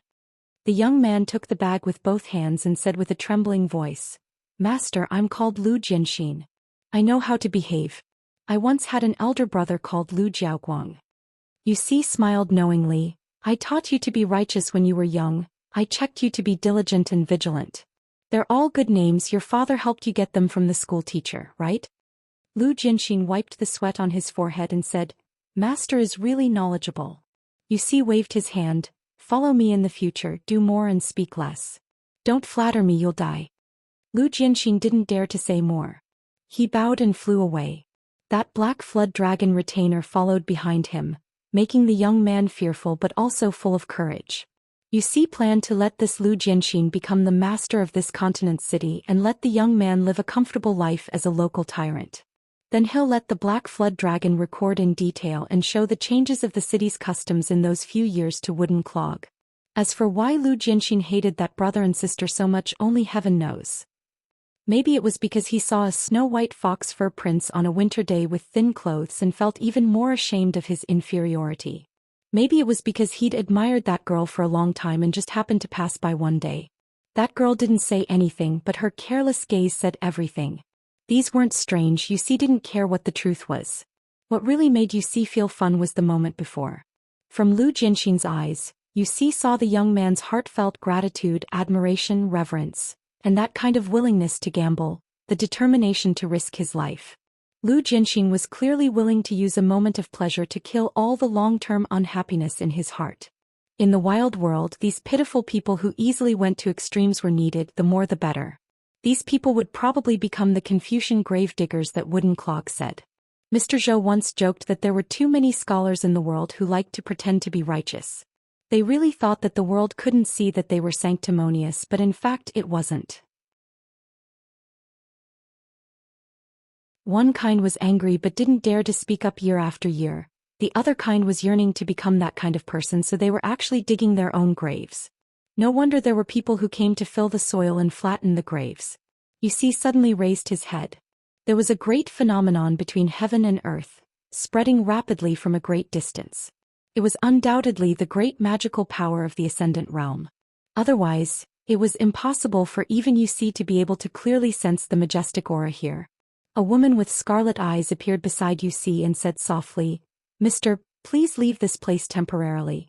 That Sun Yuan of the Jade Gray sect was first intercepted by Yang Ji and me, then chased by Xiao Chua and followed into the hidden secret realm at the bottom of the sea. It was completely destroyed and there was no way to escape. Sun Yuan appeared on the coast of the East Sea with his Dharma form, intending to split the Tongyi continent into two. It's very likely that this place will be affected. Yuxi shook his head and said, You just need to protect me, Immortal Algae and the others. I want to see how Sun Yuan split the Tongyi continent up close. The throne demon Fei Fei nodded. Yuxi frowned and asked, What about Xiao Chua? Fei Fei said, That secret realm is very strange. It seems that Sun Yuan was temporarily tricked into another world. Perhaps Sun Yuan's escape this time was to deliberately lure Xiao Chua away.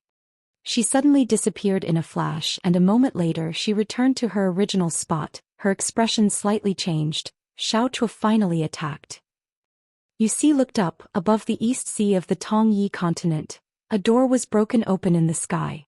Xiao Chua used a sword to break open the other side of the sky, and was able to fly back to the vast world. Then a magnificent sword light fell towards Sun Yuan's Dharma form. Its aura was not inferior to the first sword Bai Yi used in the Fuyao continent. That sword light with unparalleled momentum was intertwined with water, fire and lightning. Fei Fei looked up and said softly, That old thing is dead for sure. Yuxi smiled and said, Compared to you, Sun Yuan really isn't old. Fei Fei smiled and said, I'll go grab a few pieces of the glazed golden body for Mr. Yuxi was just about to shake his head, but Fei Fei had already swept away. After all, she was a throne demon and did not touch the foundation of the great Tao, so could not casually reprimand or stop her. Moreover, Fei Fei had used her heart to warn him to be careful. Did not bat an eyelid and strolled leisurely in this rich mansion. Suddenly, was all around and the long river of time seemed to have stagnated for no reason. Was not afraid. The robe he was wearing was given to him by Fei Fei, and could withstand the full power of an immortal sword cultivator without dying. Moreover, once Yuxi's robe was hit by a spell or flying sword, Fei Fei could arrive in an instant as long as she was not a continent away. Turning his head to look at the ridge of a roof, a handsome man wearing a laurel hat and a golden robe was gently tossing the yellow silk bag that the inky flood dragon could not break free from. That person glanced at Yuxi's robe and smiled. It's rare to see something that you want, but my little life is still more valuable. Yuxi cupped his fists and said, "Greetings, Sect Master Jiang." Jiang Shangzhen raised his hand and waved it lightly. "You don't have to be so polite, it's rare for father and son to reunite, just call me father. In the future, remember to let that little maid Fei Fei massage your father's shoulders and legs. Consider it as making up for your filial piety." Yuxi laughed involuntarily and after a moment of silence he asked, "How is the young man protected by the inky flood dragon slave?"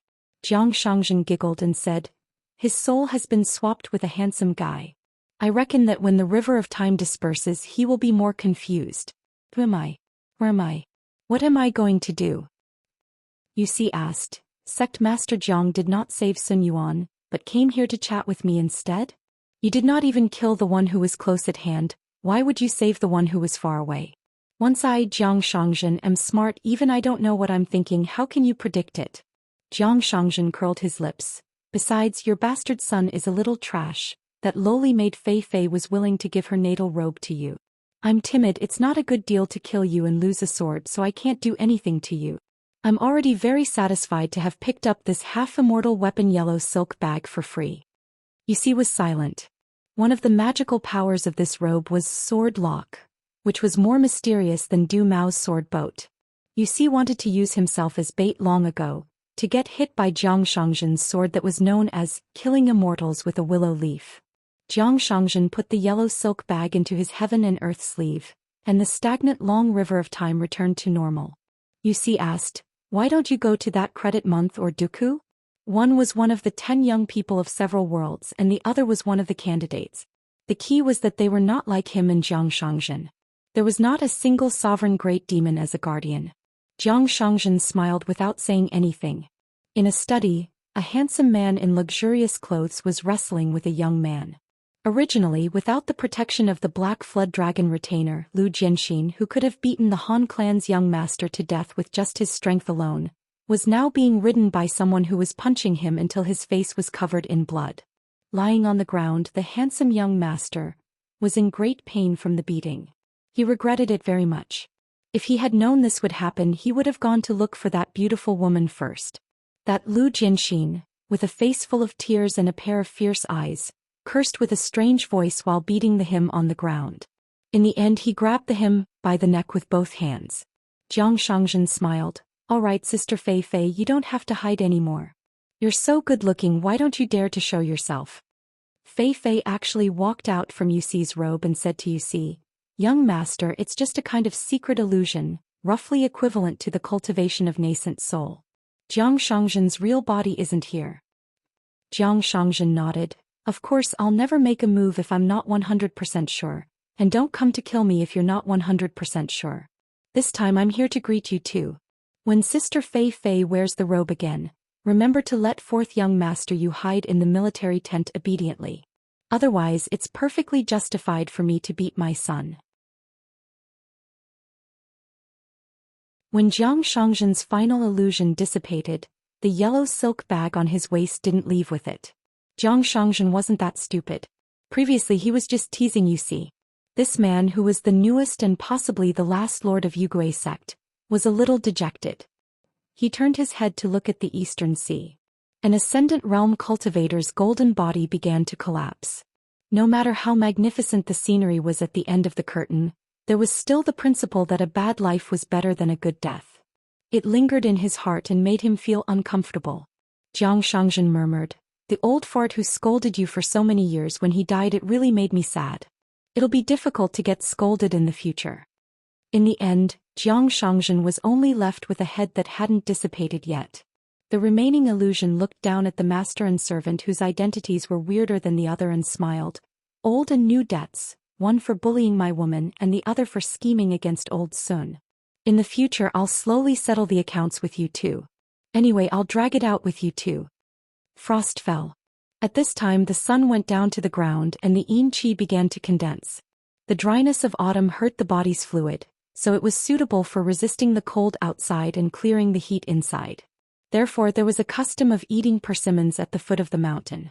It was said that it could nourish the muscles and bones and prevent the lips from cracking in winter. After a light rain, under a persimmon tree that looked like hanging lanterns, the misty sky and grayish-black branches contrasted with the bright red color of the fruit. It was especially festive. A young woman who looked to be 17 or 18 years old, with a slightly plump figure and a round face, wore cotton clothes. She stood on her tiptoes and straightened her back. She held a withered branch that she picked up from somewhere and knocked 5 or 6 persimmons to the ground. Then she casually threw the branch away, bent down to pick up the red persimmons and wrapped them up in her cotton clothes. Finally, she squatted in front of a county boundary stone. While chewing on the persimmons, she looked at the stone inscriptions. In the middle it was engraved, "Serve the officials and establish a ban, Yongning County boundary." On the left side, there was a small line of words that wrote the country's name. She felt that it was very impressive. With such a stone tablet that ordinary people passing by wouldn't even look at more than a few times, they could settle the 2 neighboring territories. In her hometown it wasn't possible. It wasn't that particular and it couldn't be that particular. If one fought too fiercely and had a bad temper, it was easy to not keep anything. After arriving here she traveled all the way. She collected all the official gold, silver, copper and copper coins of various countries, the 4 treasures of the study, the little 9 marquises and the books of the 100 schools of thought. She had an affinity with everything she saw. Anyway, when she arrived at a post-war city, the more doors there were, the fewer doors there were. She could casually pick them up along the way. There were more than corpses everywhere. To eat persimmons one still had to hit the persimmons off the tree. However, picking up things that were said to be worth a lot of money was much easier. In today's Tongye continent, the world in the north was actually not as stable as in the south.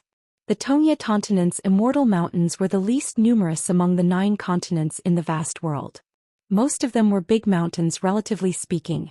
In fact, in any continent with a vast territory, it was still very difficult for ordinary people to enter the mountains to visit immortals with the naked eye. It was not as simple as meeting the emperor.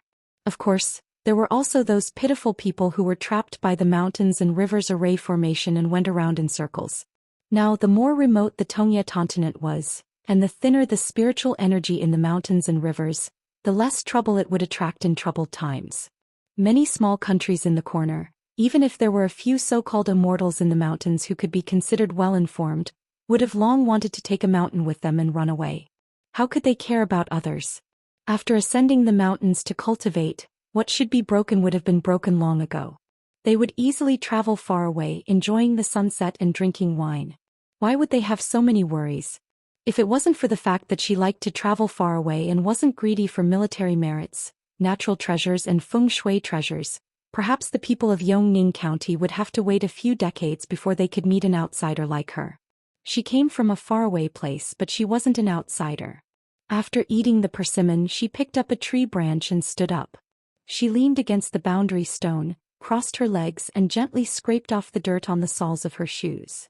Previously, outside the Confucian temple in the county town, there was an official with a group of Confucian scholars chanting, plowing and weaving to avoid the wind and rain, probably because it was frost.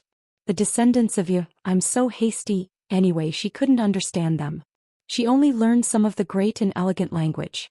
Other than that she couldn't speak or understand the language of the Tongye continent. She didn't know anything about the official languages and dialects of the various countries. She only saw the group of people who had become officials and those who had not yet become officials gathering together to do something for the people. It was quite a scene. However, wasn't the person in the official's robe a little too fat? His face was flushed and even his neck was almost invisible. Shouldn't all scholars be as thin as Mr. Zhou? There was a group of children who were playing around on their childhood horses. They were playing house as they carried the palanquin to get married. Previously, when they saw the woman standing beside the rock, the children only glanced at her a few times and ignored her. The woman looked unfamiliar and wasn't pretty. She continued to travel alone. Following the traces of the movement of spiritual qi, she finally saw an immortal sect. It was a small sect and was not common in the Tongye continent. However, the cultivators on the mountain seemed to have gone out, so she did not pay them a visit. In the end, hundreds of miles away between two mountains, there was a vast mountain fog that flowed slowly like a stream. Between the mountain peaks, there were immortal qi cultivators who had set up a huge net with spells to catch a type of bird. It was as if they were catching fish at the foot of the mountain and chasing the fish into the net. A few qi cultivators who could control the wind kept scaring the flock of birds. Some cultivators of the lower 5 states who could not control the wind kept flying in the mountains, making noises and deliberately startling the birds. The cotton-clothed woman sat on a branch of a low mountain and watched this scene quietly.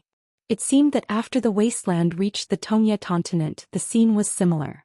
There were constantly startled birds flying in the sky and crashing into the big net. It was just that she didn't know if those immortals on the mountain who saw the rulers below as puppets would turn to envy these lowly ants at the foot of the mountain in her eyes when they were about to die. They probably couldn't care less. In the moment of life and death, even those who had attained the Tao would probably be confused. He suddenly wanted to find someone to chat with. She didn't expect that they could speak the language of the wasteland, but at least they could speak the language of the central divine continent. It wasn't easy to find them now. The city god temple and the mountain shrine in the small places were useless. They definitely only knew the language of the Tongye continent. It was a pity that those Confucian scholars of the academy had either died on the battlefield or retreated to the Jade sect and the Tongye sect. The 5 mountain lords of the great dynasties were definitely dead. The disciples of the Shang clan were even more slippery. Their ability to earn money and hide was too good. It was hard to catch them. As for the cultivators of the upper 5 realms, she was fortunate enough to meet one previously. He was hiding in the deep mountains and had yet to establish his own sect. He was probably the so-called hermit of the vast world. When she met him, she ignored him. It was mainly because she was too lazy to fight him. Previously, she went to a medium-sized immortal residence. There were Jindan and nascent Soul Earth immortals overseeing it. They didn't have a pleasant conversation and she killed each of them with a punch. Not bad. When she just came ashore, there was a pure Jade Realm cultivator whose name she forgot to ask. Wasn't he also killed with a punch? Several young men and women of the lower 5 realms slowly descended the mountain in her vision. There was a female immortal master holding a chrysanthemum that had just been plucked. Frost had killed hundreds of flowers and only this grass was flourishing. The cotton-clothed woman placed her hands on a tree branch. She wasn't interested in the female immortal masters. She was more interested in the chrysanthemums. Her thoughts drifted away. She heard that there was a place called the Blessed Land of 100 Flowers in the vast world. Among the deities of 100 Flowers, it seemed that this flower had a very high position. It had many elegant names and they were all very pleasant to the ears. Frost Pistol, Smiling Flower, Gold. As for Sun Essence and Zhouing, they were a little strange. The cotton-clothed woman preferred these messy things. When she was cultivating in her hometown, she always felt that there were too many interesting things in the vast world. Therefore she had to come here to take a look. As for the fighting and killing, it didn't mean much to her. The reason why she had returned to the human world from the wasteland and came to the Tongye continent was because the sovereign demon, the Lotus Nunnery Master, was killed by Dong Sanjing's sword. After all, to a certain extent, she and the Lotus Nunnery Master were neighbors. Of course they were neighbors, but they were actually very far apart. In the wasteland there were 3 moons hanging in the sky. However, the moons were only close to each other. Occasionally, only the one called Yao Jia would drop by her house. Men and women walked in the mountains. Some said that the autumn clouds did not fall into the water on that moonlit night. Fire burned the cold mountain stream and pine trees into ashes. Then there were poems sung by others. Some were from books and some were from their own stomachs. The cotton-clothed woman couldn't understand anything. She was a little annoyed. In the past she would have tolerated it. She was just a passerby on the way here. However, when she wanted to find someone to chat with, she was a little annoyed. She habitually reached out her hands and slapped her cheeks. Her movements were not small and attracted the attention of the young immortal masters who had sharp ears and eyes. Some of them looked at her unkindly. Some saw her as a thief and some disliked her for being ugly. There were also those who looked at her as if she was a bird in a net. He hated it the most. However, when she saw a round-faced little girl staring at her curiously, the cotton-clothed woman grinned. She was in a good mood. She couldn't speak, so she raised her arm and waved at the little girl as a greeting. The little girl hurriedly waved at the unfamiliar elder sister. Then, when her senior brothers and sisters looked at her, she immediately put her hands behind her back and looked up at the sky. The cotton-clothed woman smiled. A round-faced girl was the cutest. In the end, the group of people didn't say anything. They didn't know that they had taken a turn at the gates of hell and went back to the mountain. The cotton-clothed woman was still holding the branch with her hands. She smiled and said, "Are you Zhou Xian?" A man stood on a treetop. He smiled and nodded. "Miss Kuyu has a round face and is very beautiful. So I changed my mind." The cotton-clothed woman was still looking into the distance. She said, "I'm not someone you can kill just because you want to." Jiang Shangzhen sat beside her and accompanied her to wait for the moonlight to come to the human world. He asked, "Have you seen Chen Pingon?" She thought for a moment. "I've seen him once. He's not as good-looking as you." Jiang Shangzhen laughed. "No such thing."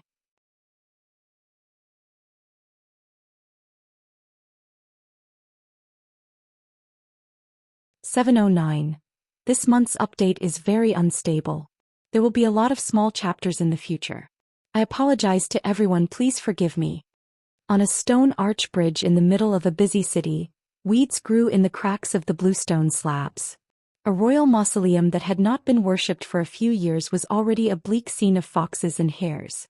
The spirits of the mountains and lakes left the hidden caves in groups and rampaged in the market below the mountain. They clamored outside the Wenwu Temple, City God Temple, and Xianxia Temple without fear. A king was drunk in the arms of a beauty and repeatedly murmured, "It's not my fault." The woman reached out and gently rubbed the cheeks of the man in the dragon robe. Previously, in the main hall, the generals were pale and the civil officials suggested that they go out of the city to present the imperial seal.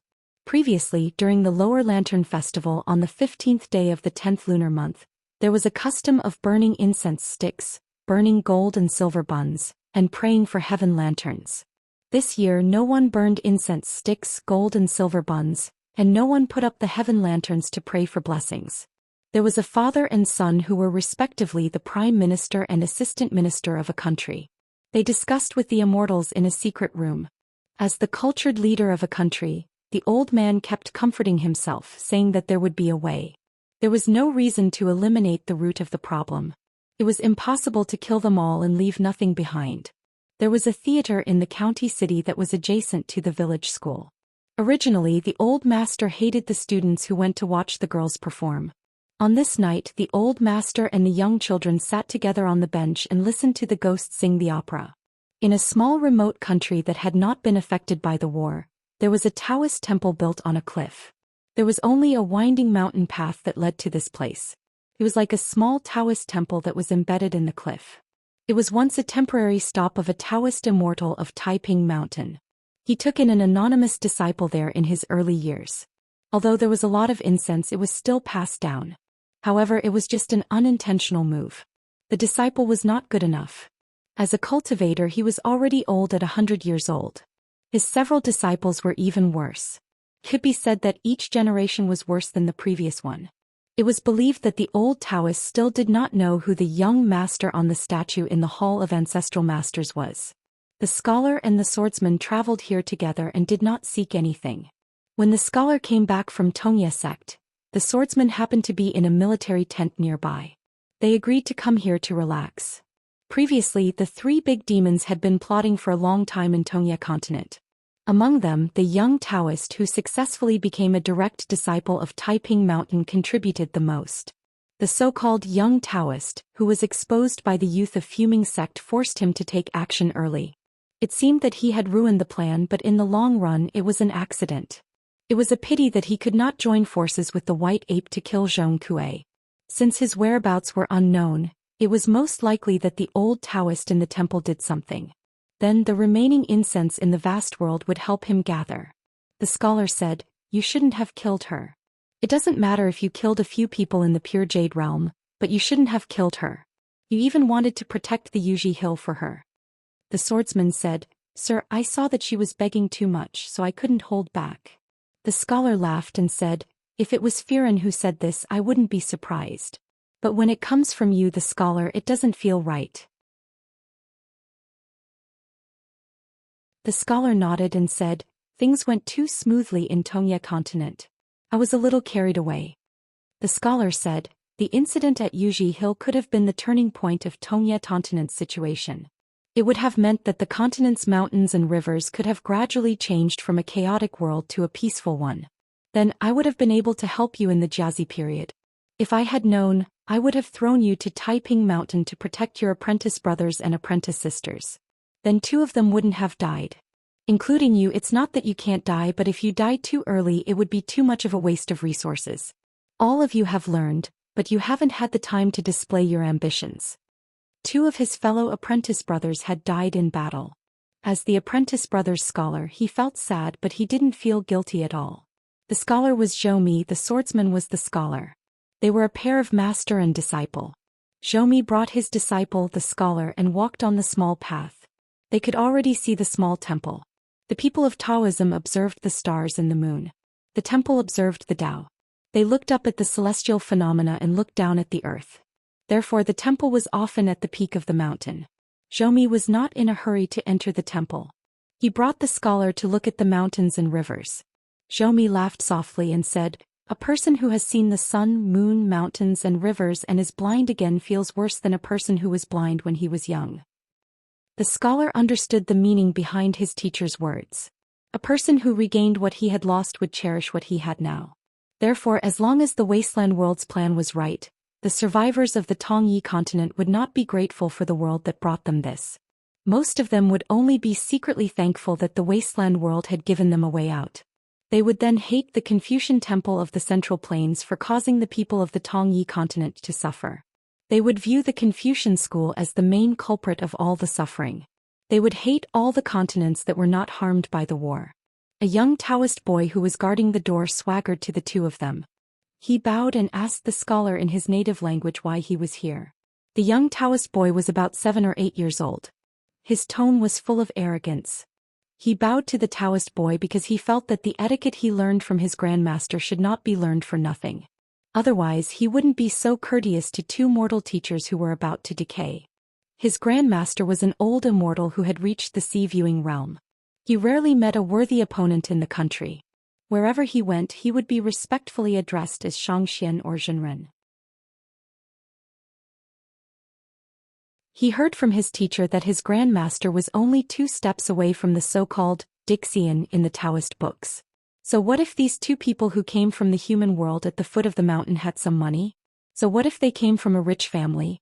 Weren't they still people from the bottom of the mountain meeting people from the top of the mountain? Zhou glanced at the young Taoist boy again.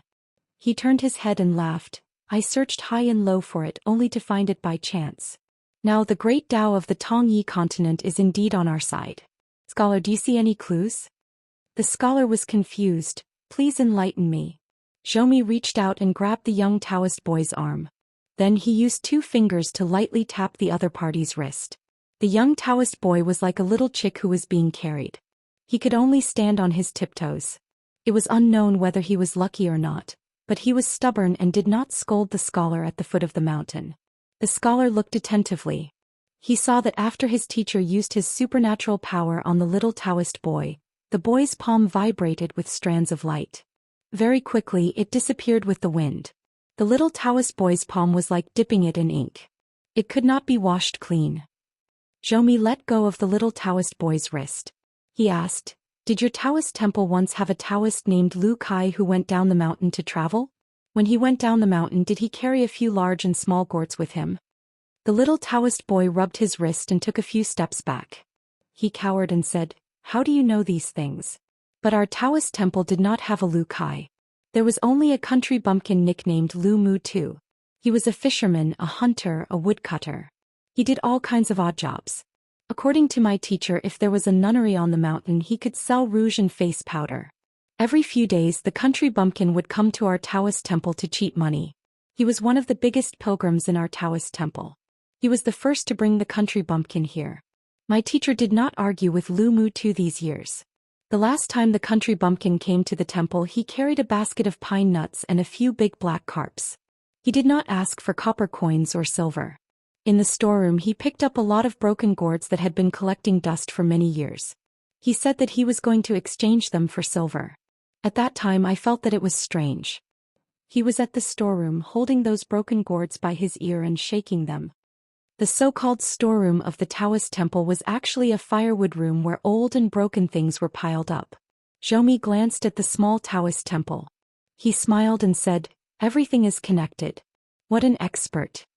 The bodyguard asked telepathically, "Mister, did Lu Kai's worry and immediately, the two blade strengthening gourds come from here?" Zhou shook his head and said, "Lu Kai first had the two blade strengthening gourds, then he had the two life origin flying swords. Otherwise, the founding master here as in upper 5 realms, would not be so bad that he could not tell the quality of the blade strengthening gourds. Moreover, he had a hobby of collecting blade strengthening gourds. Therefore what he could not tell the real from the fake and the real from the two strange flying swords." Mister's following words made the bodyguard's expression even more solemn. The big pilgrim of the Taoist temple is most likely Lu Kai's preacher and protector. Because the Lu Kai who came to this Taoist temple is only an out-of-body Yin spirit, his real body may not even be in Tongya continent. The bodyguard asked, "Mister, you want to find Lu Kai on credit? Actually, you don't just want Lu Kai to win against Chen Pingon? You also want to meet that pilgrim?" Zhou sighed and said, "In the world of yin-yang evolution technique, one person monopolizes half of the world. Jade Gray sect's ancestral mountain Xinzhuan Peak. The old sect master Sun Yuan had died heroically in battle. An ascendant realm cultivator's glazed golden body shattered and scattered between heaven and earth. Most of them were intercepted by great demons. The current sect master Jiang Shangzhen used the method of gracefully appearing in the mortal world to prove that he was still alive and very lively. However, the general situation was collapsing. An immortal realm cultivator who had lost the protection of heaven and earth could not support a collapsing building alone. The peak master of Jui Peak, Wei Ying, who originally had a higher chance of inheriting the position of sect master than Jiang Shangzhen, went to the Aquarius continent to take up the position of sect master. She temporarily served the Song clan and was destined to be unable to cross the continent to return to Jade Gray sect. The Patriarch of Discipline glanced at the chair opposite him and then glanced at the two empty chairs under the portrait of the ancestral hall. Jiang Shangzhen had moved from the opposite seat to under the portrait. It was really heart-wrenching to take another look. He then glanced at the moonlight outside the door. A god of wealth who was in charge of Jade Gray sect's immortal money and heavenly materials and earthly treasures was named Song Xingtang. He said angrily, "Why is our sect master Jiang still wandering outside? Is he going to watch people from top to bottom die every day? It doesn't matter where he attacks, he doesn't even help his own mountain. What's going on?" It was slightly redundant to address Jiang Shangzhen as Sect Master Jiang. It was not directly removing the surname, Sect Master. This was a subtle gesture. Jiang Shangzhen had not truly convinced the masses in Jade Gray sect's ancestral hall. However, an important reason for such an awkward situation was that the old sect master Sun Yuan had always been alive. In addition, the Cloud Cave blessed land controlled by the Jiang clan had always been an independent existence similar to a military town in Jade Gray sect. It was too disgusting. Therefore Zhao Xingtang and Jiang Shangzhen had always been at loggerheads. Whenever the Hall of Patriarchs of Xinzhuan Peak held a meeting behind closed doors, it was a famous dog-eat-dog situation. However, Jiang Shangzhen always had the upper hand. Jiang Shangzhen even gave him a nickname, Bald Song, the hairless old dog. A female ancestral master who had a deep hatred for Jiang Shangzhen sat near the door. Her surname was Lu Huamao. Her aptitude was not outstanding. In her early years she relied on a large amount of immortal money and heavenly materials and earthly treasures to enter the upper 5 realms by luck. Every time Jiang Shangzhen had a discussion he would almost always strike up a conversation with Lu Huamao first. Sister Lu was a good name. She was in her prime.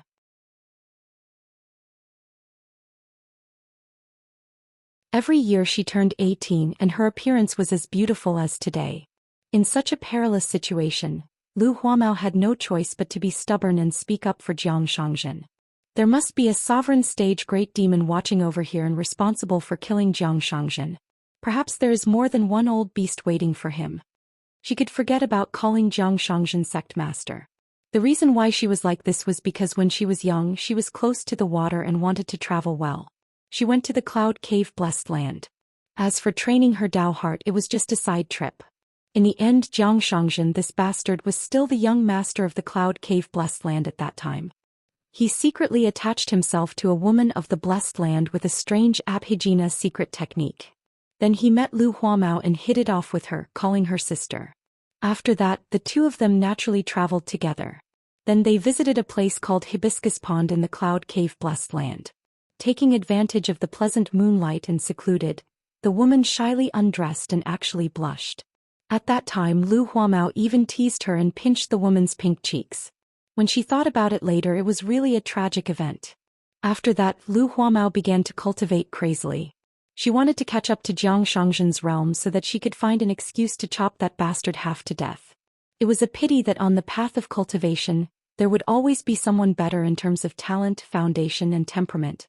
Jiang Shangzhen, as the recognized next peak master of Jui Peak, did not cultivate diligently. However, he was always 2 realms higher than her. Once after she caught up to him by 1 realm, Jiang Shangzhen met her. He pestered her and flattered her. In the end, not long after he turned and left, he broke through the realm on the same day. There was a very interesting situation in the meeting of the Jade Gui sect's ancestral hall. Those who spoke more and those who spoke louder had little to do with their realms. It depended on who had a worse relationship with Jiang Shangzhen.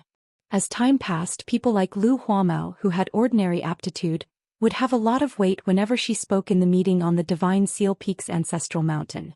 On the other hand, such an old immortal had a high seniority and was of the same generation as the old sect master Sun Yuan. His cultivation was also high. However, because he never argued with Jiang Shangzhen and liked to be a peacemaker, he was not valued when he really talked about important matters. He did not even curse Jiang Shangzhen or throw a chair at him.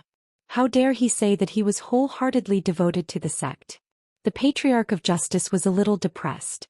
He patted the chair's handle lightly. The situation changed and the situation reversed.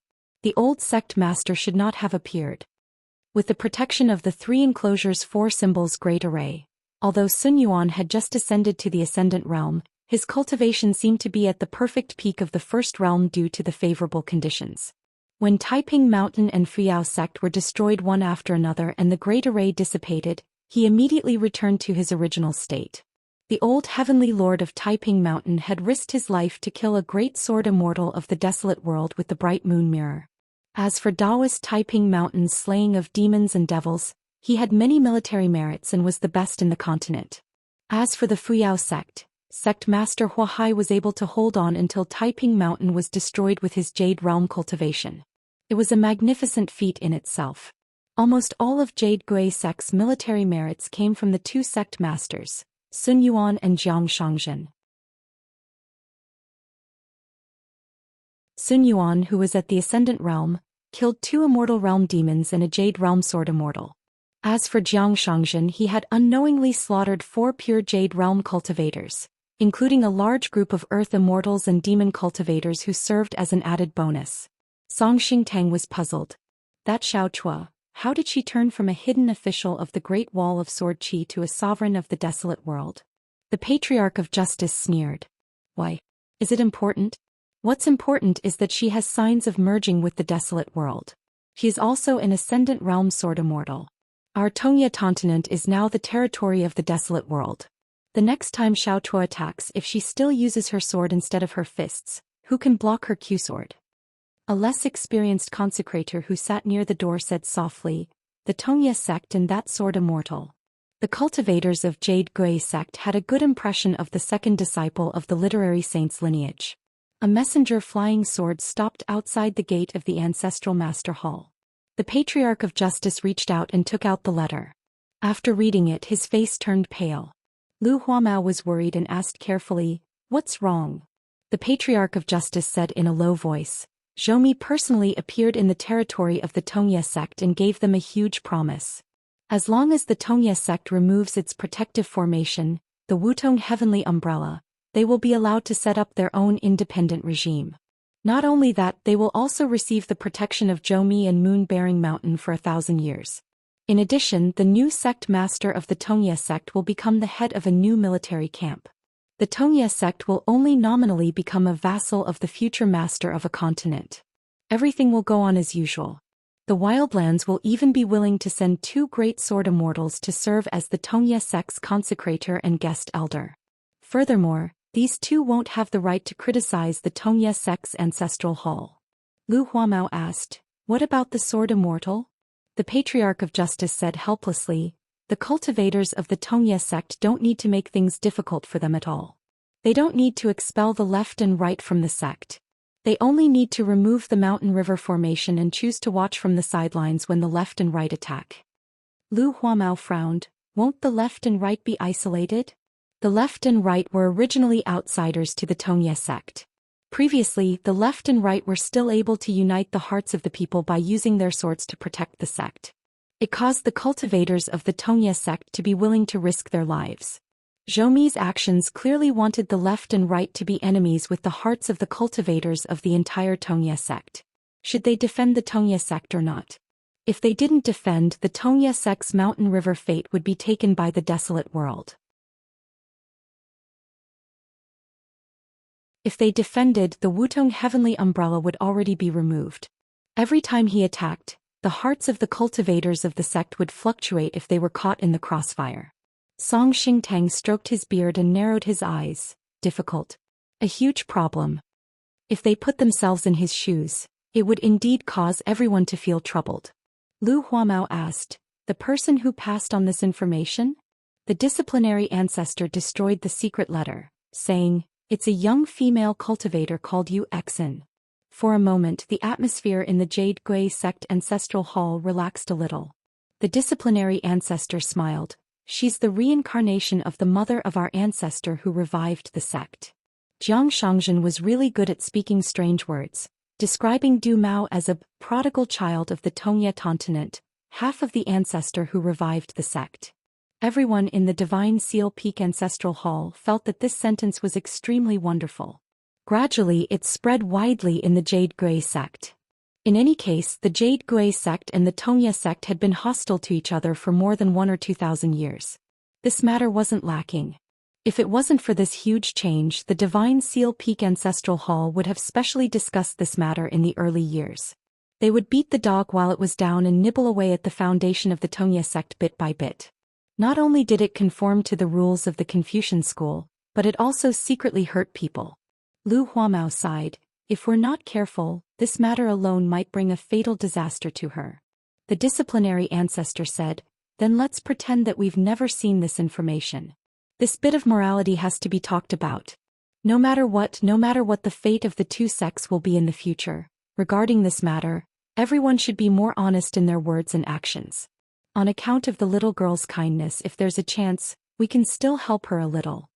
The ancestor repeated, "If there's a chance." The old man suddenly stood up and soon everyone followed suit. They walked out of the ancestral hall together.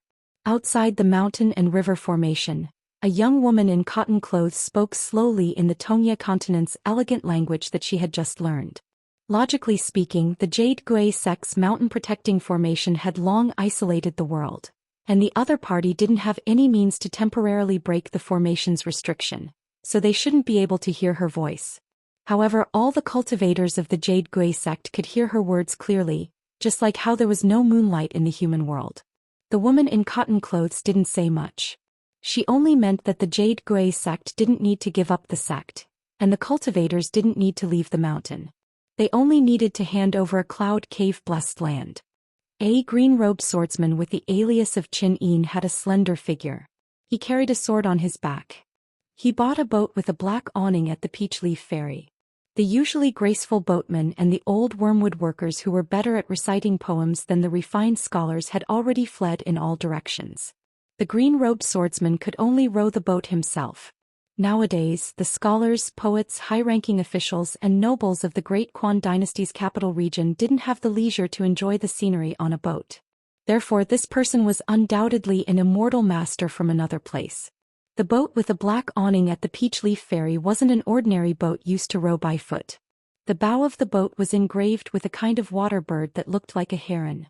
It was because of this ancient bow that the green-robed swordsman became interested in rowing the boat. There was a jade tablet of the ancestral hall hanging on his waist. Ancestral hall continues incense and Taiping Mountain cultivates me.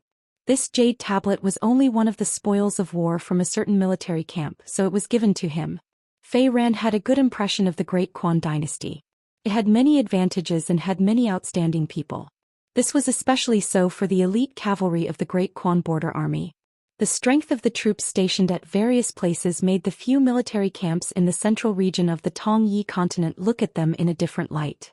The overall situation of the Tongyi continent below the mountain was actually much better than what the Jiazi camp expected. Simply put, the performance of the Tongyi continent on the battlefield could only be described as terrible. The strong wind tested the strong grass, and it showed how outstanding the Great Quan dynasty was. However, wild grass was still wild grass. No matter how strong it would be reduced to ashes when a huge fire started. After all, the current time of the Tongyi continent was controlled by the moon-supporting mountain. Fei ran threw away the bamboo and the boat went forward on its own. However, the military camp in the capital of southern Qi was arguing about the survival of the Great Quan Lu dynasty. One side wanted to wipe out Mirage City and build a temple to warn the entire central region of the Tongyi continent. They wanted to chop off the heads of the kings and officials and then send cultivators to hang them at the gates of the various small countries. This was the result of stubbornly resisting. One side felt that the civil and military of the Great Quan dynasty had many talents and had the ability to support them. As long as it was done well, they could create a puppet emperor. It would be a huge help to the military camp. Anyway, the young emperor had abandoned the country, swept clean the treasury and fled to the Fifth World. They could use this to spread the news. The various cities of the Great Quan dynasty were already under martial law, and only people were allowed to enter and not leave. This was to prevent the people from escaping as they pleased. The demon race would secretly guide and use them to break those defensive lines and ultimately lead to the destruction of the country. However, Fei Ran was not here to sightsee. She wanted to meet someone. The head of the Golden Peak Temple, Du Hanliang. His realm was not high and he was an earth immortal. He was not a sword cultivator, but he was very smart. The young man on the water observation platform of the Unjust Sentence sect met Fei Ran. Fortune and disaster came together in an instant. He originally had the chance to follow Fei Ran to the mountain to cultivate, but in the end he mysteriously died. Lu Jianxin, who was eventually strangled to death by himself, met Yuxi. If Jiang Shangzhen had not interfered, he would have had the chance to become a fish dragon and obtain great fortune. Becoming the head of a city was secondary. Climbing up to Yuxi and having a wooden clog that he used to observe the Tao was simply the two biggest protective talismans. It would be difficult for him to die even if he wanted to. Fei Ran had been thinking about Mr. Zhou's words. The Confucian Academy and the Confucian Academy had given too much power to the secular dynasties. They were not willing to use an iron fist to control and restrain the people's hearts. The 3 Confucian academies and 72 academies sounded like a lot, but in the huge Tongye continent, it was only 3 academies, including the Dafu Academy. In the end, the Confucian temple had to restrict the gentlemen and sages of the academy to not be too involved in the matters of the imperial court. They would not allow the Confucian scholars of the academy to be the emperor behind the scenes of the various countries. As a result, everyone did their own thing. The mountains avoided the world, the experts hated the world, and the generals, ministers, and officials were all fishing for fame. They pretended to be ostracized by the Confucian Academy. True sages. On the mountains, below the mountains, in various countries, they were all in a state of disunity. However, Fei Ran was very curious about why Mr. Zhou had established the Confucian Academy and what was the fundamental purpose of his Confucian Academy. How could he completely change the crux of this situation? Just the coexistence of the monster race and the human race in the future was a huge problem. As for Mr. Zhou's true identity, Fei Ran had heard of it before. Zhou was, of course, an alias. He was once a true Confucian scholar. According to senior brother Qiyun, Mr. Zhou was young and talented. However, his knowledge was not accepted by the Confucian temple. After a discussion with someone, he was completely disheartened, which was why he traveled to the wilderness. This scholar came up with 12 strategies for peace for the Confucian temple. First, he came up with a cultivation manual for all the scholars in the world. The Confucian Academy's sages, gentlemen, and saints corresponded to their families, countries, and the world. All the emperors of the secular dynasties and vassal states had to be disciples of the academy. Those who were not Confucian were not allowed to become the ruler. Every mountain head of the academy should be the teacher of the emperor. The Confucian scholar should be the imperial tutor. Regardless of whether it was the 3 ministers, 9 ministers, or the 3 provinces and 6 ministries, these important officials should also be disciples of the academy. Every temple had to have an official position that could ignore the restrictions of the palace. They were responsible for recording the merits and demerits of a country's emperor, generals, ministers, and ministers as part of the 3-year examination of the academy. Second, all the monster cultivators of the upper 5 realms, including the earth immortals and monsters, were exiled to a continent and strictly restricted. Once a monster ascended to the Dragon Gate realm, they had to report to the Confucian temple and the various academies in the central region and record their true name in their files. After this group of monster cultivators reached the Golden Core realm, they had to assist the gods of mountains and rivers to ensure that the land under their jurisdiction would be peaceful for 100 years. Their main task was to kill the monsters that caused trouble, which was similar to the position of county guard. Then the academy would judge whether they could be promoted to mountain head or water deity or continue to work for 100 years.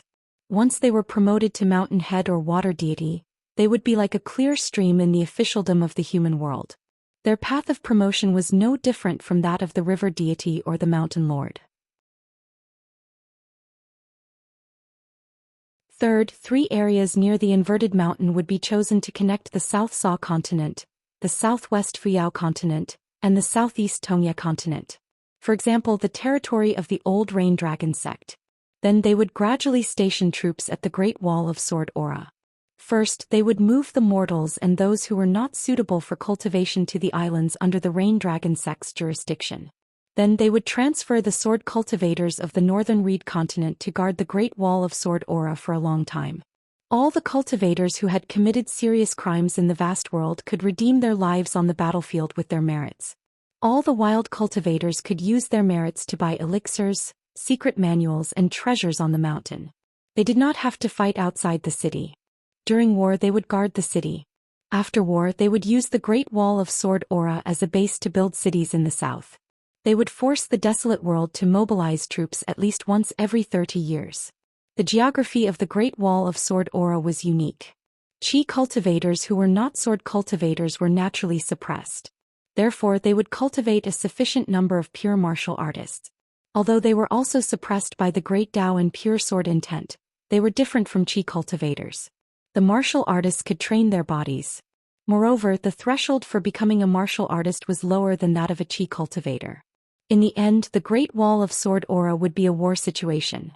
Qi cultivators who were not sword cultivators and pure martial artists would mostly be supporting the Great Wall of Sword Aura. Fourth, all the Immortal Realm and Ascendant Realm cultivators would be given extra freedom. These people who were at the peak of the mountain would have to contribute. However, every time they contributed, they would definitely receive more in return. The Confucian temple acknowledged their superiority.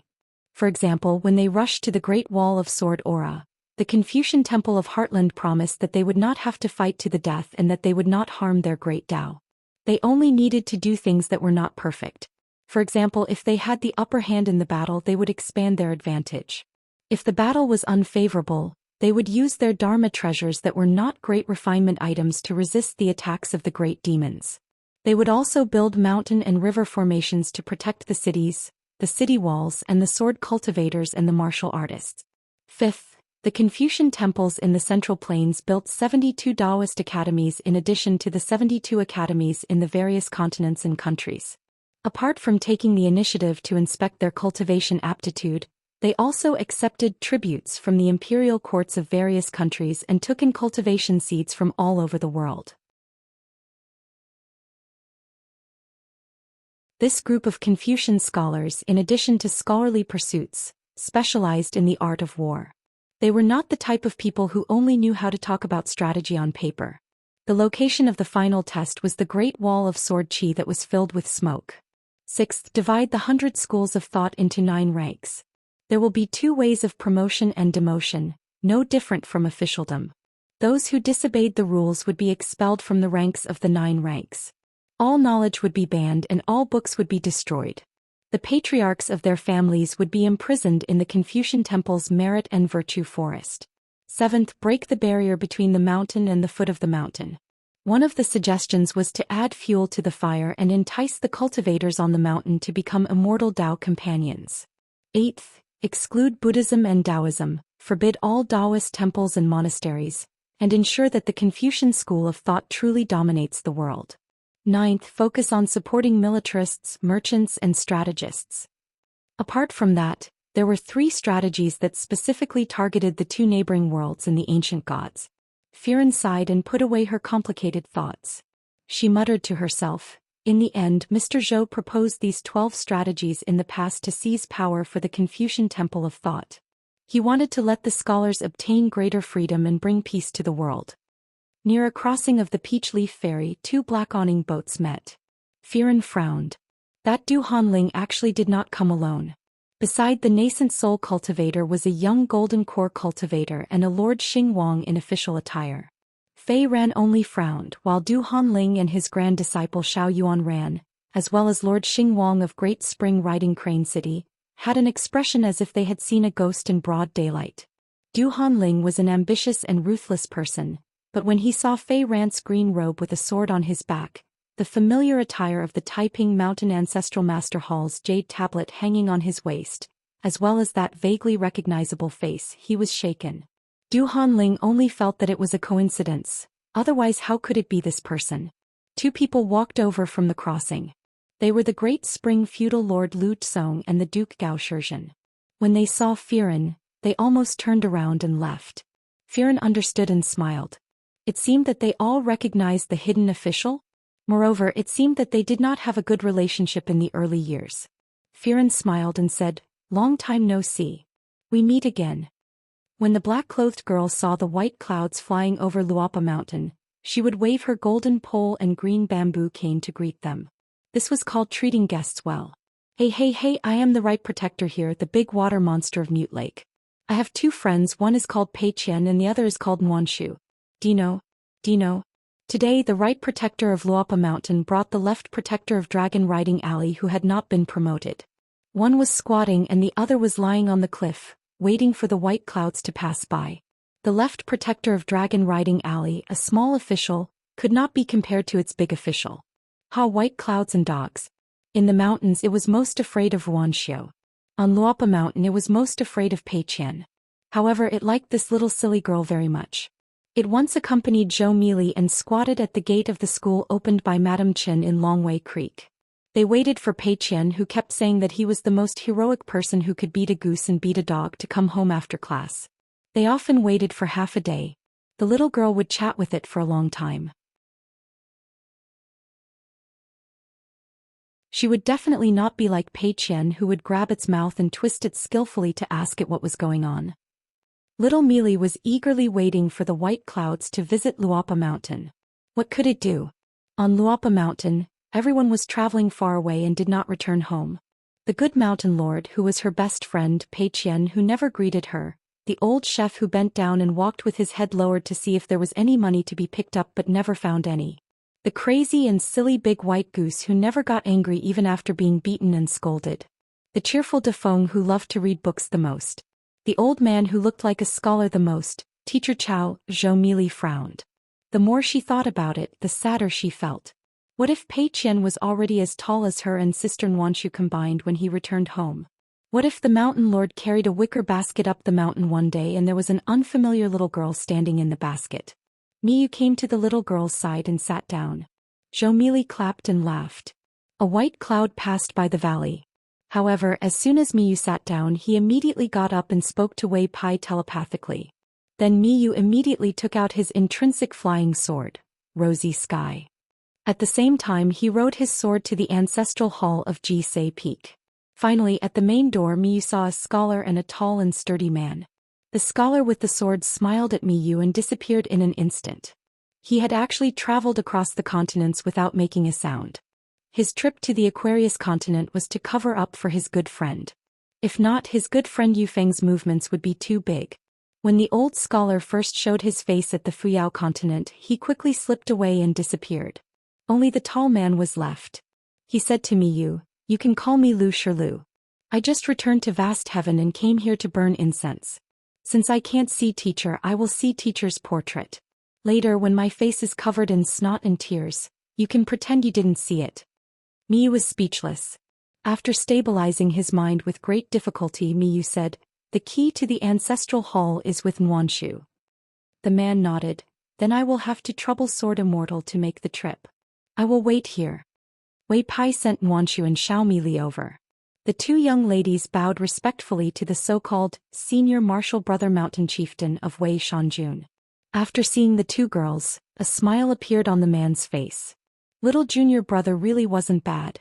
After Qin Wanshu opened the door of the ancestral hall, he saw the tall and sturdy man standing outside with a solemn expression. He first straightened his clothes and then stepped over the threshold. The scholar who was about to cross continents on his sword suddenly stopped. He met the sneaky old scholar. He asked, "Why didn't you show up earlier?" The old scholar said confidently, "Let's wait for that big fool to finish crying first." The scholar glanced at the canopy in the sky. The old scholar asked, "Brother Bai, don't miss this opportunity. Why don't you teach him a few sword moves? What is called a sword immortal? Isn't it Lin Feng who wants to kill the flood dragon spirit? Aren't those ancient divine spirits who don't greet guests stronger than the flood dragon? All the more you should use your sword." Previously, Xiao Chui used her sword in the Tongyi continent. How shocking it was. That little girl has such sword intent. Bai, you are also 8 feet tall and wielding an immortal sword. Can you bear it? Brother Bai, just go all out. If you're being courteous with me, I'll be impatient with you. To tell you the truth, I'm good at cleaning up a mess. But let me say this first, 3 to 5 strikes should be enough. I won't be able to take any more than that. If you're really unhappy, 7 or 8 strikes at most. The scholar ignored the old scholar and disappeared in a flash. The old scholar stomped his feet. Then he looked at the Luopa mountain. Thinking back, Bai also used the White Cloud song to send Lu Shilu back to the mountain.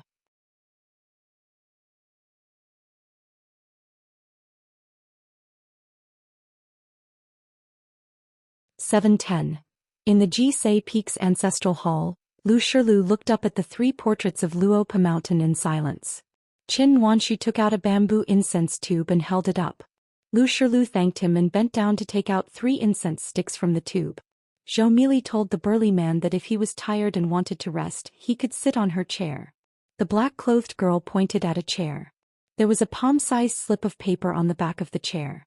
"Right Guardian Zhou Mili" was written on it. Lu Shilu nodded. Qin Wanshu pulled Mili's sleeve and left the ancestral hall with her, leaving Lu Shilu alone. They walked out of the ancestral hall and passed by the ancestral hall's outer door. Mi Jianxian, who was dressed in an elegant green robe, and Wei Shanjun, who was dressed in a snow-white robe and had golden earrings, stood side by side outside the door. Miyu asked Wei Pai telepathically, "How did you know his identity? Master Hidden Official has never mentioned this before." Wei Pai explained. When Mr. Bai approached the northern peak, he took the initiative to report his name to the cloud-splitting mountain. He said, "Bai Yi and his good friend Lu Shilu are visiting Luopa mountain." Lu Shilu said that he was Qin Pingan's half-senior brother and wanted to pay respects to Mr. Bai's portrait.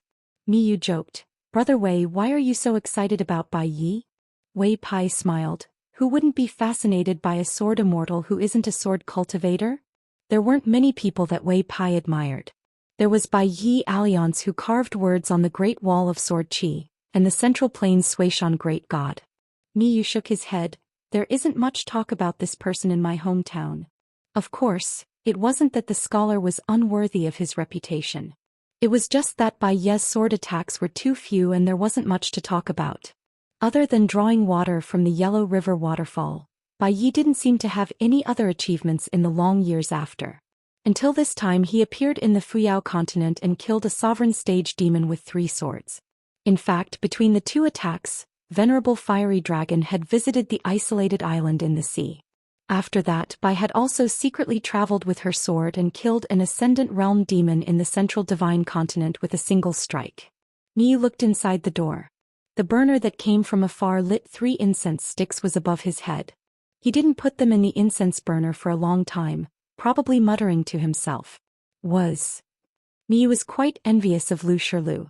Once he arrived at Luopa Mountain he could burn incense and worship the statue. Translator. Transin editor. Transin the unpolished jade realm sword immortal Yumi had been in Luopa Mountain for a long time, but he had not offered incense in Jisei Peak's ancestral hall. He could not blame anyone. It was Miyu himself who said that he wanted to wait for Master Hermit to return to his hometown. When there were more people on Luopa Mountain he would record Miyu into the ancestral hall's registry. Miyu was getting a little tired of waiting. After all, there were many things to do on Luopa Mountain.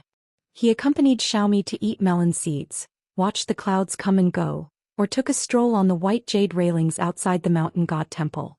When he was really bored he went to the blacksmith shop by the Dragon Whisker River and found Lu Xian, who was also a lazy person, to chat. They talked about the immortal sex, illusionary flower, water and moon.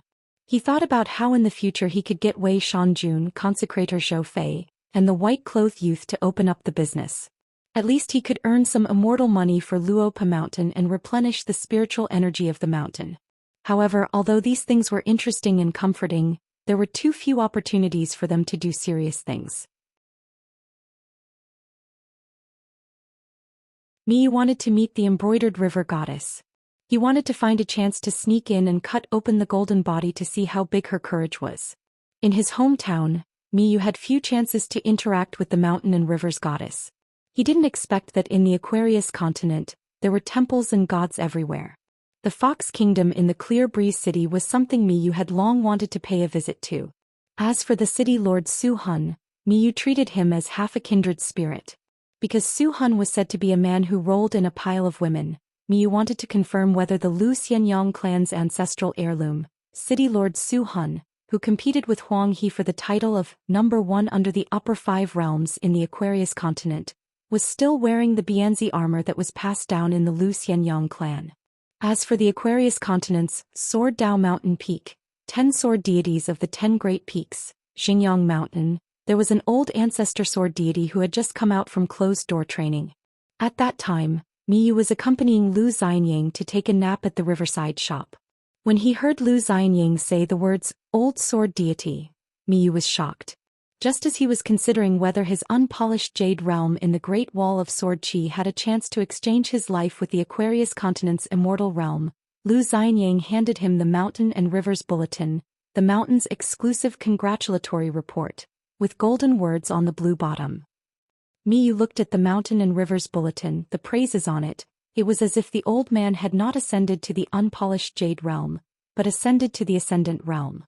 Miyu was puzzled. King ascended to the unpolished jade realm, and you had to go into closed-door training for 100 years? The reason why I was called the Great Embroidered Sword Deity in the Great Wall of Sword Chi, and won the title of #1 under the unpolished jade realm, was because I went into closed-door training for half a year longer than expected? Miyu only felt that his sword was going to rust. If it were not for Bai and Lu Shouyo's visit this time, Miyu would have almost forgotten that his natal flying sword was called Rosy Sky. Ordinary cultivators or mountain and lake spirits, such as the black snake who came from the Chiduan mountain like Wei Shanjun, or the python in the Yellow Lake mountain, would not feel that it was too long. But who was Miyu? He was an embroidered pillow who could lie in the clouds in the Great Wall of Sword Chi, and did not have the heart to practice the sword. When he came to the Aquarius continent, especially after parting ways with the Wind Snow Temple's Wei Jin, Miyu always felt that he was getting farther and farther away from the Great Wall of Sword Chi. He did not even have the extravagant hope of becoming a great sword deity. After all, he did not even know where the bottleneck of the unpolished jade realm was. In fact, according to Miyu's temperament, it did not matter if he did not know. It was up to fate whether he could become an immortal or not. God, if you don't give it to me, I will not ask for it. If you give it to me, I will accept it. However, when he arrived at Luopa Mountain, the hidden official was not on the mountain, nor was the chief steward Zhou Xian. Even Jing Dafeng, who was guarding the gate, had gone far away. After a while, only Nuan Shu, Xiaomi, and some children who had not practiced martial arts for long were left. Otherwise, there were some spirits and ghosts that Miyu did not like to deal with. Therefore, Miyu inexplicably became the temporary backbone of Luopa Mountain, which made Miyu feel a little strange. After all, in his hometown, the Great Wall of Sword Qi, Miyu had long been used to the existence of so many old sword deities and great sword deities. Even if the sky fell, he would not be afraid. Moreover, Miyu had an elder brother, Mihu, a genius sword cultivator who had the chance to be ranked among the top 10 sword deities of the Great Wall of Sword Qi. Miyu was used to being casual and not caring about anything. Therefore, he missed the days when he was in the Summer Palace and the Spring Banner House, where he would do whatever the young hidden official asked him to do. The key was that every time Miyu did something, he would be rewarded big and small. Miyu suddenly sighed with emotion. If this goes on, I will really have to eat and wait for death. Things like sunbathing and eating melon seeds are really addictive. For some reason, on Luopa Mountain, perhaps because he was too used to the water and soil here, Miyu felt that he was like a saying in the book, sleepy in spring. Especially when he followed Zhou Mili to patrol the mountain twice a day, it was the most interesting thing. Wei Pai hesitated for a moment and asked, "Are you planning to go to Old Dragon City to take a look?" Miyu glanced at the sky and shook his head. "I wanted to go and take a look before, but now I am really worried about Luopa Mountain. Luopa Mountain is too close to Pinning Cloud Mountain. It is easy to attract those ancient remnants." Wei Pai nodded and said, "My North Peak is the only place that has not been invaded by the ancient gods. We have to be very careful." In the ancestral hall, after Lu Shirlu offered incense, he closed his eyes again and murmured. Zhou Mili carried a golden pole on her shoulder and held a green bamboo cane in her hand. She said seriously to Sister Nuanshu, "Half of the Mountain Master's senior brother, he is so tall and strong. And this is only half. If there is only one, how bad would it be?" Qin Nuanshu had a few keys hanging on her waist. She said helplessly, "1.5, that's not what I meant." The black-clothed girl raised her eyebrows and was very happy. "Sister Nuanshu, I was joking with you. If you can't even tell, it's like I said it for nothing." Qin Nuanshu smiled and stroked Xiaomi, who was shorter than him. He said softly, "Xiaomi, you're smarter than yesterday. Keep up the good work tomorrow." Zhou Mili nodded vigorously. "Yes, yes, yes." Pei Qian said that one's ambition is not determined by age, nor is one's cleverness determined by height. Lu Shirlu left the ancestral hall and crossed the threshold. He smiled at Qin Nuanshu and said, "You can lock the door now." The girl in pink nodded and went to close the door. Xiaomi hesitated for a moment, but still followed Sister Nuanshu to get down to business. As for how to entertain Lu Shirlu, she had to think about it carefully. Lu Shirlu gave a fist salute and thanked Miyu and Wei Pai. "Little junior brother hasn't been on the mountain for many years. Thank you for taking care of him." Miyu said, "You are welcome, Mr. Lu. I am a consecrator of Luopa Mountain."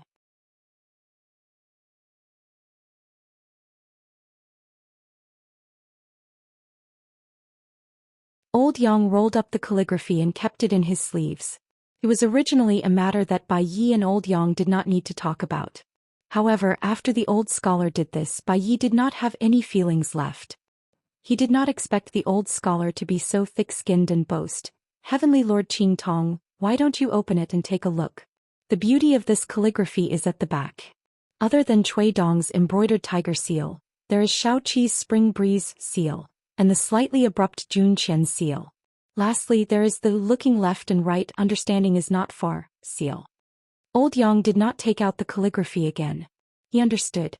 Old Yang said, "After the sage created the characters, other than the 8 people who had the merit of opening the mountain, there is no great calligraphy in the world. It is the last of the last." It was obvious that the old scholar did not approve of the calligraphy school being ranked at the top of the middle 9 sects. He even felt that the calligraphy school was not qualified to be ranked among the 100 schools of thought. The old scholar was famous for being able to answer any question. He nodded vigorously and said, "This is not nice to hear, but it is the truth." Cui Dong had such a feeling in his early years. He felt that the so-called calligraphy masters of the world were all scribblers. They were originally a snail shell, but they wanted to overturn rivers and seas. This is not a demon, what is it? Bai Yi was also very clear that the few old scholars of the calligraphy school had a good relationship with the old scholar. Cui Dong's calligraphy was worth 1,000 gold. Did not come out of nowhere. The old scholar took Cui Dong to travel the world in his early years. No matter how good the steel rubbings were, they were still separated by a layer of window paper. With the help of the old scholar, Cui Dong was able to see the handwriting of the ancestors of the calligraphy school. Old brother, make a few more copybooks. While you're in the mood to drink, write more. Write whatever comes to your mind. Copybooks are rules. The more approachable the content is, the more likable it is. How many pounds of oranges did you buy? How many meals did you have today? Whether it's windy or raining, go to the balcony in high spirits. The bamboo shoots are a little bitter today, so write as much as you can. If you really can't, just say that you met me today and an old friend is kind enough to give you a basket of pears, making you cry. You must worship it as a family heirloom. Brother, what's with the look in your eyes? Do I look like the kind of person who sells things as soon as I go out? Brother, would you make such a friend? I will write and you will write. We are a perfect match.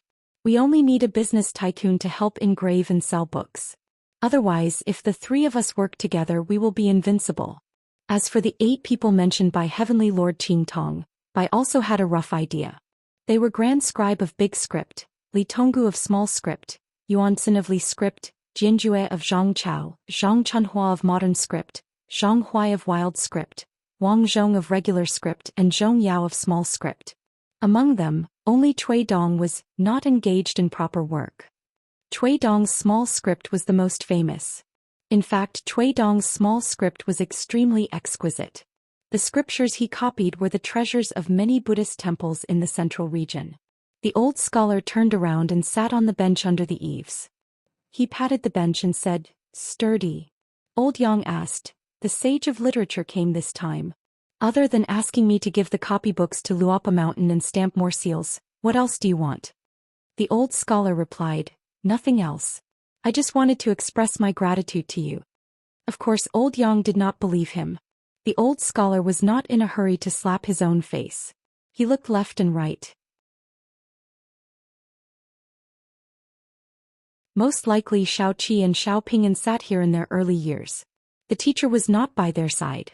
Therefore, when the students sat here alone, they could not rest their feet. They could not feel at ease. It was more tiring. The 3 of them looked up almost at the same time. In the sky of the Aquarius continent there was a huge hole. A golden body spirit slowly poked its head out. Thousands of miles around the sky, countless golden lightning interweaved like a net. Its line of sight seemed to have landed on the northern peaks pinning Cloud Mountain.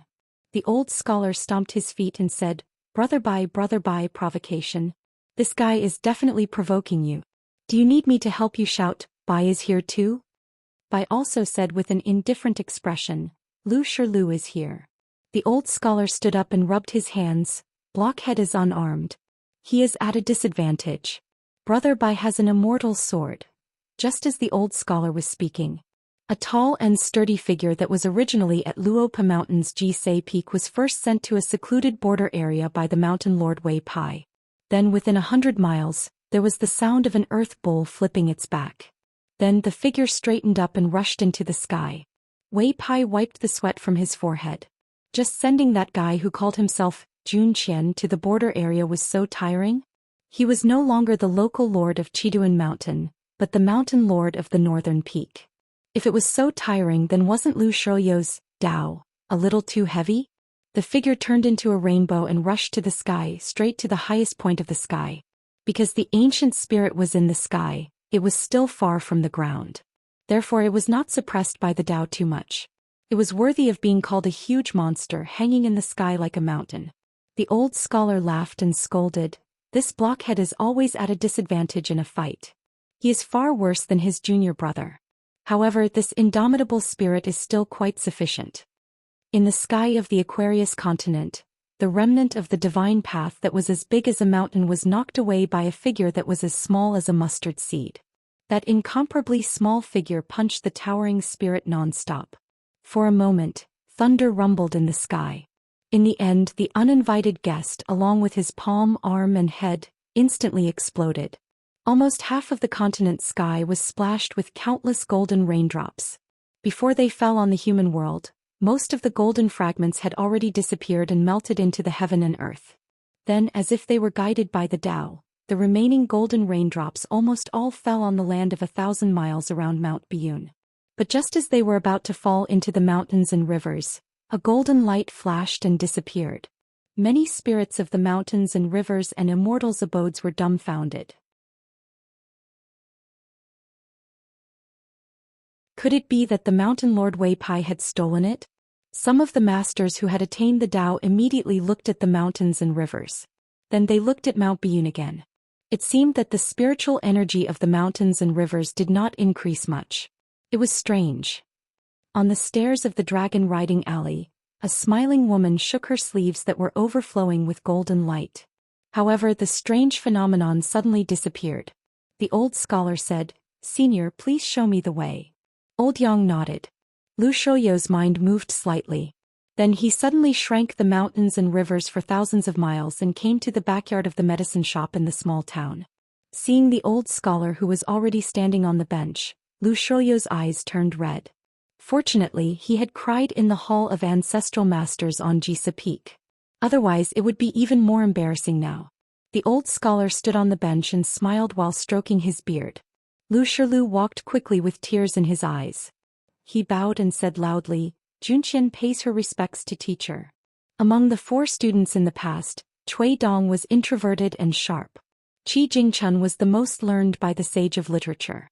Lu Shilu was the most inarticulate but also the most temperamental.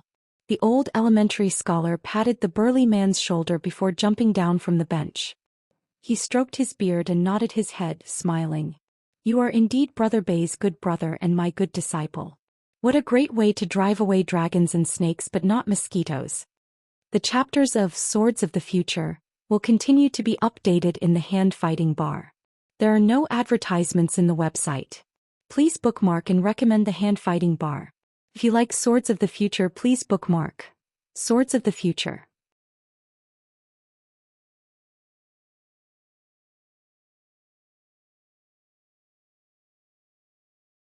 7-11. The old scholar brought Lu Shilu to tour Huaihuang County. Lu Shilu had never toured Lizhu Grotto Heaven, so he did not feel that things had changed. The big guy only felt sad. This was the place where Shao Qi felt at ease despite being in a foreign land. True scholars were easily at a loss. The hardest thing was to find a place where they could feel at ease in the boundless sea of books. Lu Shilu regretted his trip back to the mountain. He should have waited a little longer. Even if he could not change the ending of Lizhu Grotto Heaven, he should have let Shao Qi know that there was a fellow disciple who was watching him when he was traveling alone. He would not have been so lonely as if he was the enemy of the whole world. How could he not be lonely? He would even be pitiful, a joke, and incomprehensible. The old scholar said softly, "Silly big guy, don't be too sad. We are scholars. When we read books, we understand what they mean. We are neighbors and friends with the previous generations. After we put down the books of the sages, we will not pass on our responsibilities. If not me, who else can do it?" The old scholar murmured, "If not me, who else can do it?" Lu Shilu nodded, but he was still a little depressed. Restraining one's nature and heart had always been his forte. Time passed and the sea house grew. In terms of real age, not to mention his fellow disciples, even his teacher and his close friend Bai were not as old as him. They were far inferior. It was just that there was a seniority in learning Tao. That was why the short and thin old scholar beside Lu Shilu was called Old Scholar. Huaihuang County was now a first-class county of the Dali dynasty. In the past, the biggest and only official in the small town was the manufacturing of porcelain. Now almost all the local people had left the small town and the dragon kiln. They had sold their ancestral homes and moved to the state capital to live a happy life. In the past, the biggest and only official in the small town was the manufacturing supervisor. Now officials of all sizes could be seen everywhere. Now the peach blossoms bloomed every year. Without the old porcelain mountain and the immortal's grave, there were incense from the civil and martial temples. On the top of the mountains and by the banks of the rivers, there were endless streams of pilgrims. In the past, the small town did not have a county government. Instead, it had an old locust tree that covered an acre of land. Every evening, under the tree, There would be a group of old people talking about old stories and young children who were tired of listening to stories and playing by themselves. During the hot summer, when the children were tired of playing, they would run to the iron lock well and eagerly wait for the family elders to lift the basket from the well. Then they would cut the fruits that were naturally frozen. Even if the weather was hot and the clothes were hot, the water was cold and the knife was cold. It seemed that even the eyes were cold. The old scholar came to the ruins of the iron lock well. The well without the iron chain was still there, but the mystery inside was gone. Now that the government office had removed the restriction, there were fewer people coming to fetch water. This was because the small county was now mixed with good and bad people. Many cultivators came here for the dragon chi, spiritual chi, divine chi, and the chi of the mountains and rivers. Therefore there was not much of the aura of the market in the small town. It was not as good as the city in the north, with smoke rising in spirals and dogs barking. The old scholar suddenly smiled and said, "Your youngest brother was an apprentice in the kiln in his early years. He was very good at it. Later, when he was young, he traveled far away. Because he did not really finish his apprenticeship, he did not work easily. So if you see him in the future, you can ask him to make some literati's offerings for you. You can choose any of the 4 treasures in the study or the 9 marquises. You can tell him directly." Lu Shilu nodded. Lu Shilu was not jealous at all. Instead, he was happy because Mr. State of Mind had not been so relaxed for a long time. Mr. State of Mind had not been so relaxed for a long time. Mr. State of Mind had not been so relaxed in a long time. The old scholar obviously meant something, but after waiting for a long time, the blockhead still did not understand. He kicked Lu Shoyo's calf. The teacher felt guilty about his little disciple and did not have the face to ask for the items himself. Didn't the other students know how to share the teacher's burden? The blockhead was not as smart as his youngest brother, he was far behind. Lu Shilu immediately understood and said, "I will also ask for a few items for you." The old scholar pretended to be in a difficult position and rubbed his hands. "What a scandal, what a scandal." Lu Shilu said. The teacher did not say anything. "My youngest brother is so smart, he will naturally understand." The old scholar's face changed immediately. He stroked his beard and smiled. "Of course, your youngest brother is the best at comprehending by analogy. He is the most talented in the 2 words 10,001. You did not teach him well, but your disciple can learn by himself very well. Now everyone says that my ability to recruit disciples is unparalleled in the world. In fact, the teacher is embarrassed." In fact, regarding taking Qin Pingon as his last disciple, Suishan Guru did not say anything about the old scholar. The mellow scholars Qin Chunan, Bai Zhe and later Bai Yi did not say anything. So who was the everyone the old scholar was talking about? Only God knew. Lu Shilu nodded. "Just by hearing some rumors from Bai Yi and the teacher, I am sure that my youngest brother is a very smart person." The old scholar laughed. It had been a long time since he felt refreshed. The blockhead praised him 3 times. The teacher had a good eye and the youngest brother was smart. As the eldest brother, he did not doubt. Very good, very good. In terms of social knowledge among the 4 direct disciples, Cui Dong was certainly the best. In fact, the blockhead could be ranked second, but he did not like to talk and pretended to be taciturn. When he was willing to speak, he was often stubborn.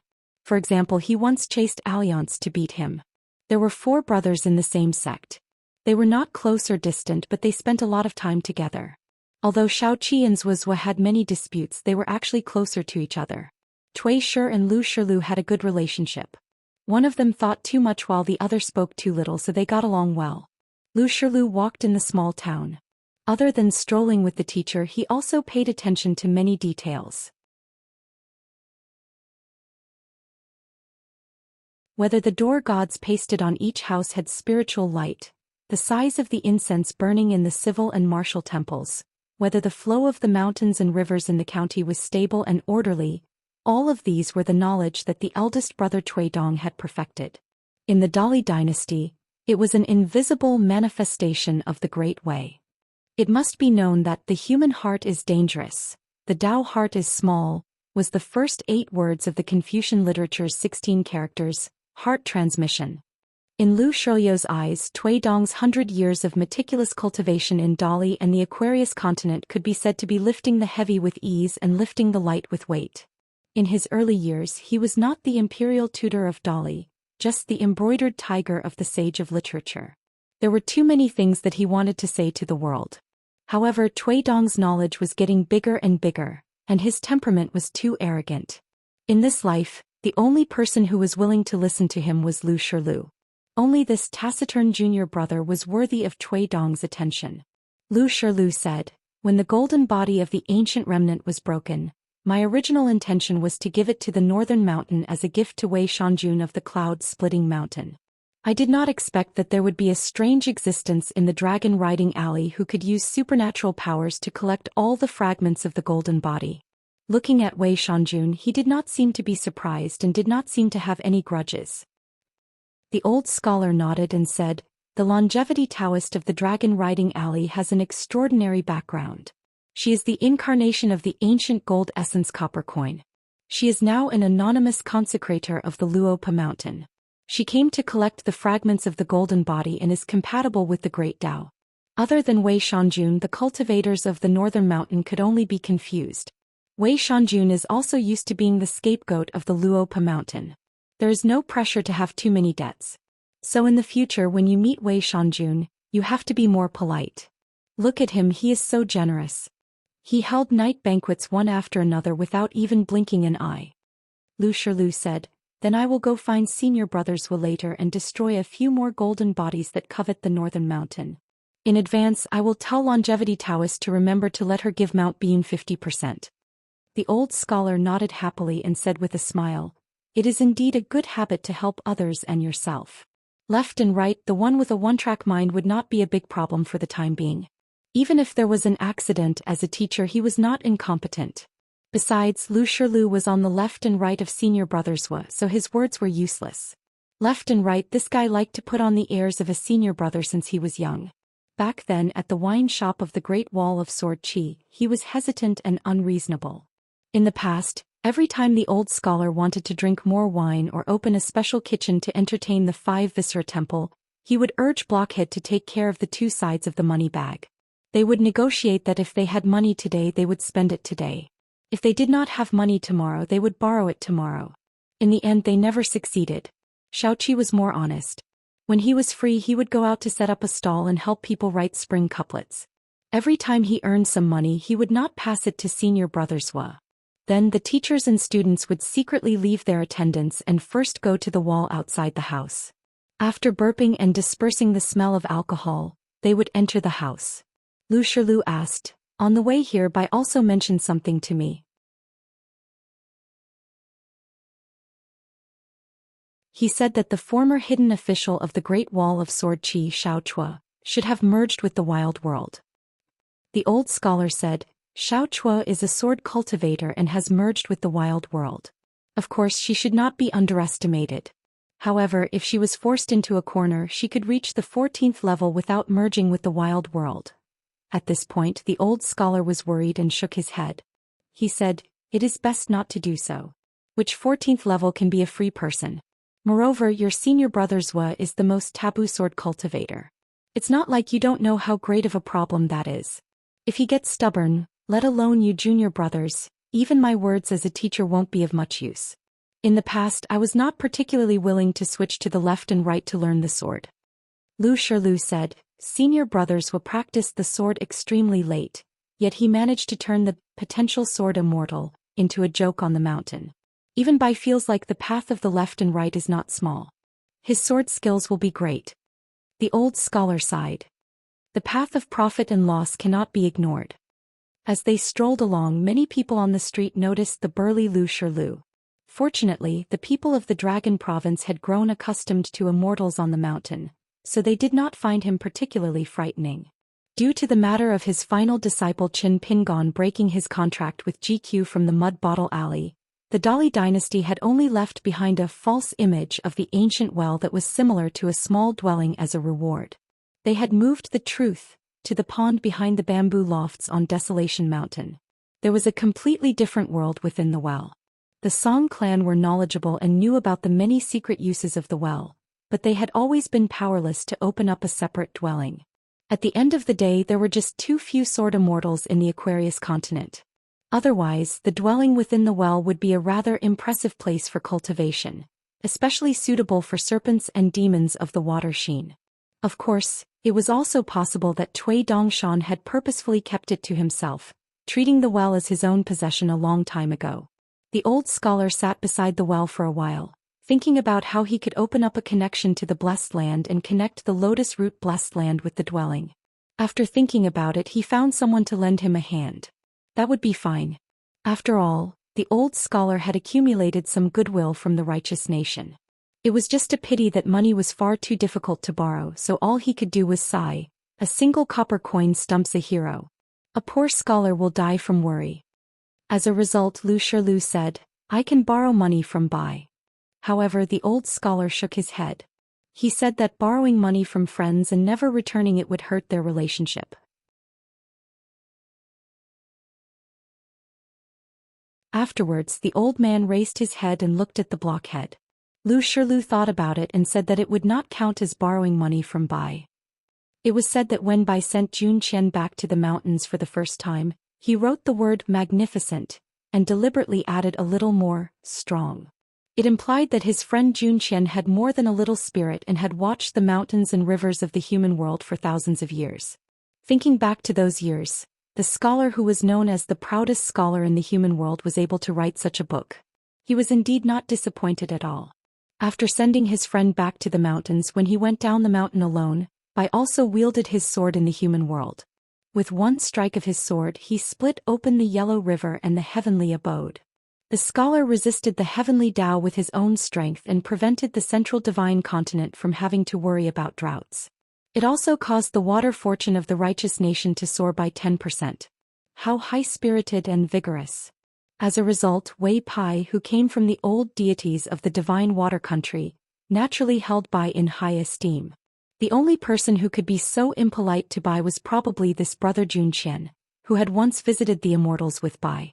Only then did the old scholar smile. He stood up and patted the blockhead's arm with all his strength, praising him. Shilu, you have improved. How could there be a senior brother in the world who did not take care of his junior brother? Anyway, there was definitely no such person in the line of the sage of literature. It was not that the old scholar could not get some money by himself. The unification of Tao was vast in the 3 continents. Those heavenly materials and earthly treasures could not escape his eyes no matter how well hidden they were. However, there were some things that should be done and some things that should not be done. He still had to talk about the rules of getting money, especially the order of the great Tao. What he got today was unreasonable, but it was inevitable that he would lose it tomorrow. It was not worth it. As a teacher, he did not want to cause trouble for his youngest disciple who was gradually growing up. He brought Lu Shilu to the Great Scholar Square, which was commonly known as the Crab Square. The old scholar stopped and said, "This is the ascension platform that Heavenly Lord Qing Tong was in charge of guarding. In the end, it was refined into this state." The old scholar put one hand behind his back and pointed to the sky with the other. There was once a heavenly general who was in charge of guiding the earth immortals to ascend. Of course, the so-called earth immortals at that time knew that the human world was real. They were more valuable compared to the heavenly immortals. As for today's nascent soul and golden core cultivators, they are also called earth immortals. In fact, they are incomparable. The seeking the truth of the immortal realm was, in general, seeking the truth. They wanted to comprehend the heavenly Tao, be free of tiredness and finally ascend. In that earth-shaking and extravagant battle, this heavenly general was wearing the great frost armor.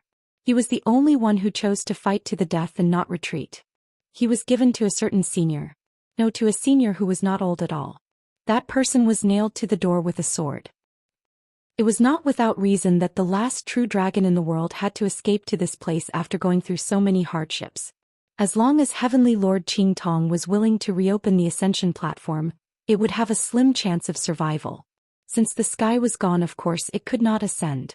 However, it would not be difficult to escape to a secret realm that shattered mountains and rivers. However, as one of the most serious criminals in the world, Heavenly Lord Qing Tong was in a difficult situation. It was no different from a clay bodhisattva crossing a river. It was as if he needed to hold incense with both hands above his head every day to prevent the incense from dying out. Naturally, he was not willing to break the rules with the 3 15th level cultivators for a mere true dragon. In the Pearl Grotto Heaven, Old Yang used a series of interlinked truths to cover the superficial illusion that the world could see. In fact, it was to hide the biggest truth. This was the real smokescreen. The old scholar stopped by the memorial arch for a long time and looked up at one of the plaques. Lu Shirlu asked, "This time when the wasteland entered the vast world, that guy named Zhou had many tricks up his sleeve. Sir, do you know who he is?" Because of his identity, Lu Shirlu was not very interested in the affairs of the world. The old scholar's expression became serious and he slowly said, "His surname is Jia, but I won't say his full name so as to avoid his prying eyes. He was once a student of our Confucian school, so I will call him Jia Sheng." Lu Shirlu immediately understood. It's him. Thinking about it, he felt that it was both unexpected and reasonable. In history, many scholars after Jia Sheng's death felt injustice for him.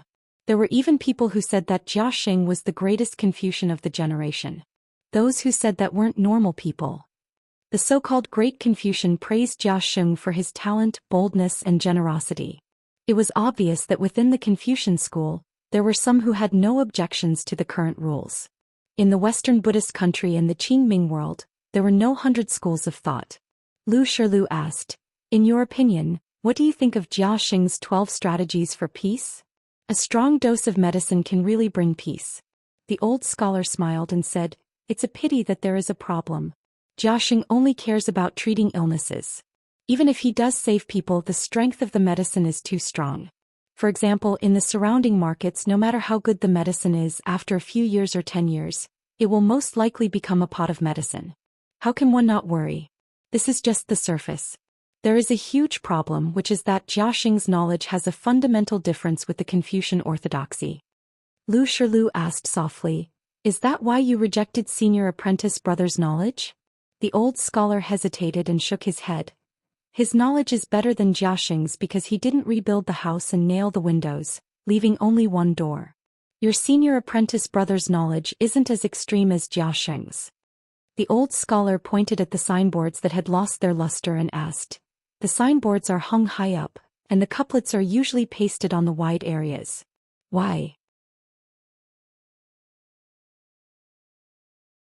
Lu Shirlu followed the direction of his finger and answered, "Walking on the wide areas is the best way to walk steadily to the high places." The old scholar nodded his head to show his agreement. He then led Lu Shirlu around the signboard building and told him some inside information through telepathy. There were 4 signboards: not passing on responsibilities, hope for nature, don't ask for external help, and fighting bull. After circling around, they came back to the signboard that said, not passing on responsibilities. The old scholar emphasized on the Taoist issue. The person who said hope for nature on the signboard was the first disciple of Taoist ancestor, the headmaster of Baek Okekyung building, who eventually transformed into 3 pure ones with one breath. On Fortune Street in Liju Cave, the scholar Li Shixing, who was replaced by Peaches Li Jiang, was from Confucianism. The one from Xinhua sect was from Taoism. As for the last one, even the old scholar didn't know who he was. Anyway, he thought that he was a disciple of Buddhism. The battle between the 3 sects is only between me and myself. I discuss Taoism with myself, but I stand aloof from worldly affairs. It's like an empty boat coming to touch my boat, but I don't get angry. This was the power of the first disciple of Taoist ancestor. Compared to the other 2 headmasters of Baek Okekyung building, the first disciple of Taoist ancestor had a good reputation in other worlds. Moreover, the second disciple of Taoist ancestor and Lu Chen were accepted by him on behalf of their master. Only the last disciple of Taoist ancestor was accepted by Lu Chen on behalf of their master. Lu Shirlu frowned slightly. The old elementary scholar patted his arm. Don't think too much. Although Li Shixing, one of the 3, was a late-comer in the Pearl Grotto Heaven in the vast world, Xiaoqi was the late-comer. Moreover, the first disciple of Taoist ancestor had no intention of targeting Xiaoqi. It was more of a ploy by the other 2 sects of Baek Okekyung building. Li Shixing had no choice back then. If not for Lu Chen's scheming, the battle between Xiaoqi and Li Shixing would have been like the collision of 2 pillars of the river, causing waves to surge. Regardless of the outcome, there wouldn't have been the slightest bit of filth. Perhaps.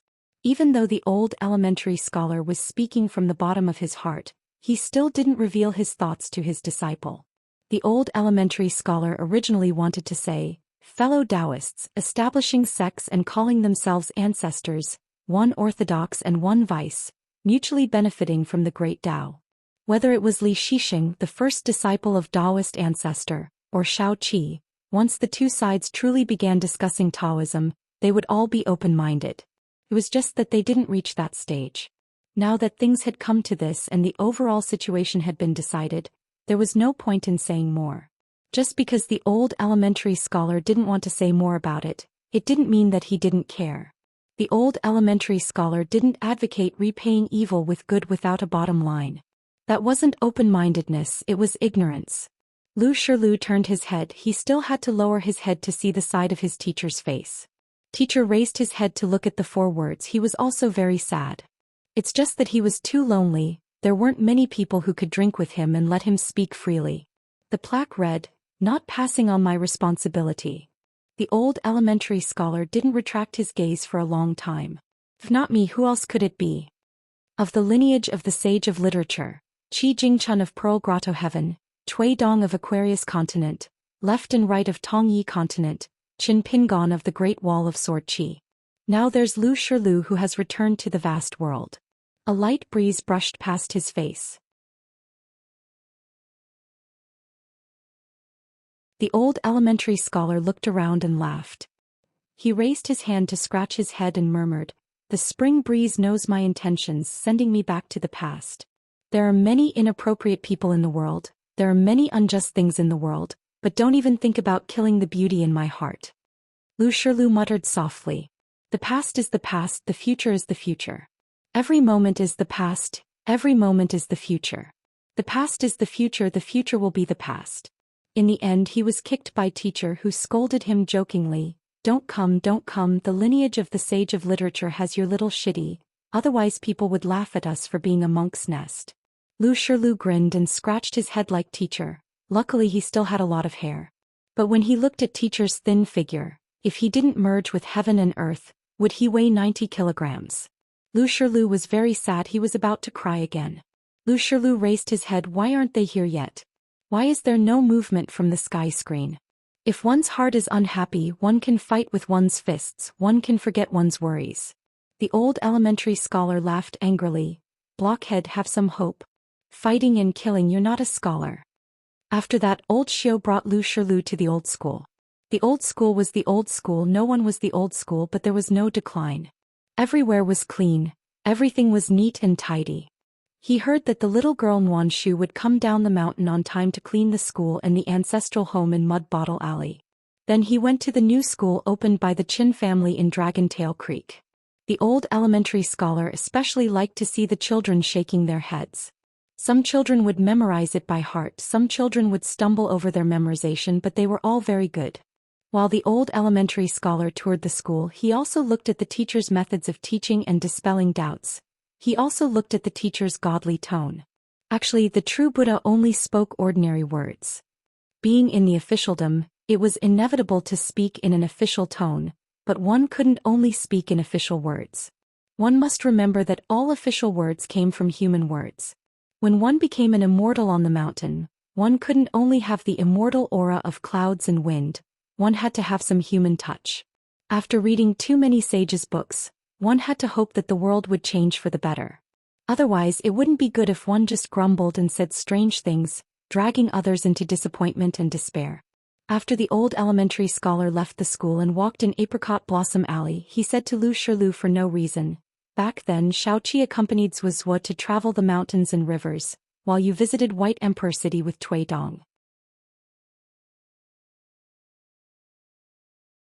Lu Shilu nodded and said, after senior brother Cui and the mayor of White Emperor City finished the Rosy Clouds game, he wrote a cursive calligraphy for Xingjuzhong. No one before, no one after lives in it. The old elementary scholar smiled and said, "There was such a thing?" Lu Shilu said, "After all, he lost the game, so senior brother Cui didn't have the nerve to say anything." Xingjuzhong. Look, which disciple of the sage of literature didn't treat others with sincerity? Later, the two met a handsome young drunkard on the road. It was the supervisor Chao Gingxin and the county governor Yuan Jingding. They were both disciples of Dolly's upper pillar state. Supervisor Chow had just finished drinking and a full wine pot was hanging from his waist. He and the pot were walking leisurely to the yamen for the roll call.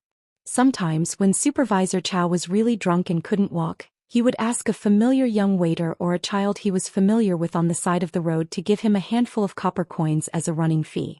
The waiter would help him take the wine pot to the supervisor's yamen and put it on the table, which could be considered helping him roll call. The old elementary scholar looked at the young man with a smile. Chao Gingxin also noticed that the short old man in a Confucian robe was sizing him up. Supervisor Chow didn't greet him, but he also didn't want to turn a blind eye. He burped and then walked sideways on the street. He smiled and bowed to the old man who he had never met before. The old elementary scholar nodded his head in greeting. Not all the officials and scholars in the world could be so elegant and unrestrained, but at the same time, there definitely needed to be a few people like that. As for the county governor Yuan Jingding, the more the better. In the old elementary scholar's eyes, there was no difference between the two. They were both outstanding young people. He strolled through the streets and alleys of the small town. He walked past the lonely clay bottle alley and then back to the Dragon Rider alley. The longevity Taoist, dressed in a long white robe, was waiting for him on the stairs. She bowed to the old elementary scholar without saying a word. The old elementary scholar was grinning from ear to ear. The longevity Taoist then took them to the shop where the old elementary scholar freeloaded a few pastries. Lu Shilu also tasted them, but of course he didn't dare to eat to his heart's content.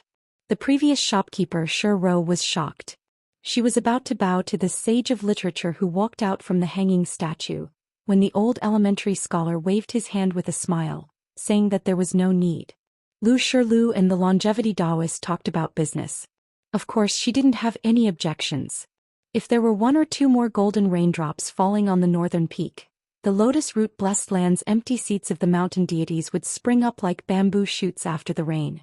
Moreover, as the lotus root blessed land that had just been promoted to a medium-level blessed land in the future, whether it was the number of deities, city gods, or the rank of their golden bodies, they wouldn't lose to the top medium-level blessed lands in the world.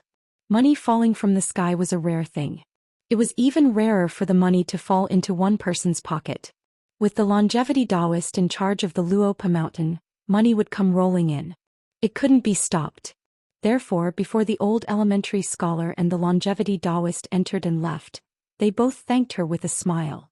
The first time the longevity Taoist only said that it was her duty. The second time she habitually smiled and accepted it. After leaving the Riding Dragon Alley, the old elementary scholar said, "Your youngest martial brother isn't here. Let's go see your youngest martial brother's best friend. He must be one of the people who protect Chen Pingon the most." At the blacksmith's shop by the Dragon Whisker River, Lu Shilu saw Lu Xian, who was sitting on a bamboo chair and taking a nap under the sun. After Lu Shilu reported his name, Lu Xian asked Mr. Wenxing to quickly sit down. He bent down and used his elbow to massage the old elementary scholar's shoulders. He asked if the strength was too light or too heavy. Then he said to Lu Shilu, "Senior and I are from the same family." Same family. The old elementary scholar couldn't help but laugh. He didn't say which family they were from. Lu Shilu also felt that it was interesting. He also didn't say anything. It could be said that he recognized the young man as his family. The old elementary scholar squinted his eyes and enjoyed himself. He told the young man that the strength was just right and that it was comfortable. Then the old elementary scholar imitated the boy who was reading and shook his head leisurely. He said, "Pearls and jade can be easily obtained in the human world. How can I be like Yang Xian's head?" Lu Xianyang was surprised and said, "How can you know the poem that was just bought from our local county records? It seems that your knowledge is so great that even the vast world can't hold it. At least you have to add the fifth world." Since he was Qin Pingan's teacher, then he could be considered half a teacher to Lu Xianyang. He had flattered him. Lu Shilu was tall and sturdy. He could only sit on the steps. He put his fists on his knees and looked straight ahead, pretending that he didn't hear anything. However, the teacher took it very seriously. This kind of words should be said among family members. Don't spread it. Don't spread it. Otherwise it will easily attract jealousy and hatred. Lu Xianyang sat on a bamboo chair and said righteously, Teacher, you are naturally righteous. However, as a student and disciple, if I have the opportunity to say a few words of justice for you, I will not hesitate to do so. You can't have too many nice words. Lu Shilu couldn't help but look at the sincere Zhou Xian. He had heard from the teacher that this was a Confucian disciple who had been studying in the South continent for many years. Lu Shilu thought back to the scene on Luopa Mountain. Wei Shanjun, the sword immortal, the girl in the pink dress, Qin Wanshu, and the girl in black, Zhou Mili. They all seemed to be very educated and reasonable. He was relieved. As long as his younger brother didn't speak like Lu Xianyang, there would be no problem. The old elementary scholar chatted with Lu Xianyang about some serious knowledge from the books. The old elementary scholar was very satisfied with the questions and answers. The depth of one's studies and hard work indeed depended on talent. However, the sincerity of one's heart didn't depend on talent. After that, the old elementary scholar let Lu Xianyang ask questions. It was another round of questions and answers. From the beginning to the end, Lu Xianyang sat upright and still. The old elementary scholar finally said something to the young man. Xianyang, take it as a lesson for you. Think carefully about how to harmonize the fundamentals of life and the way of life. After nodding, Lu Xianyang stood up and took a few steps back. As a Confucian disciple, he bowed respectfully with his hands folded in front of him. The old elementary scholar stood up and nodded with a smile. I won't follow the example of the Taoist scholars of the future and return the bow. Because I have a question that you haven't answered. It won't be too late for me to return the favor in the future. It was as if Lu Xianyang had stepped out of a small world of Confucian orthodoxy. He straightened his back and laughed. Teacher, you are too kind. Lu Shilu understood more than Lu Xianyang. The teacher's question was a big one. In fact, the three doctrines of Confucianism, Buddhism, and Taoism were similar in many ways. For example, in the Record of the Lamp, there was a monk who asked, "What about learning without a place?" The teacher asked, "Where will you settle down and live your life?" The old elementary scholar said, I'm leaving. Lu Shilu quickly stood up and bowed. Zhou Xian, farewell, teacher. The old elementary scholar said, the emperor loves the eldest son and the people love the youngest son. As a teacher, it is inevitable that I will be biased towards my last disciple. Zhou Xian, don't think too much. After all, Qin Pingon is different from the rest of you. He spent the least time by my side and relied on himself the most. He is also the youngest and is still too young. At this point, only then did the old scholar stop talking because he suddenly realized that even his last disciple was not young anymore. The young man with clear eyes who did not know how to drink wine and who walked through thousands of mountains and rivers in straw sandals, was now 10 years old and was approaching the age of 40. The old elementary scholar sighed and stomped his feet. His figure disappeared. Lu Xianyang handed a handful of melon seeds to Lu Shilu. Lu Shilu sat back on the steps and shook his head. Lu Xianyang took the initiative to say something. Lu Shilu either nodded or said a few simple words. In the end, the two family members, who met for the first time, became silent. They each had their own thoughts, but neither of them felt embarrassed. In the end, Lu Shilu asked, when you dozed off earlier, I saw the signs of your sword while moving around your body. Were you practicing swordsmanship in your dream? Lu Xianyang nodded and said casually, there is a sword manual passed down from my ancestors. The method of practicing swordsmanship is a bit strange. It is a pity that it is not suitable for Qin Pingon. Lu Shilu said, I am also friends with Bai. His swordsmanship is good. In the future, if you encounter a big bottleneck in swordsmanship on your path of cultivation, you can go to him and learn from him. Although Bai has a cold personality, he is actually warm-hearted. If he meets a junior like you, he will definitely be impressed. Lu Xianyang turned his head and said with a smile, okay, even if the bottleneck is not that big, as long as Mr. Bai is willing to teach me, I am willing to learn. Lu Shilu nodded. Young people were not narrow-minded but big-hearted. He did not feel that he was giving alms from above. Bai was good. No wonder he could be friends with junior brother. Just like him and Bai Yi. Lu Shilu stood up and said goodbye to Lu Xianyang. He did not like to talk, especially when it came to polite words. Lu Shilu asked Wei Shanjun to help him hide his tracks and return to Luopa Mountain. He planned to stay here for a few more days. When the sky screen opened again, he would be able to receive guests.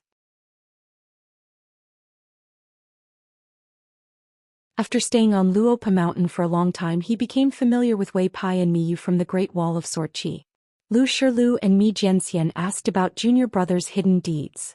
They were very gratified. Lu Shilu now knew more about Luopa Mountain. Although junior brother often traveled, he did not spend much time in his hometown and spent more time in a foreign land. However, he still managed to save up such a large fortune. It was not easy. Luopa Mountain's fortune. Other than the relationship with Wei Shanjun of Cloud Splitting Mountain, just the commission from the Ox Horn Mountain ferry business was enough to make a lot of money. It was a pity that Lu Shilu was not able to meet Zhou Xian, who was nicknamed Old Chef. And the teacher said that junior brother's first disciple, Pei Qian, would shock the entire world sooner or later. Thus Lu Shilu was curious. Sword Immortal Miyu, who had changed his name to Yumi, had not offered incense at Ji Mountain's ancestral master hall. But in the Aquarius continent, a jade unpolished realm sword cultivator from the Great Wall of Sorqi was not light at all. However, this swordsman was indeed a little too lazy. It is said that through the ink-flipping fairy of her family, she asked people to buy a lot of mountain utensils used to watch the reflection of flowers, water and moon, such as white bowls, picture scrolls, ink stones, rulers and so on. She collected more than 20 of them for Miyu and spent money like water. When Zhou Mili told Lu Shilu about this, the little girl felt sorry for Yumi. She said that it was obvious that Yumi was going to be a bachelor. Jing Dafeng, who was guarding the gate, was purely a martial artist and went to the fifth world. Sun Yuanji was from Luopa Mountain's ancestral master hall, and at the same time, was Zhu Lian's unofficial disciple. The young lady was very sincere in her training, and would walk back and forth on the path at the top and bottom of the mountain every day. Lu Shilu saw this and planned to find an opportunity to teach her a few fist techniques according to the rules of the mountain. The siblings Yuan Bao and Yuan Lai were the direct disciples of Lu Baixiang. It was said that they had just left Luopa Mountain not long ago. Thus, the current Luopa Mountain was even more deserted. At the sword-worshipping platform, the bottleneck of Jindan realm was Cui Wei, while Jiang Chu became a Qi refinement warrior and walked the talisman Dao. The old Taoist Huan Yun of the North Continent who wandered here had stayed at Luopa Mountain for a year just for Jiang Chu, and taught him the talisman Dao.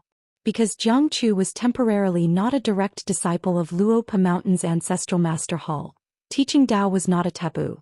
Both parties were not master and disciple in name, but they were master and disciple in reality. The other peer, Zhang Jiazhen, was not discouraged because she did not have the aptitude for cultivation.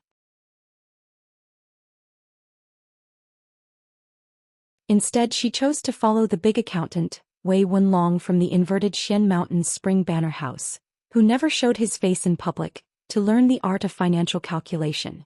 In the Dragon Riding Alley Sui shop, the female ghost, Shi Ro, was wearing the remains of an ascendant realm cultivator.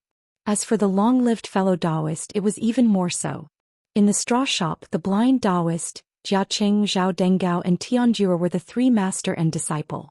Jura's blood was a natural talisman spring.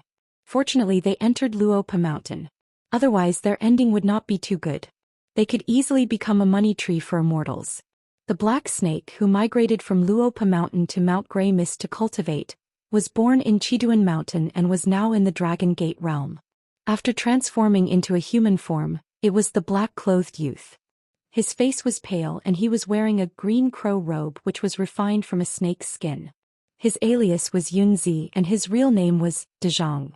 Regarding the matter of his real name, which was equivalent to half of his life, he heard from Xiaomi that it was the decree of the big white goose. Yunzi did not dare to disobey. Fortunately, other than bestowing a name, Cui Dongshan also gave him an immortal treasure that was suitable for flood dragons to cultivate. As a mountain spirit/water monster that was not easy to cultivate, the reason why Yunzi broke through so quickly was related to his own aptitude, but it was not much. It was still thanks to the snake gall stone that Chen Lingjun gave him. As for the hidden python in Yellow Lake Mountain, it had already reached the bottleneck of the Golden Core realm. However, the python was still unwilling to walk on the river. Wei Pai, the great mountain lord, had revealed the heavenly secret for Lu Shilu.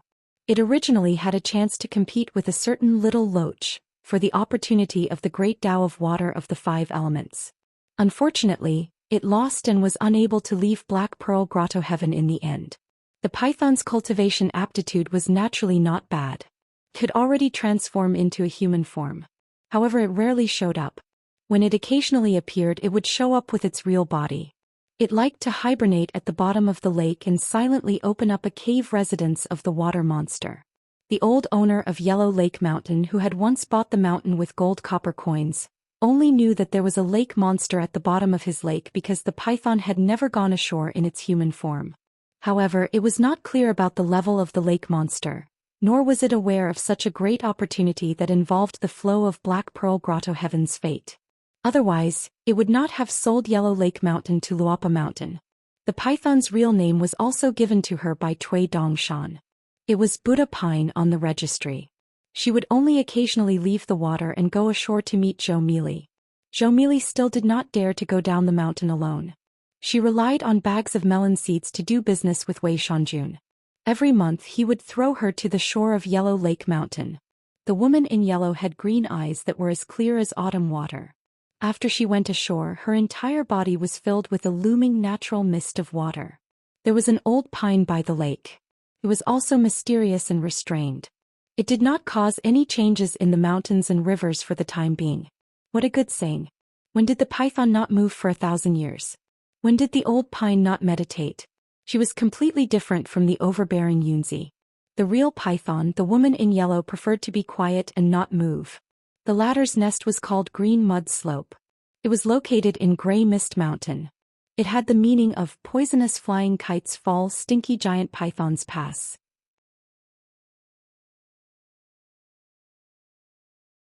The white-clothed youth had once brought the left protector of the Riding Dragon Alley to tour Yellow Lake Mountain. When they were near the water, he smiled and said that the great scholar had once written a poem, "Stay to slay the flood dragon below the pond. Don't test the dog on the street." Hearing that, the python at the bottom of the lake buried its head in the mud. As for the dog behind the white-clothed youth, it shivered and lay on the ground. The vassal Yellow Court Country, Red Candle Town, and the Old Divine Water Country were all part of Gushu's territory. It was said that the Flood Dragon Cave was endless.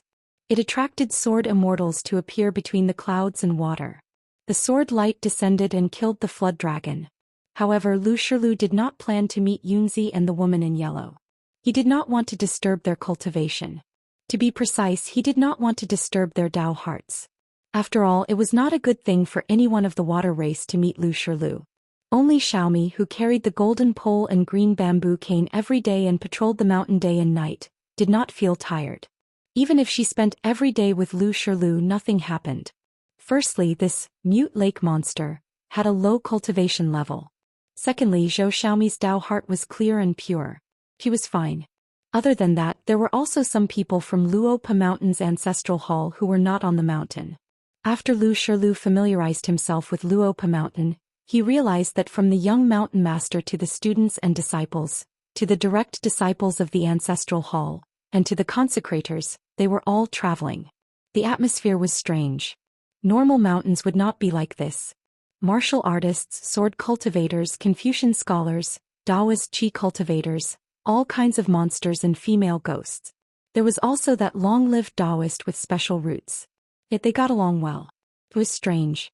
Today Zhou Xiaomi pulled the big guy to sit at the peak of the mountain and accompanied her to watch the silly big sister Tsin practice her fist skills. Her figure became smaller and smaller, making Xiaomi so happy that she covered her mouth with her hands and laughed.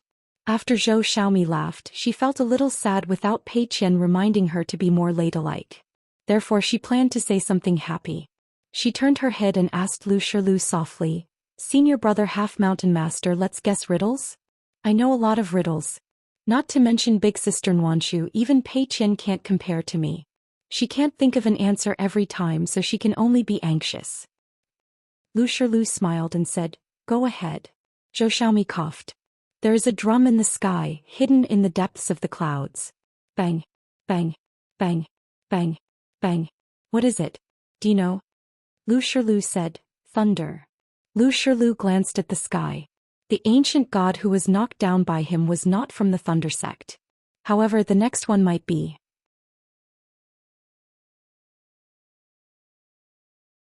Zhou Xiaomi gave him a thumbs up. Then the little girl began to ponder. "Oh, I've met an expert." Little Mealy, who originally wanted to remind the big guy, asked again, There is a grass on the mountain with many pearls.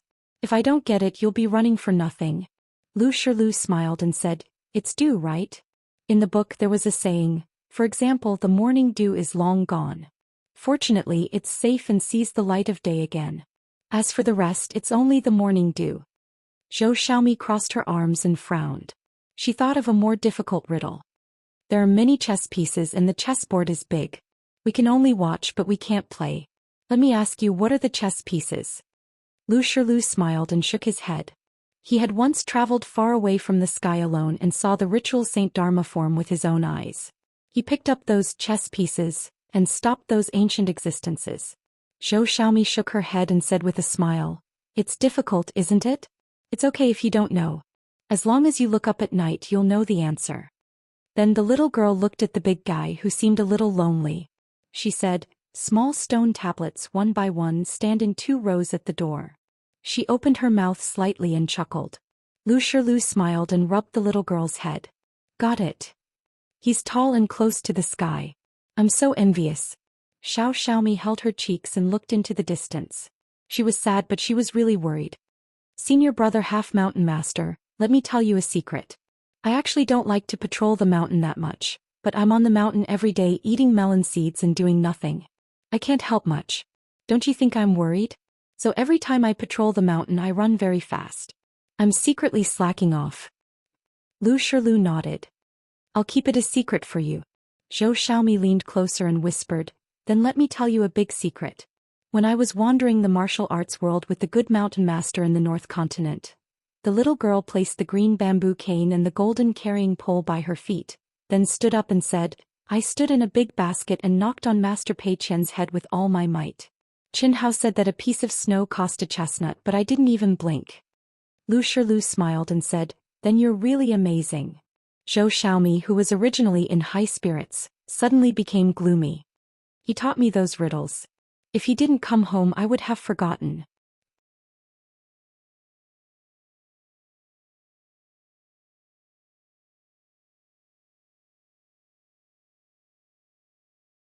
(712). 1 second to remember. Wonderful, no pop-up window, free reading.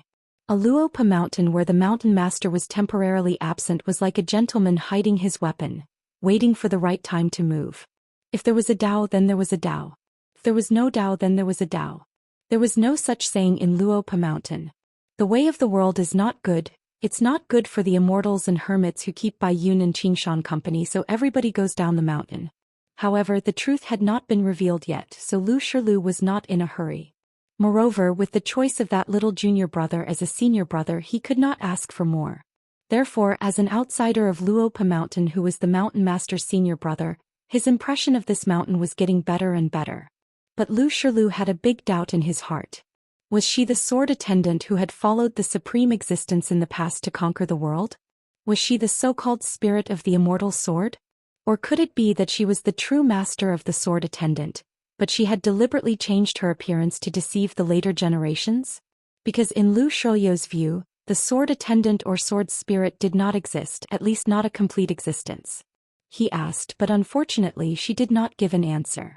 Her eyes were as cold as ever, and she even disdained to give a disdainful look. Miyu did not accompany Xiaomi to patrol the mountain today, but went to the top of the stairs and found Lu Shilu sitting on the ground. Miyu sat at the side and said, With Mr. Lu on Luopa mountain I am relieved. Miyu planned to take a trip to Old Dragon City with his sword. Therefore Miyu took off the blade-strengthening gourd Haoyang from his waist and said with a smile, I am not asking to die, but just in case I will trouble Mr. Lu to hand it to longevity fellow Taoist. I will not go to Dragon Riding Alley and be rejected. Lu Shilu shook his head and said, I will not stay for long. Suddenly he thought of the existence of the Yang family's medicine shop. Luopa mountain was adjacent to Cloud-Splitting Mountain, and the woman from Dragon Spring Sword Sect. Lu Shilu changed his mind. Sword immortal, be careful. When I go south and reach Old Dragon City I will fight for you. When the time comes, you can return to Luopa mountain. Miyu was a little helpless. Being called sword immortal by Lu Shilu, why did it sound like a scolding? Miyu was even more helpless. He had to remind him again. My surname is Mi. Even if he called me sword immortal Mi, it would be a little more intimate, right? Lu Shilu laughed heartily. Sure, me sword deity. Miyu relaxed and looked at the scenery outside the mountains in the distance. He smiled and said, then I will be thick-skinned and accept your kindness. In the battlefield of Old Dragon City, I will pinch my fingers and wait for Mr.'s arrival every day. For some reason Lu Shilu thought of the young man who practiced swordsmanship in his dream. The man became more and more worried. The people around junior brother seemed to be thick-skinned. It was a good thing to be polite with people who were familiar with each other, but it was rare to see people who were so polite, right? According to teacher, junior brother's temperament was gentle, courteous, and thrifty. He was able to scrupulously abide by etiquette. When he was young, his heart was free. When he was older, he became more cautious. He pursued a refined Confucian state. His knowledge was on the path of becoming a great Confucian scholar. He handled matters with a heroic demeanor. Teacher's words had always been targeted when the four of them were studying in the past. He would never praise his disciples. Just like back then when the outside world praised the third disciple of the sage of literature, teacher only said that Xiaoqi's knowledge was all right. He was still far from being a true sage. You old fellows shouldn't spoil his growth by excessive enthusiasm. He could speak Cui Dong, his calligraphy was passable, but his chess skills were SSO. Look, he couldn't even win against the Lord of White Emperor City. He said that he learned swordsmanship late. The reason he had some skills was due to luck. How could a guy who wasn't even considered a sword immortal have any future prospects? Wasn't that logical? After senior brothers got into trouble, teacher had more to say. You are all senior. Why are you getting angry at a junior? It's not worth it. I'll teach him a lesson when I get back. Why are you still glaring at him? Don't you know any etiquette? Hurry up and apologize to the seniors. Be more sincere and lower your head. Miyu understood, but he was too lazy to mend the pen after the sheep were lost. Could easily backfire. Mr. Lu, who was abnormally tall, only looked simple and honest, but he definitely couldn't be thought of as a thoughtless person. Although Miyu was a swordsman born and raised in the Great Wall of Sword Qi, he had seen many gentlemen and sages. So he didn't have the face to say some strange things about the Great Wall of Sword Qi. For example, from afar he's Alliance. From close up he's the hidden official. In his hometown quarrels were common. As long as the hidden official was in person he had never lost, whether it was in the Great Wall of Sword Qi outside the Summer Palace or in the inverted mountain outside the Spring Banner House. But he couldn't stop others from gossiping in private, could he? Moreover, the countless shills of the wine shops and gambling houses seemed to be fiercer than anyone else when they scolded the deputy manager who was in charge of delivering money in private. After all, Lu Shilu was the senior brother of the hidden official. There were some things that Miyu, an outsider with a literary background, couldn't say. If Miyu was really stupid, then was he still the sword immortal who had incurred countless love debts? Lu Shilu said, you should be able to guess that I'm a demi-human. Miyu nodded. I've seen a lot. It's hard to find it strange. When it came to this, Miyu was like a sword immortal. Lu Shilu didn't say anything else. On Luopa Mountain, a little girl dressed in black was bouncing around. She first accompanied Sister Nwanshu to clean up the Jisei Peak's ancestral hall before patrolling the mountain alone. She was in a good mood today. Perhaps because she had made a new friend, she didn't run as fast as before. At this moment she was happily calling out to a little girl who was sitting in the water. She was dressed in red and didn't paddle a boat. The big guy couldn't guess what it was. It was a small red jar filled with red dumplings. The big guy didn't know. He still scratched his head. Lu Shilu put his hands on his knees. Sword immortal, I won't send you off.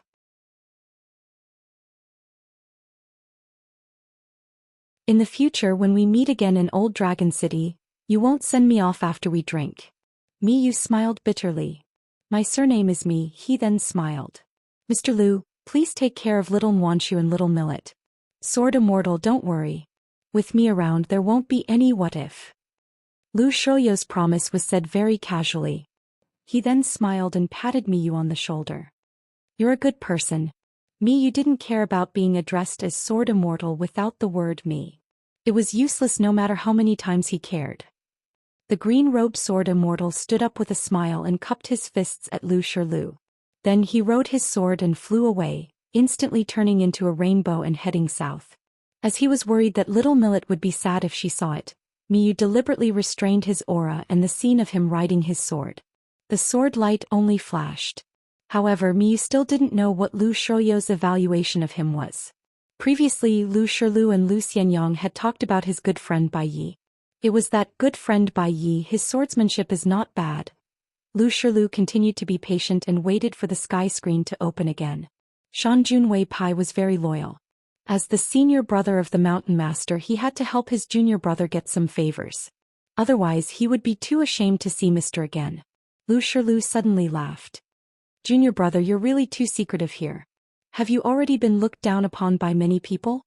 During the night banquets at Cloud-Splitting Mountain, the head butler of Luopa Mountain, Zhou Xian, and Qin Lingjun, who came from the Imperial River, had all appeared. As for Pei Qian, Qin Wanshu, and Zhou Mili, they had gone to Cloud-Splitting Mountain but hid far away to join in the fun. At the night banquet where Immortal Master Fu, the large and small city gods, and the gods of mountains and rivers gathered, the three little girls did not attract anyone's attention. In the territory of the northern peak, the Luopa Mountain, which followed closely behind the Dragon Spring Sword sect, had a deep impression of them. Other than the fact that the young mountain master came from the shabby alley of the Pearl Cave, it was more because of the northern peak's mountain lord. Wei Pai's admiration for the Luopa Mountain was too enviable. Other than that, the relationship between the Luopa Mountain and the Dragon Spring Sword sect was not bad.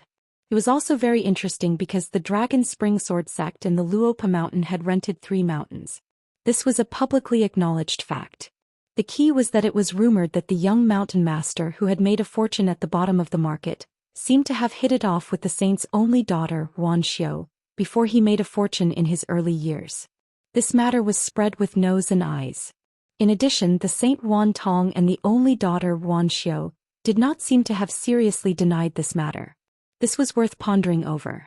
It was precisely because of Wan Tong and Wei Pai's protection that the young man surnamed Qin, who had never appeared in the Luopa Mountain, was able to soar into the sky and rise rapidly.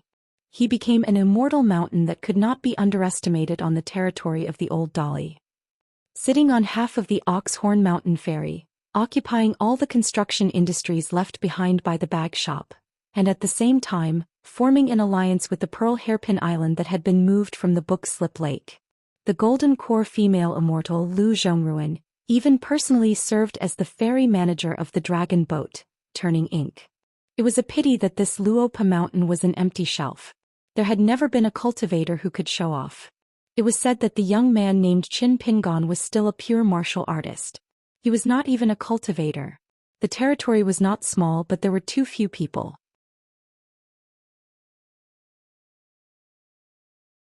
As the largest landlord of the thousands of miles of mountains and rivers in the Pearl Grotto Heaven in the past, there had never been a top-notch figure who could stabilize the sea.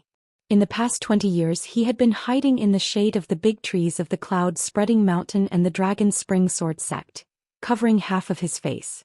It seemed natural to be looked down upon by outsiders. Lu Shilu laughed because a black-clothed little girl ran along the stairs all the way to the top of the mountain. After stopping, she deliberately panted. Lu Shilu was too tall. He could gently pat little Mili's back while sitting. Zhou Mili sat at the side and asked, "Do you want to eat melon seeds?" Lu Shilu shook his head. Zhou Mili sighed. "Then I won't eat anymore."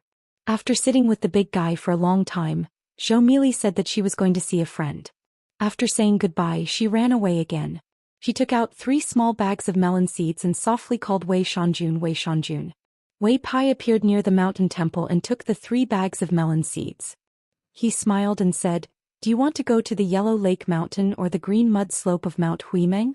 Zhou Mili looked a little guilty today.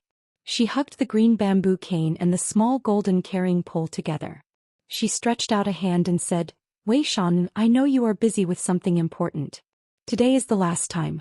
I promise." Wei Pai put the melon seeds into his sleeve and said with a smile, "It's fine for now. Right, Protector, you don't have to do this. Something really happens, it's useless for you to shout. So whether it's fine or not, you can shout in the Luopa Mountain." Zhou Mili shook her head. "I said I'll trouble Wei Shanjun for the last time. Today, I'm going to the Yellow Lake Mountain to visit Sister Xianxia." Wei Pai could only nod and throw the little girl to the Yellow Lake Mountain.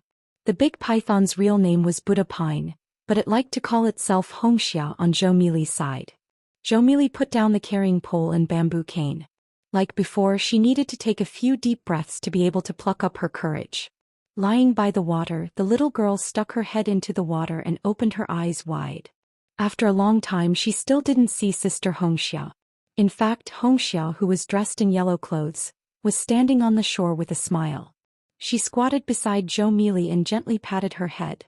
Poor little Mili was so scared that she dived into the water. Her hands flapped wildly, and in an instant she was dozens of feet away at the bottom of the water. Hongxia felt a little guilty for a moment.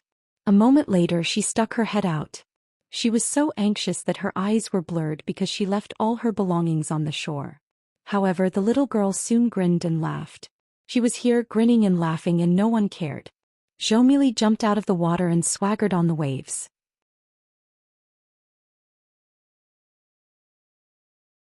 She squatted down, patted the carrying pole and bamboo cane and comforted them seriously. "Don't be afraid. I'm just teasing you." Hongxia thought about it and decided not to ask Zhou Mili about the terrifying qi on Luopa Mountain. It involved the Great Tao and was a huge matter. He shouldn't drag the little girl into it. So Hongxia only laughed.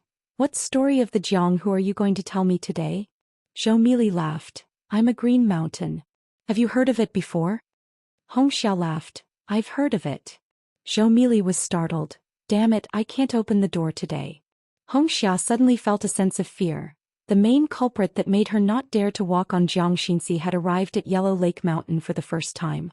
Dragon Spring Sword Sect, the Lady Ruanxiu. She was an existence that seemed to have ascended to the Aquarius continent's sky screen, and had personally killed an ancient divine spirit. Luckily, there was still Zhou Mili who was kept in the dark. When she saw the adorable Sister Xiaoxiu, she waved her hands and said, "Sister Xiaoxiu, eat the melon seeds." Ruanxiu smiled and slowly walked to Zhou Mili's side. She bent down and rubbed the little girl's head and took the big handful of melon seeds. Ruanxiu glanced at Hongxia, who was trembling in fear, and asked in her mind, "Are you really a part of Luopa Mountain? Only know how to eat and wait for death? Why are you still not leaving the lake and walking on the river? Are you planning to wait for me to die first?" Hongxia's face turned pale. How would she dare to have such thoughts? She was being wronged. Ruanxiu said, "After I leave, immediately go and walk on the river." Hongxia's teeth chattered and could only nod lightly. In fact, she wasn't sure if she really nodded. Zhou Mili blinked her eyes, looked at Sister Xiaoxiu who was eating melon seeds, and then looked at Sister Hongxia and asked softly, "Sister Xiaoxiu, why does Sister Hongxia seem to be afraid of you?" Ruanxiu laughed. "She's timid. She's even smaller than a grain of rice." Zhou Mili originally wanted to laugh, but Sister Xiaoxiu was talking about Sister Hongxia, so she didn't laugh. She didn't forget to stretch out her hand in front of her, and secretly waved at Sister Hongxia, indicating that she didn't. Ruanxiu said, "Let's go to the Spiritual Grace Mountain to play?" Zhou Mili said awkwardly, "I just arrived and I haven't talked much with Sister Hongxia." Ruanxiu said, "Then you guys talk first, I'll sit at the side." In the end, the black-clothed girl sat in the middle. How would Hongxia dare to sit beside Ruanxiu? After hearing a story about the mute lake, Ruanxiu spread out her handkerchief, picked up a piece of pastry and handed it to Xiaomi. Zhou Mili immediately understood and shook her head to eat the pastry first. Then she would tell a story about the good mountain lord. He had a big basket of them. Like last time, she said that Qin Jilan and she met the mountain spirits by chance, and they couldn't recite a poem and were chased out of the cave by them. Sister Xiaoxiu was very happy, and it was the first time Zhou Mili saw her smile like that. At that time, Sister Xiaoxiu went from really pretty to the prettiest. Yang family shop. They invited Lu Shirlu to help guard the array. Old Yang also called Ruanxiu. Lu Shirlu was really helpless. It was fine if they didn't meet before, but now that they were face to face, it was really strange. Moreover, there was also that Li Lu, who had a great relationship with them, but couldn't get along because of the divergent path. What was going on with the place where Junior grew up? Old Yang pinned the old tobacco pipe to his waist. Old Yang suddenly looked at Ruanxiu, took the tobacco pipe and said, "Here, help me pass it to him." Ruanxiu nodded and took the tobacco pipe that Old Yang tossed over. Lu Shiyu's eyes lit up and he smiled.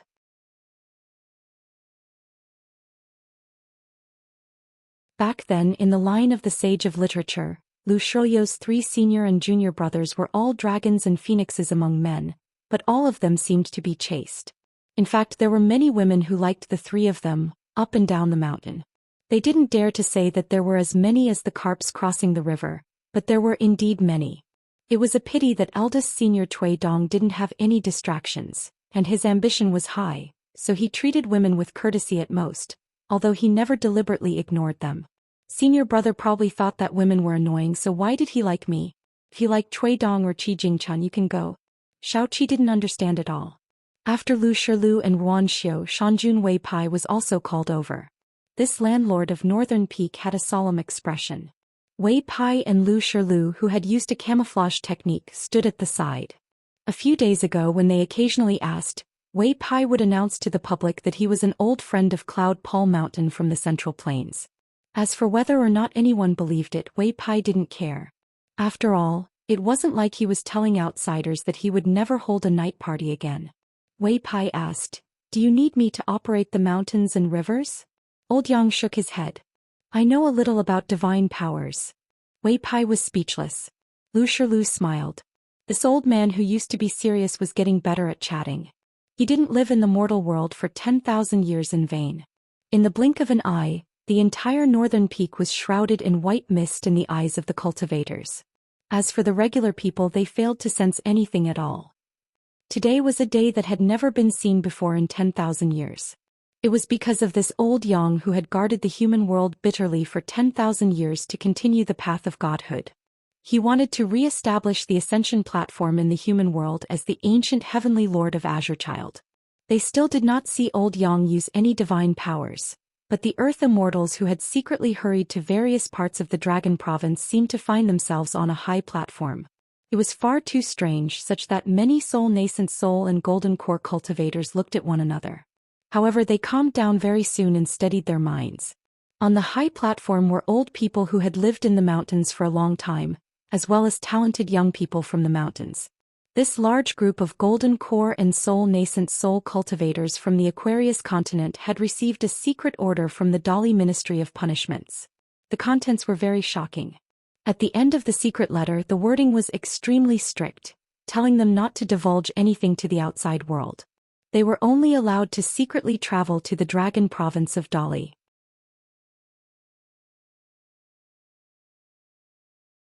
The Taoist priest of the Divine Grandeur sect, the military cultivators of True Martial Mountain and Wind Snow Temple, the bastard son of the Jiang family of Cloud Forest Jiang Yun, the 2 old sword cultivators of Upright Yang Mountain, and the patriarch of the Su family of Clear Wind City who had reached the bottleneck of nascent soul. The first disciples of the Dragon Spring Sword sect, Donggu and Xialing. The Golden Core cultivator of Luapa Mountain, Tui Wei, and the Golden Core cultivator of Rosy Cloud Mountain, Kai Qian. There was also a sword cultivator from the Wind and Thunder Garden who had revisited the Dragon Province, Lu Baqiao. Even though the Garden Lord Huang He had received a decree from Dali, he had actually directly given up on this fortune of the path of cultivation, only allowing Lu Baqiao to set off. He told his junior brother that he, Huang He, would train with the sword for the rest of his life. He would only use his own sword, and he would not accept any favors from anyone else apart from his master. Lu Baqiao tried to persuade him. In the end, Huang He said to Lu Baqiao, "It's very Li Tuanjing and it's very Huang He himself. Your talent is inferior to mine, so I want to focus on training with the sword for the next 100 or 1,000 years. As the new Garden Lord, your cultivation is too low. You're a disgrace to my master and the Wind and Thunder Garden. You have no right to bargain with me, so hurry up and piss off to the Dragon Province of Dali." Earlier, Yuan Bai, a direct disciple of the Hall of Ancestral Ancestors of Upright Yang Mountain, had asked the Garden Lord of the Wind and Thunder Garden, Huang He. Yuan Bai had taken out his life-bound flying sword, the Jade Stone, that destroyed everything in its path. As a result, although Huang He had not fallen to Golden Core, it was an undeniable fact that his path of cultivation had been damaged. However, even with that being the case, as long as he came to the Dragon Province of Dali, there was hope for him to recover to complete nascent soul. As a matter of fact, with Huang He's talent, he might even be able to reach the upper 5 realms. However, Huang He was still unwilling to come here. There were a total of 3 people from the Truth Realm sect, including Sui Yuyu, who had just broken through the bottleneck of the Dragon's Gate realm. In times of great chaos there would be misery and suffering. The people would be destitute and the mountains and rivers would sink. There would also be countless heroes and ambitious people who would take advantage of the situation and rise up. They would all show off their prowess. In the backyard of the medicine store, Lu Shirlu said, "I'll go wait in the sky's screen first, just in case I get flustered and fail to receive guests properly. It'll be more sincere if I receive guests at the entrance." Wan Xiu had just finished eating a pastry. She clapped her hands and said, "Same logic." Old Yang nodded. The imperial tutor of Dali and the Confucian scholar Cui Dong held the Baek Okekyung building in their hands. The corpses of gods sat in the sky. Cui Dong uttered a single word softly. "Kill." On the continent, wherever Cui Dong's gaze could reach, there was a flash of light. He immediately beheaded an immortal great demon. In the area of the 5 peaks, in all the mountains and rivers under the jurisdiction of the Dali vassals, there were many incense burners that were used to worship the 5 peaks. The local civil and military officials led the people to worship the incense day and night. The various city gods and officials, civil and military officials and mountain and river deities were in charge of inspecting and measuring the quantity of the incense burners.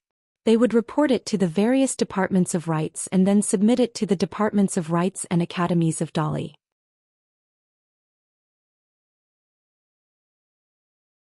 In the small Aquarius continent, there were tens of thousands of poems that were called the poems of the 5 peaks.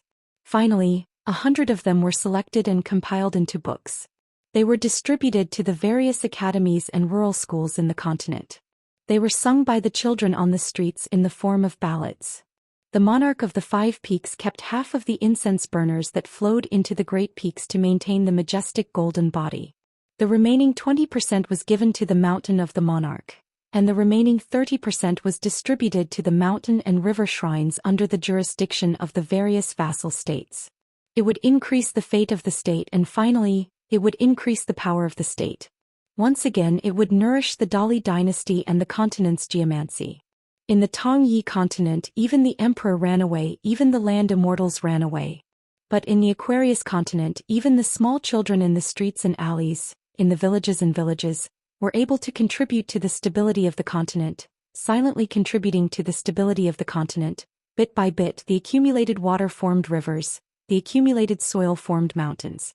Dali had already changed the laws, allowing the vassal states to choose 2 or 4 heroic spirits, from the capital to the cities to the countryside, to put up their own door gods on all the doors. They would rebuild the golden body, protect the place and not be attacked by the demon race. They would work together with the immortal cultivators and consecrators of the country, to set up a plan to prevent the demon race from disturbing the people's hearts and causing trouble. On a mountain peak far away from Cui Dong's image in the center of the Aquarius continent, a dozen people were looking down at the mountains and rivers. It was the founder of Shang clan, Mr. Fan, leading a group of Shang clan ancestors who came to the Aquarius continent. The Shang clan ancestor, who did not look old after Cui Dong's sword, retracted his gaze and said emotionally, "The distant waters see the distant mountains. Old friends leave behind stories." After reminiscing about the matters of the world, this Mr. Fan changed the topic and smiled. "Everyone, it is said that the water flows with the mountains. The world's water flows unpredictably, only the mountains cannot move. Is it true that only the water moves and the mountains cannot move?" An old man who had followed him for many years laughed. "We don't have enough money." This person was the master on the mountain who had besieged Aoliang and escaped. He even happily gave himself a nickname, Semi-Peerless Master. This group of Shang clan elders who were rich enough to rival countries in the 9 continents, upon hearing this, they all laughed out loud. They truly did not have much, but they had a lot of money.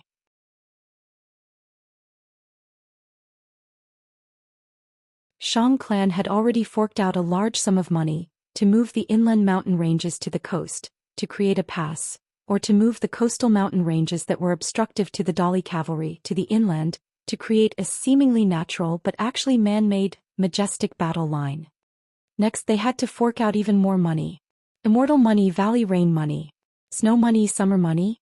Naturally they did not have even one, it was too shabby. All in all, Shang clan had to ensure that the vassal forces of Aquarius continent that did not have enough cavalry could defend the pass. They also had to make space for Dolly's invincible cavalry to roam freely on the vast plains. Mr. Fan smiled. Everyone go back to your work, spread the money across the continent. All of them obeyed their ancestors' orders and disappeared with the wind. On the battlefield of Old Dragon City, the few spiritual gods that had appeared before were unstoppable. Zhou Xian had only returned to Aquarius Continent's military ancestral court, Zhenwu Mountain, and not long after he returned he met with the spiritual gods that had descended from the heavens to visit Aquarius Continent. Zhou Xian, who was one of the 10 young candidates, had also ordered 10 ancient spiritual gods to return the favor and attack the heavens.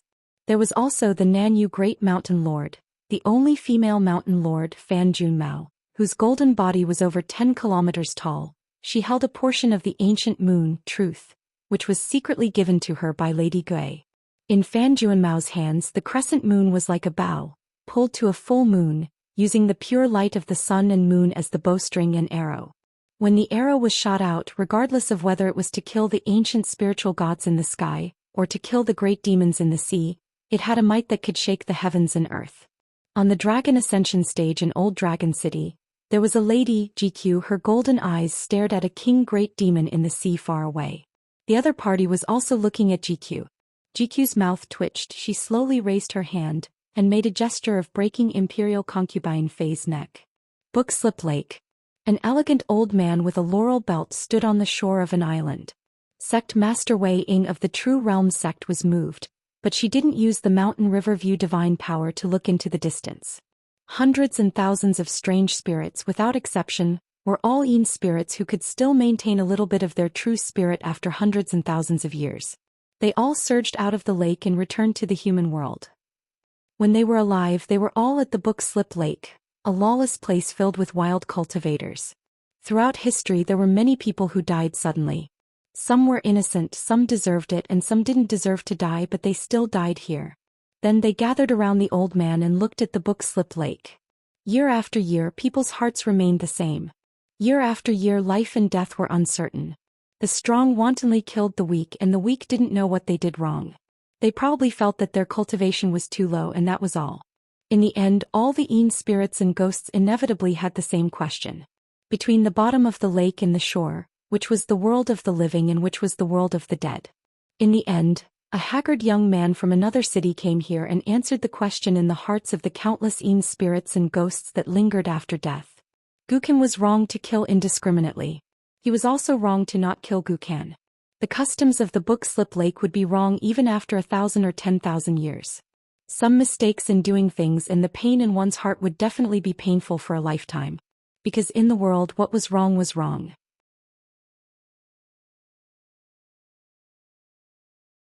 Therefore, if there was a mistake, it had to be corrected. It had always been like this, right? Did they want the people of the future to keep asking this question thousands of years later? Of course not. Of course not.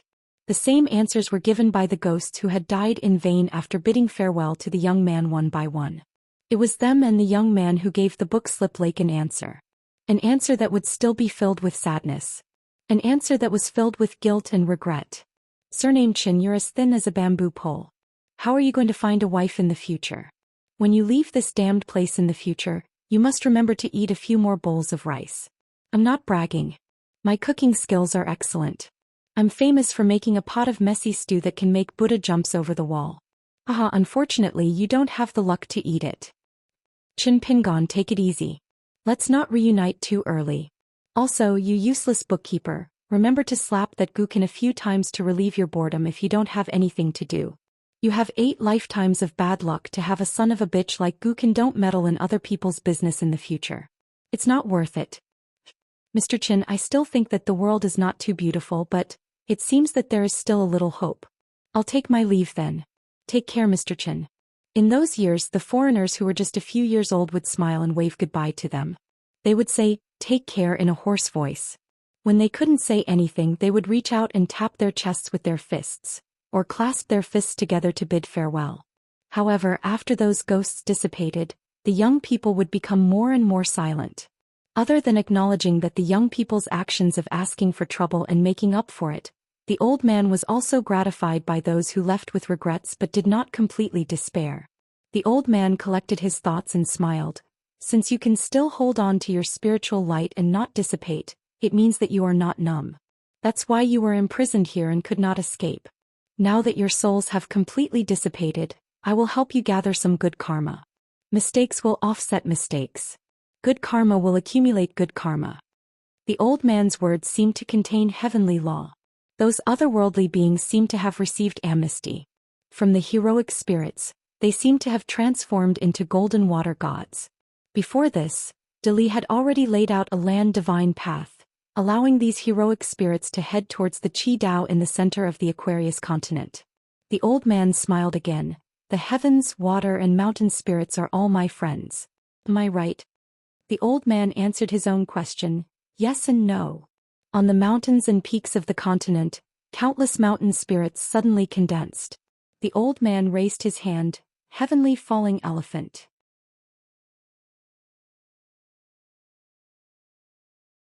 There were a total of 24 mountains along the coast of the continent. There was a white-clothed young man who had buried 24 bamboo scrolls. The group of mountain spirits was majestic.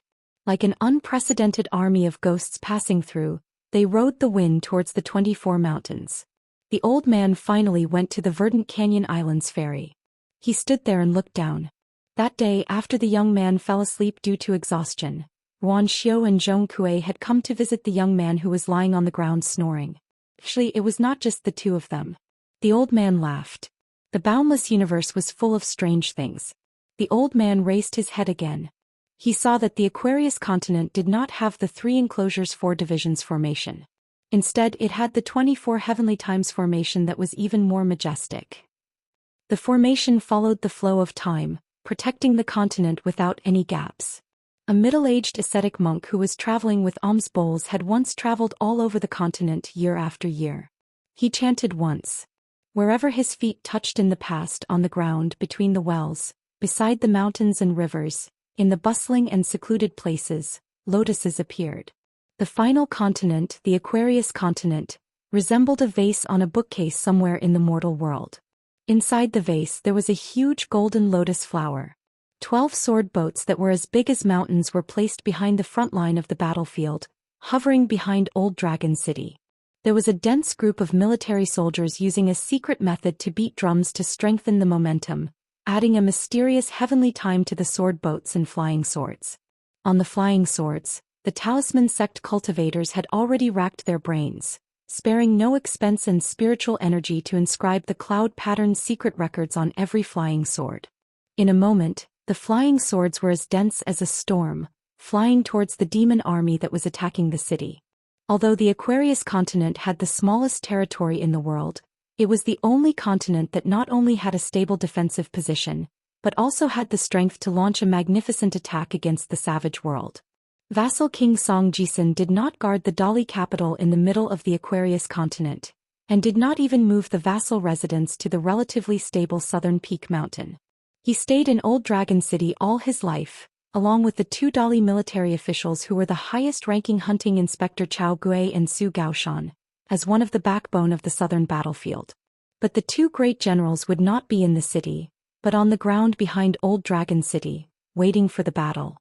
And Dali Song Mu, who was no longer the young noble of Clay Bottle Alley, was now clenching his fists. His eyes were red. The war had been going on for a year, but the vassal king did not have the slightest intention to retreat. It was said that the savage world had once used tens of thousands of sword cultivators and sword chi to challenge the Great Wall. Zhou Xian stood on the top floor of the vassal residence, his hands pressed on the railing, the veins on the back of his hands were exposed. He laughed angrily. Come. Challenge the Great Wall of Dali again. A gentleman from the Lakeview Academy, after arriving at Old Dragon City, before leaving, he bowed to the teacher of the headmaster of the academy. He was going to the front line of the battlefield. The gentleman held a jade porcelain bottle which was crystal clear as if it was filled with thunder and lightning like a small thunder pool. In fact, the thunder and lightning in the bottle were the subtle manifestation of the sage's words. After bidding farewell to the teacher, he had a private conversation with a young man from the academy who came from the same hometown.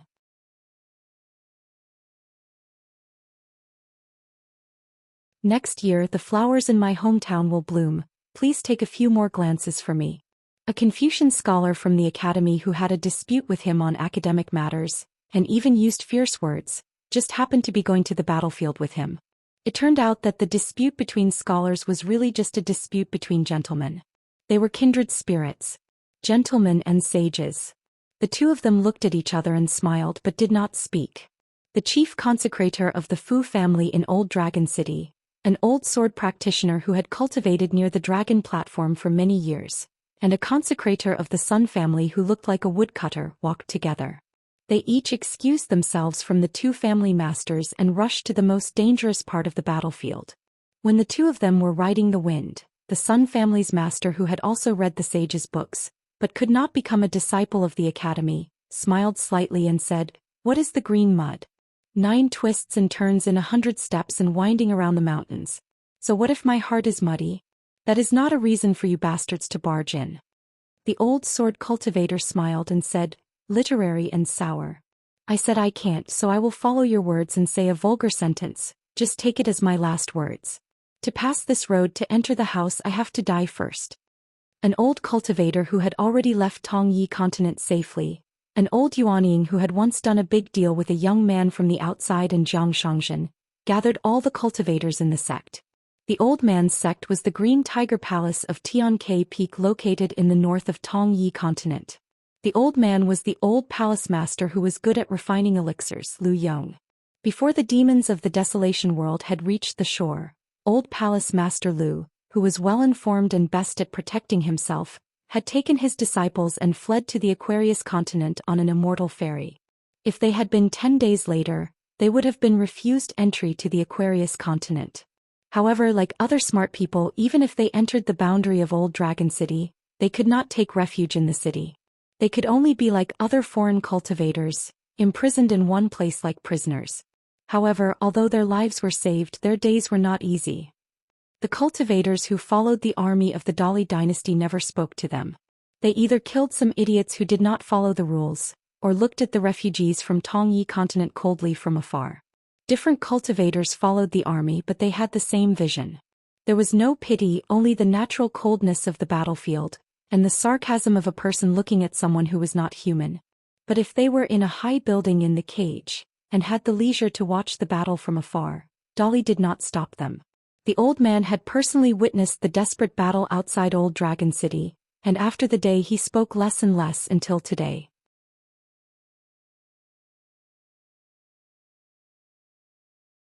Lu Yong was enraged, his hair and beard standing up. "No matter how strong the wind is or how fierce the thunder is, how dare you pull out the 1,000-year-old tree under my house?" In the end, the old nascent soul smiled bitterly and told the direct disciples to live well in this foreign land. It had not been easy for them to escape to this place, so they shouldn't die so easily. Even if they made a fool of themselves, they should cultivate well in the future and concoct more good pills. Finally, the old cultivator looked at the youngest children. His expression was relieved. "With my death, the number of people who would laugh at you for living like dogs in Treasure Vase continent would lessen. It would be much easier for the younger generation to gain a foothold in Treasure Vase continent." A monk from a large temple came to the battlefield of Old Dragon City, and stood in the air causing ripples. The monk finally sat in the air with his palms clasped together. The bodhisattva's hooks and locks, the bones of 100 people resonate. His body was like a pagoda, emitting light like fire. There was an unknown Taoist sex expert who rode on a treasured boat and rode the wind to this place. He had a leisurely expression as if he was here to enjoy the scenery. The old Taoist unleashed a divine ability that transformed beings into soldiers. The talisman papers were as many as the paper money that the commoners threw out. Above the sea of clouds, there were hundreds of talisman puppets that were a few meters tall. The vast area between Old Dragon City and Southern Peak stretched as far as the eye could see, and the ground was surprisingly flat. There were 2 groups of Dali iron cavalry roughly lined up in a line and stationed there. Like a tide, they were still and unmoving, waiting for the enemy. A military general who had not donned his armor was patrolling the battlefield on horseback, and had a blade and spear, otherwise he would not be used to it. This high-ranking Dali hunting envoy suddenly stopped his horse, 1 man and 1 horse, and faced the south. "My Dali iron cavalry from the north to the south, we will break through a continent. Wherever the horse hooves reach, their ability to kill, not to mention a continent the entire world knows. Now wherever the horse hooves stand they will kill countless demons. General Su Gaoshan lightly lifted his iron spear and pointed to the south. If they dare to come here I will crush them all into powder. Emperor Dali Songhe remained in the capital of the north. After the court session ended he ordered the eunuchs to temporarily retreat, and walked alone under a tall red wall. Under the instructions of the imperial tutor, he, as the emperor, issued a series of imperial edicts with the same content. Those who received the imperial edicts were all the vassal lords of a continent. If Dali lost this war, the mountains and rivers of a continent would be destroyed, and everyone would have no country to speak of. However, if Dali won this war, all the vassal lords of a continent, the 30 countries with the highest proportion of people who died in battle, could be restored, and they would be separated from the Song clan's territory. Even if there was only one person left, the Dali dynasty would take the initiative to help him restore his country. At most, in 100 years, they would definitely become one of the strongest countries in the future, and become allies with Dali for generations. Emperor Dali personally swore to the 5 sacred mountains that if he violated this agreement, the Song clan would be cut off. Before the imperial edicts were issued, there was a question and answer between the monarch and the minister, as well as the teacher's student. Tuidong asked Songhe. Imperial tutor asked the emperor. The teacher asked the student.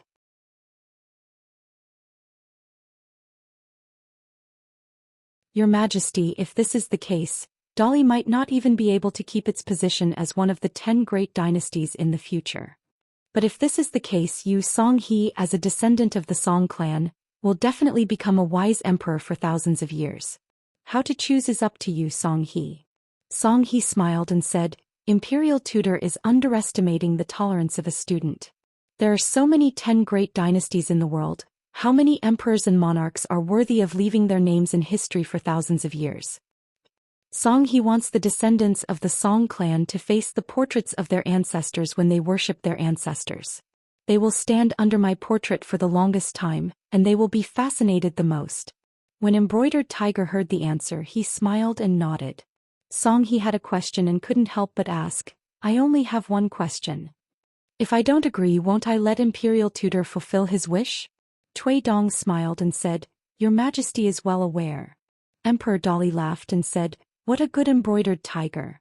Finally, the emperor looked at the imperial tutor who had overstepped his boundaries. Tuidong nodded. The emperor had a sad expression.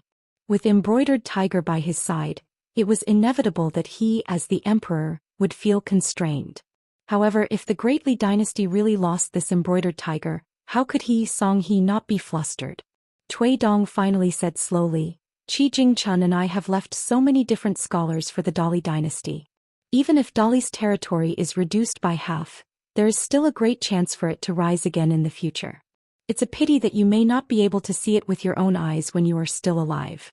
I can only say that in this matter, you and the previous emperor will end up in a similar situation. There is indeed a great regret. It can be seen that it is Dali's fortune to have an imperial tutor like me, but it may not be the fortune of you 2 emperors. It's just a small misfortune. Dali and Songhe are both very fortunate to have such an opportunity and such a magnificent feat with your help. The emperor bowed to the old man and said softly, Then I will bid farewell to you. Songhe exhaled heavily and slammed the wall with his hand. Then he supported himself against the wall and said in a deep voice, Together we will stop the fall of the heavens. A eunuch in an official's robe suddenly walked forward quickly and then stopped quietly. He said softly, Your Majesty, there are people coming from the north. Songhe was in high spirits. He quickly walked to the area between the 2 walls and looked up.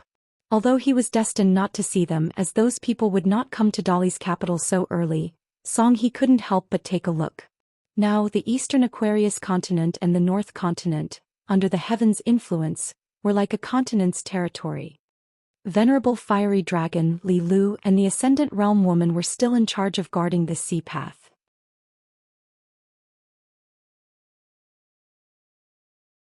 Both sides guarded the bridge that connected the 2 continents, one on the left and one on the right. A large group of sword cultivators from the North continent followed the path and went south to the Aquarius continent. The First Sword Celestial of the North by Shang Taihui Sword Sex Patriarch Huang Tong Floating Duckweed Sword Lake. Other than the sword cultivators, there were venerable fiery dragons 2 disciples, Yuan Ling Hall of the Xian Finger lineage and Bai Yun lineage. The Deyuan dynasty's Chong Xian Shu, the Taoism sect's perfected person, the hemp sect leader Zhu Quan, and the white bone sword cultivator in the Ghost Valley, the female heroic spirit Pu Chong. Jingguan City's Gao Qing had once opened the heaven and earth restriction and let Pu Chong worship his sword. Now that Gao Qing had left the Guiming Valley, the cultivators of the Linen sect had nothing to do. As for Pu Chong, who died in this ancient battlefield, she chose to go to another battlefield. She took it as a silent farewell to her sweetheart that she couldn't let go of. Since she was destined to not be able to become a couple with him, why should she drag him down and make him unable to become a Buddha in the human world? Liking someone shouldn't be like this. The Sword Celestial of the Wind Snow Temple in the Aquarius continent, Wei Jin, once crossed continents to challenge the North Continent's heavenly monarch, Xianxia. This time he was also traveling with the heavenly monarch Xianxia. Both of them could be considered as returning home. Floating Duckweed Sword Lake Shirkai was with her eldest disciple Rong Chong. Before leaving, she told her 2 direct disciples Qin Li and Gao Yuqing that she was going to take a look at the old dragon city. In your hometown, my master's foreign land, I killed many demon beasts. There's no reason for me to not kill some demon beasts in my hometown Hao Ran world. Wouldn't I be a joke in front of my good friend Li Yu? How can I put on the airs of a master in front of you 2 children in the future? However, Li Kai had another reason which she was too embarrassed to tell her junior disciples. Over there, it was the southernmost point of the Aquarius continent. There was no need to be separated from the North Continent by a continent, so she could be closer to a certain heartless man. After returning home, Li Kai kept hearing about the situation in the Tongyi continent. It was as if the knot in her heart had been untied. That heartless man had let her down. In fact, he had also let down the hearts of many infatuated women. However, in the end he did not let down the responsibility that a man should have. This kind of Jiangshangzhen was worthy of Li Kai's sadness and love. When they were traveling south to cross the sea, no matter if they were sword cultivators or not, none of them had a heroic look on their faces. Their state of mind was calm, because it was as if they were doing something normal and natural. The cultivators of the North Continent, behind closed doors, no matter how much they fought, schemed against each other, used flying swords, cultivators and martial artists to fight against their own people. However, when the general trend came, the cultivators of any other continent could be missing, but the North Continent could not be missing. When people went south, their chivalry went south. Lu Shilu drank wine with Miyu at the dusty medicine shop. However, Miyu, who was supposed to go north, said that he would return to Luopa Mountain later. Lu Shilu drank an extra jug of wine with this sword immortal. On this day, Madame Gray, who was worshipped by the Fan family, suddenly came to the dusty medicine shop. Lu Shilu said, "I am more surprised that you would do this." Whether it was Lu Shilu or the world's most orthodox Moon Palace seed, Madame Gay, accurately speaking, they could be considered as remnants of the ancient times.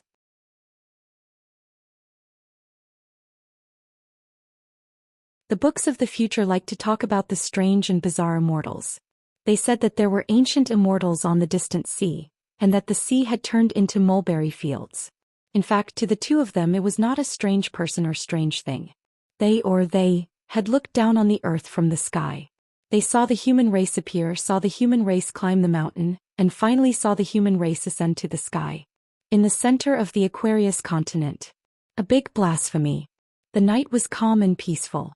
On a small boat, a child was struggling to support the wormwood. But there was a lazy young man in white lying at the bow of the boat, his snow-white sleeves drooping into the water. Under the moonlight, the white sleeves became whiter. The young man closed his eyes and sang loudly, "The spring water carries the boat carries the people, the spring water is in the sky together." The young man suddenly sat up and complained bitterly, "The heavens do not pity me, the singer, for suffering." Cui Dongshan rubbed the corners of his eyes with one finger on each hand. He wanted to cry with grief and indignation. But before he could squeeze out tears, he saw 2 people walking together. One came from the skeleton beach of the North Continent, and the other came from a place even further away. Jingguan City's Gao Qing. Cui Dongshan came behind the child who was supporting the wormwood and slapped the back of his head. What are you doing? Turn around and call Big Brother. This is your big brother. On the shore, Gao Qing finally knew why he had been uneasy all these years in the Ghost Valley's Jingguan city, even though there were no internal or external troubles. As for the old monk who wandered here from the Qinghuan kingdom in the southeast of a continent. Wearing a shabby kasaya, the old monk walked by the water. The mist condensed into clouds and the clouds formed a kasaya. The moonlight reflected on the water and the water reflected on the Bodhi heart. Brother Gao supported the wormwood with all his might, and Cui Dongshan paddled with all his might. When Gao Qing saw this, he felt that he should not have come to see this person. It was too disgusting. In the night, the sky of the Fuyao continent had already fallen into the hands of the wasteland world. This meant that the accompanying saint of the Wen temple who guarded the sky of the continent was gone. Bai Yi and the old scholar hovered in the air. They were like immortals in the galaxy. The old scholar looked troubled. Brother Bai, do you really want to do this?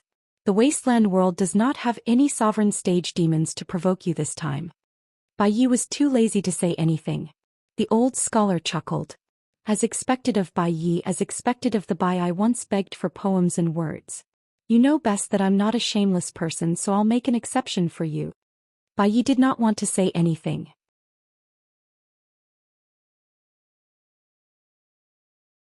The most proud swordsman in the world, the most famous immortal poet, looked down at the broken mountains and rivers of the human world. I, Bai Yi, will not do anything. Even if you are the vice leader of the Wen temple or the grand chancellor of the learning palace, it is useless to persuade me. Bai Yi, want to do something, even if you are from the Wen temple or a sovereign stage demon. If you want to stop me, then please try. The old scholar closed his eyes as if he was listening to the sounds of the continent. The clouds moved, the flowers bloomed and withered, the elders gasped for breath, the children cried. Bai Yi used his thumb to lightly touch the hilt of the celestial sword at his waist, waiting for the old scholar's answer. When he got the answer, he, the frustrated person, would leave the sword one continent. The old scholar mumbled, in a time of peace no one would wear flowers, no one would coax wine, no one would care about drunkenness. That is also the way of the peaceful world. Today the Fuyao continent was a place where no one would bury the dead. The Buddhists said that this world was the whirling world, which meant tolerance. It meant that the way of the world was lacking in every way. But even if that was the truth, everywhere in the human world the spring rain, the apricot blossoms would fall, and the carriages and horses would travel slowly in the spring. The scholars at the foot of the mountain who did not know any spells and supernatural powers, when drunk, dared to say that they would draw the river into their cups and pour it on their breasts. The bright moon did not know that the ruler had left, and late at night, it still shone on the window. When a woman was alone in her hometown, she would turn her eyes and pray that the ruler would be like the moon, and the night would be bright and clear. When the strong person unsheathed his sword, the sword gleam would not only go towards the strong person, but also towards the general situation. The old scholar's sleeves billowed as he waved his hands, starlight sparkled. Bai Yi also pulled his sword out of the scabbard. He did not really unsheath his sword, but thousands of sword gleams fell on the mountains and rivers of the continent. In the places in the Fuyao continent that were lucky enough not to be affected by the war, as long as there were still books in the schools, a sword gleam as cool as snow would quietly descend. In this day and age, reading books was still useful. Each person wielded a sword, and the sword gleam turned into thousands of sword gleams. They were enemies with the demons of the continent. Bai Yi finally said, "Old scholar, no matter how annoying your nagging is, it is better than not nagging at all." The old scholar said, "It is enough." Bai Yi wielded his sword and went to the human world. The old scholar was silent for a moment, then nodded and smiled. Bai Yi's poetry is unrivaled and dispels the worries of the ages. The old scholar suddenly wrung his hands. These words should have been said before Brother Bai left. In the wilderness, at the foot of Mount Tuyue, a sloppy man who could not even drink the northwest wind was in an awkward situation, like a tortoise carrying a mountain on his back. He could only mind his own business and keep on nagging. A tortoise who did not listen to his chanting? "Li Huai, you little bastard, your mouth is really poisonous." An old blind man, leaving his own mountain for the first time, accompanied by a bony old dog, came to visit this bastard alliance. After all, it was not enough for one person to watch a good show. The old blind man did not get too close to Mount Tua. After all, he was not here to fight. He only stood 1,000 miles away, his head tilted and his ears perked up. He happened to hear Alliance's nagging and was very happy. Bastard, back in the Great Wall of Sword Chi, you used to stroll around my house.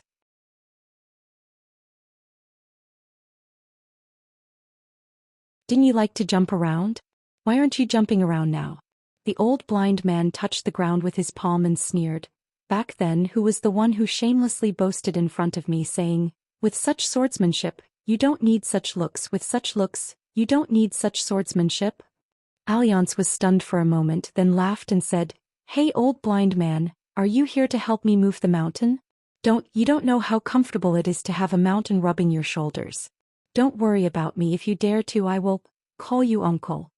Now that the hero was in trouble, he could only whisper, "Old blind man, you have been blind for 10,000 years and you can't see my handsome face." He could lose, but he could not lose. A good habit had to be maintained. The old blind man laughed and said, "Seeing such a beautiful scene, I am at a loss for words." The old blind man felt that the old dog that was running around his feet was a hindrance, so he kicked it away. The skinny old dog rolled a few times in grief and indignation. "I'm kind enough to remind you that you shouldn't stay here for too long and that you should quickly finish chatting and go home." The old blind man remembered something and laughed. "Who is Li Huai?" Alliance laughed and said, "My good brother is your good brother, old blind man." The old blind man didn't care. "Just from that prophecy of the child, I like him very much." Alliance scolded, "Blind man, your fart is pleasing to the eye." The old blind man planned to leave. Alliance didn't urge him to stay and only swallowed his saliva. Us brothers are eating dog meat in the winter. Old blind man, you have a very good conscience." The old blind man raised his hand and the two words Li Huai appeared on his palm.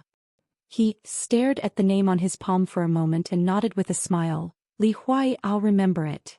Alliance was stunned. "Li Huai, can I call you Uncle Li? Your mouth is really blessed. Old blind man, help me pass a message to that kid. Get him to tell Alliance to quickly go home and eat meat."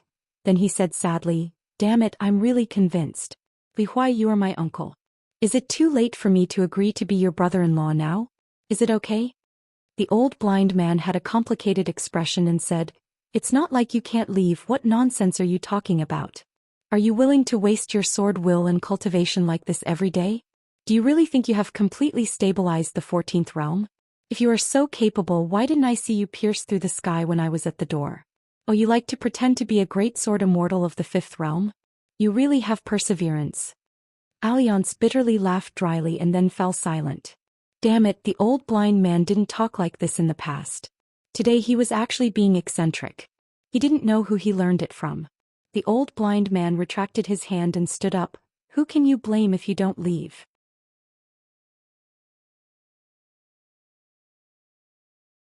In the vast world, opening the canopy of the sky attracted many ancient gods. At the foot of moon-bearing mountain, the earth veins were opened and countless malicious ghosts and spirits emerged. Therefore, Alliance wanted to leave this place. Firstly, it was because of the weight of moon-bearing mountain. Secondly, it was because of his conscience. He didn't dare, or rather whether he was willing to release those creatures of the underworld and let them escape from the Western Buddhist kingdom to this desolate world. Then they would be led to the vast world by the moon-bearing mountain grand ancestor. Alliance suddenly said, "Old blind man, open your eyes and look at the world. It's different now." The old blind man who had his back facing moon-bearing mountain stopped in his tracks. He put his hands behind his back and seemed to be looking up at the sky. Really? Alliance couldn't free his hands. Otherwise, he would have definitely patted his chest and said, "Trust me once. Otherwise, you're my father." The old blind man still didn't turn around. He smiled and said, "I don't dare." He had been living in seclusion in the small country in the North Continent. On this day, Li Shixing, who was studying in seclusion, bade farewell to the scholar who was supposed to be called Li Baozhou and said that he was going on a long trip. After Li Shixing returned to his courtyard, he asked the servant Cui Ci to continue cleaning the courtyard every day and study diligently. For the first time, the Confucian scholar Li Shixing hung the peach talisman on his waist. When he took a step and landed on the ground, he had already arrived at the central continent from the North Continent. The saints guarding the canopy of the two continents did not stop this phenomenon. Instead, they nodded and bowed to Li Shixing, who had traveled across the continent for an instant. How could the sect leader of the Baek-o-Kaekyung building, even if he was only one of the three clones, not be able to receive such treatment? Li Shixing stretched out his hand and patted the peach talisman. This trip to the central continent was silent. Even the saints of the canopy of heaven could not detect it. Li Shixing did not go to the Confucian temple of the central continent or the mountains of the immortals. Instead, he found an inconspicuous middle-aged man in a market at the foot of the mountain. Beside the man was a strange young man. In Li Shixing's eyes, the person he saw was the person of the future. It was like being pieced together by two pieces of paper. The yang spirit and yin spirit overlapped but did not completely merge. It was still the yang spirit's external body and the yin spirit that had yet to return. The yang spirit was the body of a man, but the yin spirit was the body of a woman. It was as if it was waiting for the real body. Only then could the two truly return and become a complete person. Li Shixing was not willing to continue looking at the secrets of the heavens. Perhaps if he focused on looking with the man beside him with Li Shixing's current Dao techniques, he might not be able to see the location of the real body. However, Li Shixing already knew the background of the female yin spirit that was not here. She came from a blessed land and was now called Lu Kai. She was in the Aquarius continent. Li Shixing bowed and said, "Greetings, Zhou Zi." Adding the suffix "zi" to a surname was a great honor. The school of yin-yang in the world had always had the saying, talking about heaven Zhou, and talking about earth Lu. Zhou and Lu were two different surnames. The former was dying and did not have much influence. The latter was the school of yin-yang in the world and was fully deserving of the title of the most powerful family. The man in front of Li Shixing, who looked dull, had monopolized half of the world of knowledge and was known as talking about heaven's affairs.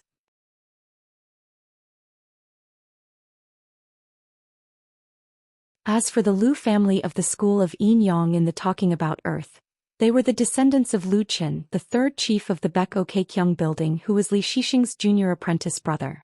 The ancestor of the Lu family of the school of yin-yang was named Lu Qin. Could be considered as a joke of the heavens. It was extremely compatible with Lu Chen's style of, "I roam freely in the human world." However, Lu Chen could no longer be considered as the junior apprentice brother of Li Shixing and the other two. This was because Lu Chen followed suit and took in a disciple of a Taoist ancestor. The latter's Taoist name was Xianxia. Xianxia was a homonym of the three pure ones. Naturally, it was a heartless person like Lu Chen. The man, who was half a Taoist, politely bowed to Li Shixing and said, "Greetings, head chief." Li Shixing straightened his back and tilted his body slightly to avoid the greeting.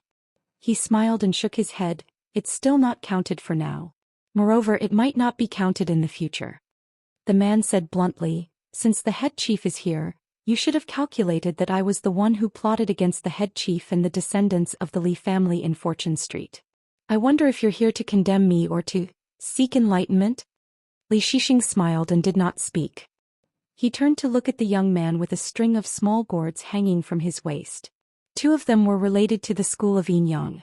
As for whether he wanted to return them, it was completely unnecessary. There were different theories about how a bao attracted the sages of the three sects in the early years. In the end, the gains and losses were the same regardless of who or where they were. The 9-blade strengthening gourds left behind in the vast world were the same in the eyes of Li Shixing, both in the past and in the present. Li Shixing said to the man, "I'm just confirming some things. I'll discuss the Tao with you in the future." The man smiled and nodded. "I couldn't ask for more. It's been too many years." Li Shixing retracted his smile and said, "But you can stop with the Aquarius." The man nodded. "I've already stopped. Many of the small matters of the past and the major matters of the future were all done in his hands. The difference between that useless junior sister and him was more than thousands of miles." Li Shixing bade farewell and left. Beside the man, the young man who had not spoken a word was brought to and out of a blessed land by the man. The young man had stayed in the Tongyi continent for many years and visited a Taoist temple many times. Within the great Duan dynasty of the central divine continent. Under the moonlight, a beautiful woman in red held a white horse with one hand and a wine flask with the other. She raised her head and drank. She was pleasantly surprised and embarrassed. She hid the wine flask behind her back and smiled. She called out softly, "Brother."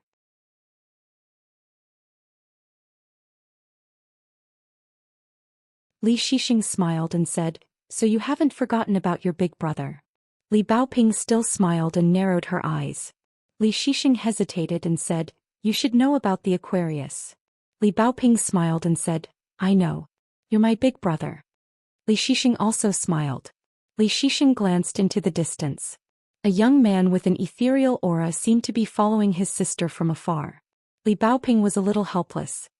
"That guy calls himself Su Bai. He's not too shameless. He just likes to follow." Li Baoping made a face at Li Shixing. "What's the use of this guy liking me? I don't even like him." Li Shixing nodded. In a flash he came before Su Bai, one of the 10 youths. He smiled and said, "Please leave." Su Bai wanted to speak but stopped. He was a little guilty and wanted to speak. Li Shixing smiled and said, "One of the 10 youths. Very good. But don't like my sister. She won't like you. Why bother yourself and disturb others?" Su Bai's eyes were firm. He blushed slightly but said loudly, "I just like her." Li Shixing shook his head and restrained his smile. He said, "I won't interfere in the future. For now please go somewhere else. Don't disturb my sister's trip." Su Bai whispered, "I won't go up and talk to her. I definitely won't disturb her." The next moment, before Su Bai could finish speaking, he was shocked to find that he was already 1,000 miles away. And that green-robed scholar was standing beside him. Su Bai was about to speak when Li Shixing said, "Seems like it's not enough." He directly invited Su Bai tens of thousands of miles away. Li Shixing returned to Li Baoping's side and said with a smile, "All right. If he dares to follow you again, call my name in your heart. Next time I won't be polite with him." Li Baoping suddenly felt sad and wronged, but she didn't say anything. Li Shixing gently pressed her head and said with a smile, "Where did the little Baoping that I'm familiar with go? Help me find it." Li Baoping smiled and shook the wine pot. "I don't drink often." The brother and sister walked together under the moonlight on the mountain peak. Li Shixing said slowly, "Baoping, do you know why you have to wear red clothes since you were young?" Li Baoping shook her head. "I thought it was for luck." Li Shixing said with a smile, "Give me your hand." Li Baoping was a little confused, but she still extended her hand. Li Shixing patted her hand gently and said with a smile, "There won't be such rules in the future." Li Baoping asked, "Brother?" Li Shixing shook his head. "I'll tell you later." Li Baoping didn't care. Anyway, with her brother there was nothing to worry about. Li Baoping tilted her head and smiled as she lifted the wine pot. Li Shixing smiled and nodded. The young woman in red took a sip of wine and thought of someone. In the past she always had little Uncle Master by her side. It was fine. She would not like him tomorrow. A scholarly sage left the vast world and traveled alone, appearing in the Western Buddhist kingdom. An old man in a Confucian robe bowed to a bodhisattva who was shining with a dazzling light. "I'm willing to do my best for the Western Pure Land." The bodhisattva sitting on the lotus platform put his palms together and returned the greeting. The old Confucian was in hell, but he smiled knowingly. He flipped through the Buddhist scriptures and chanted the Buddhist Dharma. "In my heart he is also a scholar of my generation." He traveled so far because of the righteousness of the Confucian school and also because of his family and selfishness. The vast world. It was located in the middle of the continent, Dali, which was adjacent to the Qi school. Cui Dong held a replica of the Baek Okekyung building in his hand, and his Dharma idol was as high as the sky. The continent was Cui Dong's small world. A voice broke through this large world and sounded in Cui Dong's heart lake.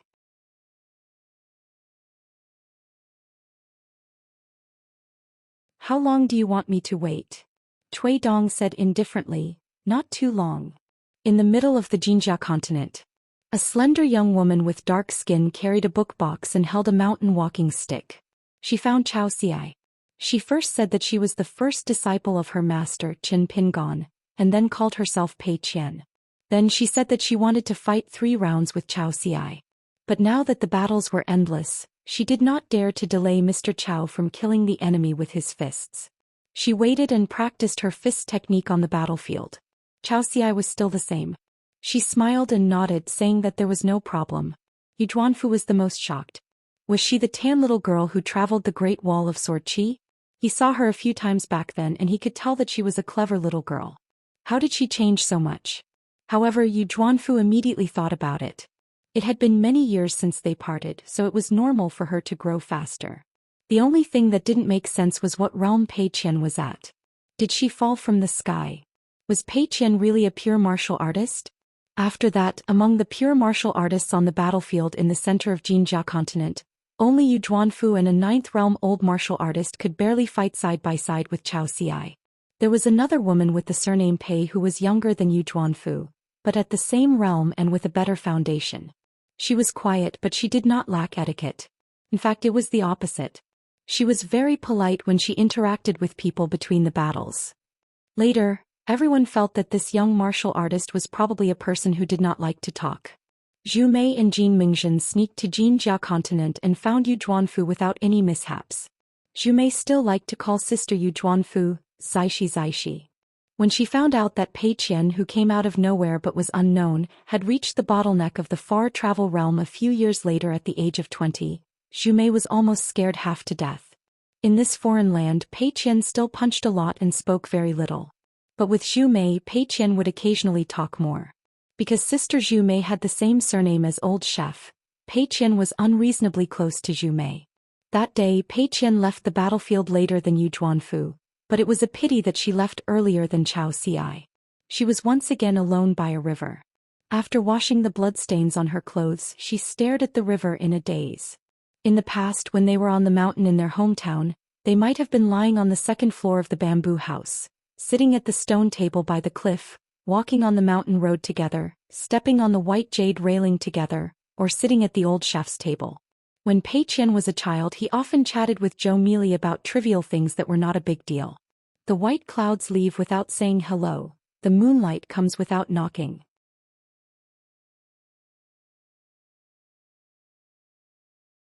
Little Mili, don't you think it's infuriating? How can we make them stay and beat them up? Sister Pei Qian, it's simple. We'll practice martial arts every day so. When the time comes, we'll let them know how powerful we are. Sister Pei Qian, why don't you call me protector of the right and vice branch leader? I haven't done that today. It's okay if you don't call me now, but don't forget it before it gets dark. Little Mili, listen, the wind is fighting with the bamboo leaves, the birds on the branches are persuading them. Ah, Sister Pei, I also heard it. Sister Pei, I didn't lie to you, I really heard it. In all honesty, if I lied, I wouldn't be the left protector of the Riding Dragon Alley. The heavy snow has covered the green mountains with layers of blankets, and the stream has eaten the rocks one after another, growing day by day. Yes, the little girl first became a little river woman, then became a river lady and finally fell into the sea, married far away. So I don't want to be a river woman. By the way, Sister Pei Qian, are you in a hurry to grow up? Not really, but a little, but Master told me not to be anxious. That's right, Sister Pei Qian listens to the good mountain lord the most. If I don't grow up, I won't grow up, I don't want to tiptoe and can't reach Sister Pei Qian. When Pei Qian recalled these words later, they were very silly conversations.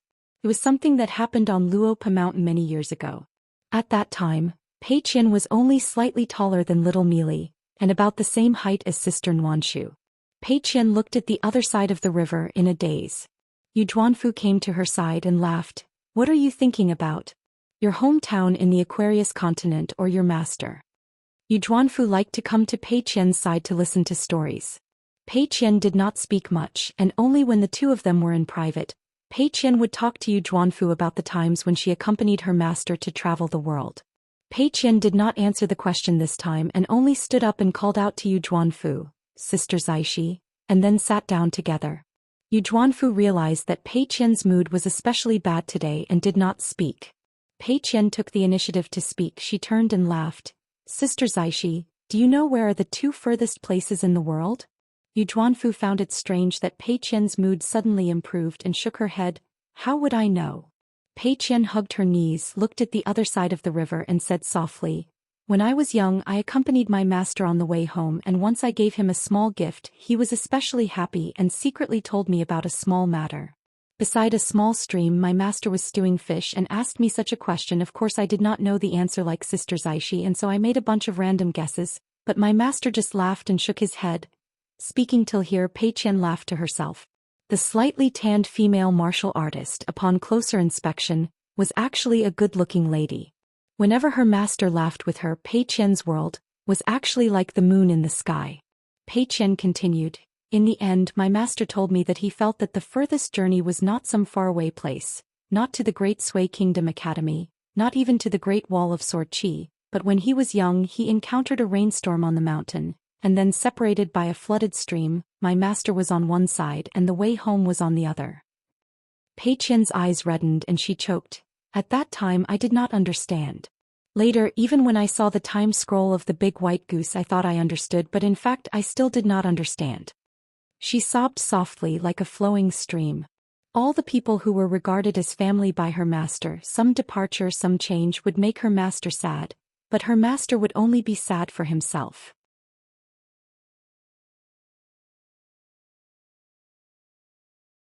After Pei Qian grew up, she gradually understood, so she became more and more sad. Yu Zhuanfu was a little flustered. It was too strange.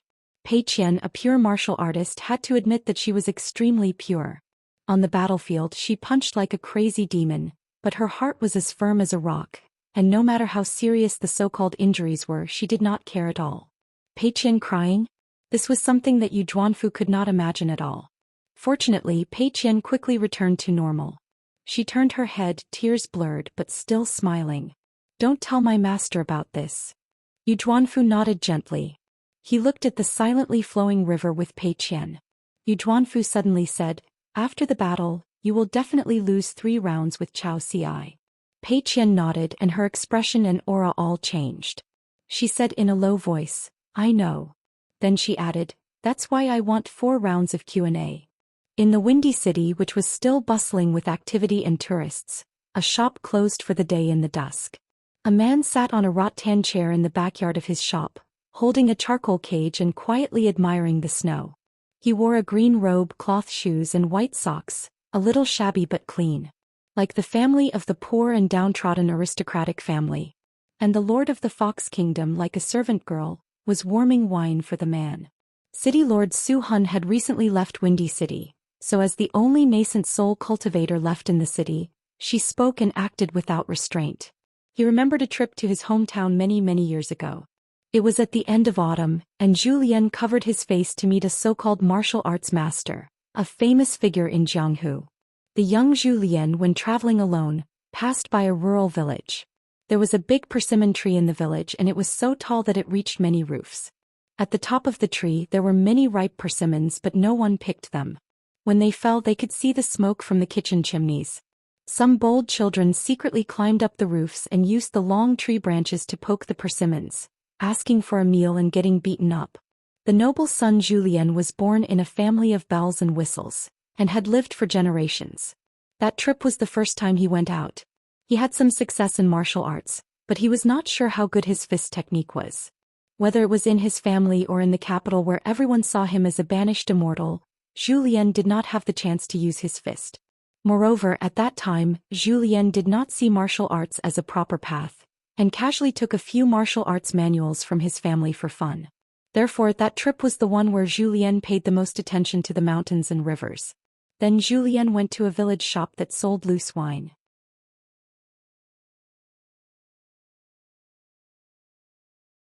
There was a man wearing wrinkled thick cotton clothes, cotton shoes, and a sickly cotton hat, who crossed the threshold of the shop with a hunched back. When he opened his mouth to speak, he straightened his back and raised his voice, telling the tavern owner to warm 2 taels of wine and add a plate of fennel beans. At that time, Zhou Xian bought a caddy of locally brewed wine from the tavern owner. Perhaps the man felt that he had lost face as a scholar when he drank 2 taels of wine while an outsider had ordered a whole caddy of wine. The man dipped his finger into the remaining wine at the bottom of the bowl and asked the children in the village shop if they knew how to write the word fennel. The children ignored the man and continued to play among themselves. Zhou Xian changed his mind and ordered another bowl of wine from the tavern owner. He asked the sloppy man how many ways to write the character fennel. The man wiped the wine stains on the counter, and Zhou Xian ordered another bowl of wine and handed it to the man who might or might not have read books. In the end, the man drank the 2 taels of wine that he had spent money on and the 2 taels of wine that he had not spent money on. When he lowered his head to drink, he secretly laughed to himself. After drinking the last mouthful of wine in the bowl, the man began to cry loudly. On the way, a dog looked at him. It was too scary. The host and guests in the restaurant laughed together. Zhou Xian did not say anything at that time, nor did he laugh. This was a small matter in his old hometown. There were some stories in his new hometown. For example, in the dusty medicine shop in Old Dragon City, there was the 1-foot spear senior who had met and hit it off with Zhu Lian and Jing Dafeng. In fact, Sun Yuan and Luopa Mountain had a grudge, and it was not a small one.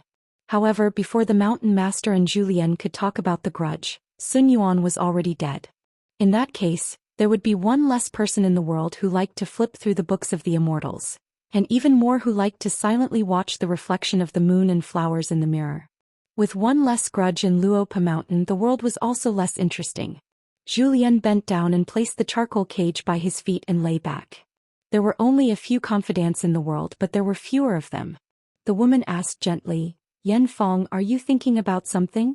She was still used to calling him Yan Fong.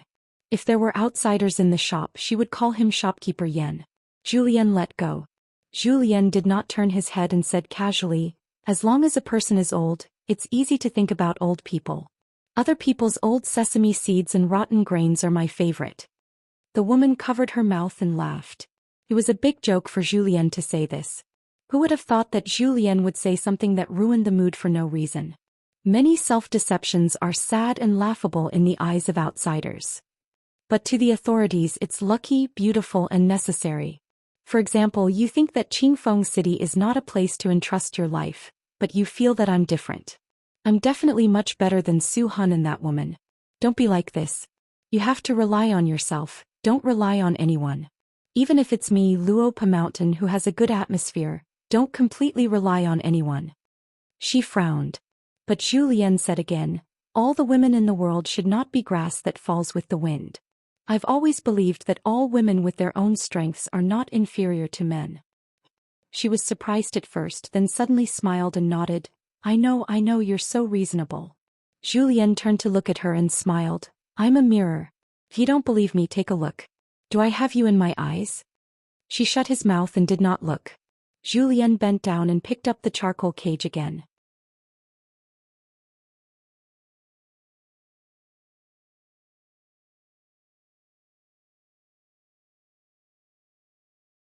He stood up and joked, I see myself in your eyes, so you're my mirror.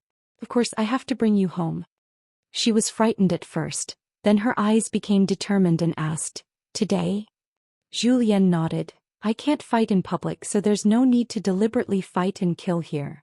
She hesitated for a moment and asked softly, don't blame me for being uncertain. Such a big movement can't be hidden. What if Su Hun comes after? Are we really okay? It was we, not I. She did not mean to say that, but she meant it first and then said it according to her heart. Zhu Lian smiled warmly. He gently pinched her cheeks with one hand and lifted the charcoal cage with the other. I can make Su Hun die with one pea. She turned her head away and glared at him in embarrassment. She did not care about other men, but only you, Zhu Lian, could not say such things. Zhu Lian said to himself, I have to go down the mountain to bring you and the Fox Kingdom back home. She was worried. Are you going to the south? Zhu Lian did not give an answer. She was more and more worried. If Zhu Lian went to the battlefield right after she went to Luopa Mountain, how would she live in a foreign land? What would happen to the Fox Kingdom? Zhu Lian handed the charcoal cage to her. Warm your hands. Don't worry, my master hasn't returned home yet. I don't want to die so early. She had a strange expression. You called that Chen Pingon master? Zhu Lian patted her cheeks lightly and laughed. Bold servant girl, you're really impudent. Not only was she not angry, she smiled sweetly. She raised her hand and gently covered his hand. Few people in embroidered clothes know. The world's red-clothed man. Because of Dong Sanging, the sky of the wasteland had lost a moon forever. Today the entire world was in a state of panic because for some unknown reason they lost a second bright moon. On the Great Wall of Sword Chi, a round-faced girl in cotton clothes, unexpectedly, landed on the heavily guarded city wall. The dragon monarch was an exception. He did not stop her from overstepping her boundaries. A young man in a bright red robe with a saber was walking slowly and punching slowly. After he stopped, he came to her side and stood still with his hands folded in his sleeves. He asked with a smile, "Is that Lu Kai? You made me wait for a long time." The round-faced girl was amazed, but she sighed faintly in her heart. Although it was not the truth, the guy in front of her was really powerful. Qin Pingon smiled brightly, "One of the 10 and a sword immortal too. He's too powerful. I'm very afraid of death." Finally, someone came to the city wall as a guest and chatted with him. He was in a good mood. Even if you were a beast in the wasteland, he would treat you as a human for now. You'll die soon anyway. The world was big, but his wife was the most important. Therefore, other than Ningyao. Even if you're one of the 9 young people in the world, if you're my enemy, you'll die.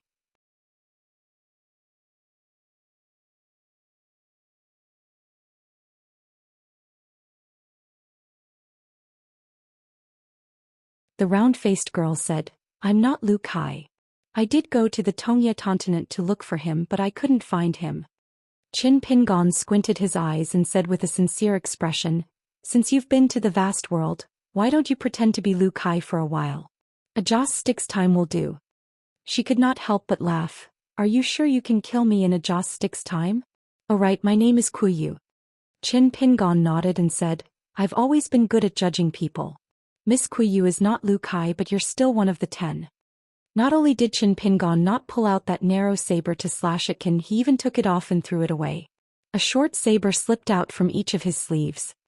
He bent down slightly with a smile on his face and held the sabers with both hands. Kuyu patted her cheeks. The 2 short sabers spun rapidly in front of that person. It was so dazzling that the atmosphere on both sides was chaotic. It was as if countless fine sword auras were running amok between heaven and earth. Finally, when that person held the sabers, the strange phenomenon disappeared. His smile became brighter and brighter, but his eyes became crazier and crazier.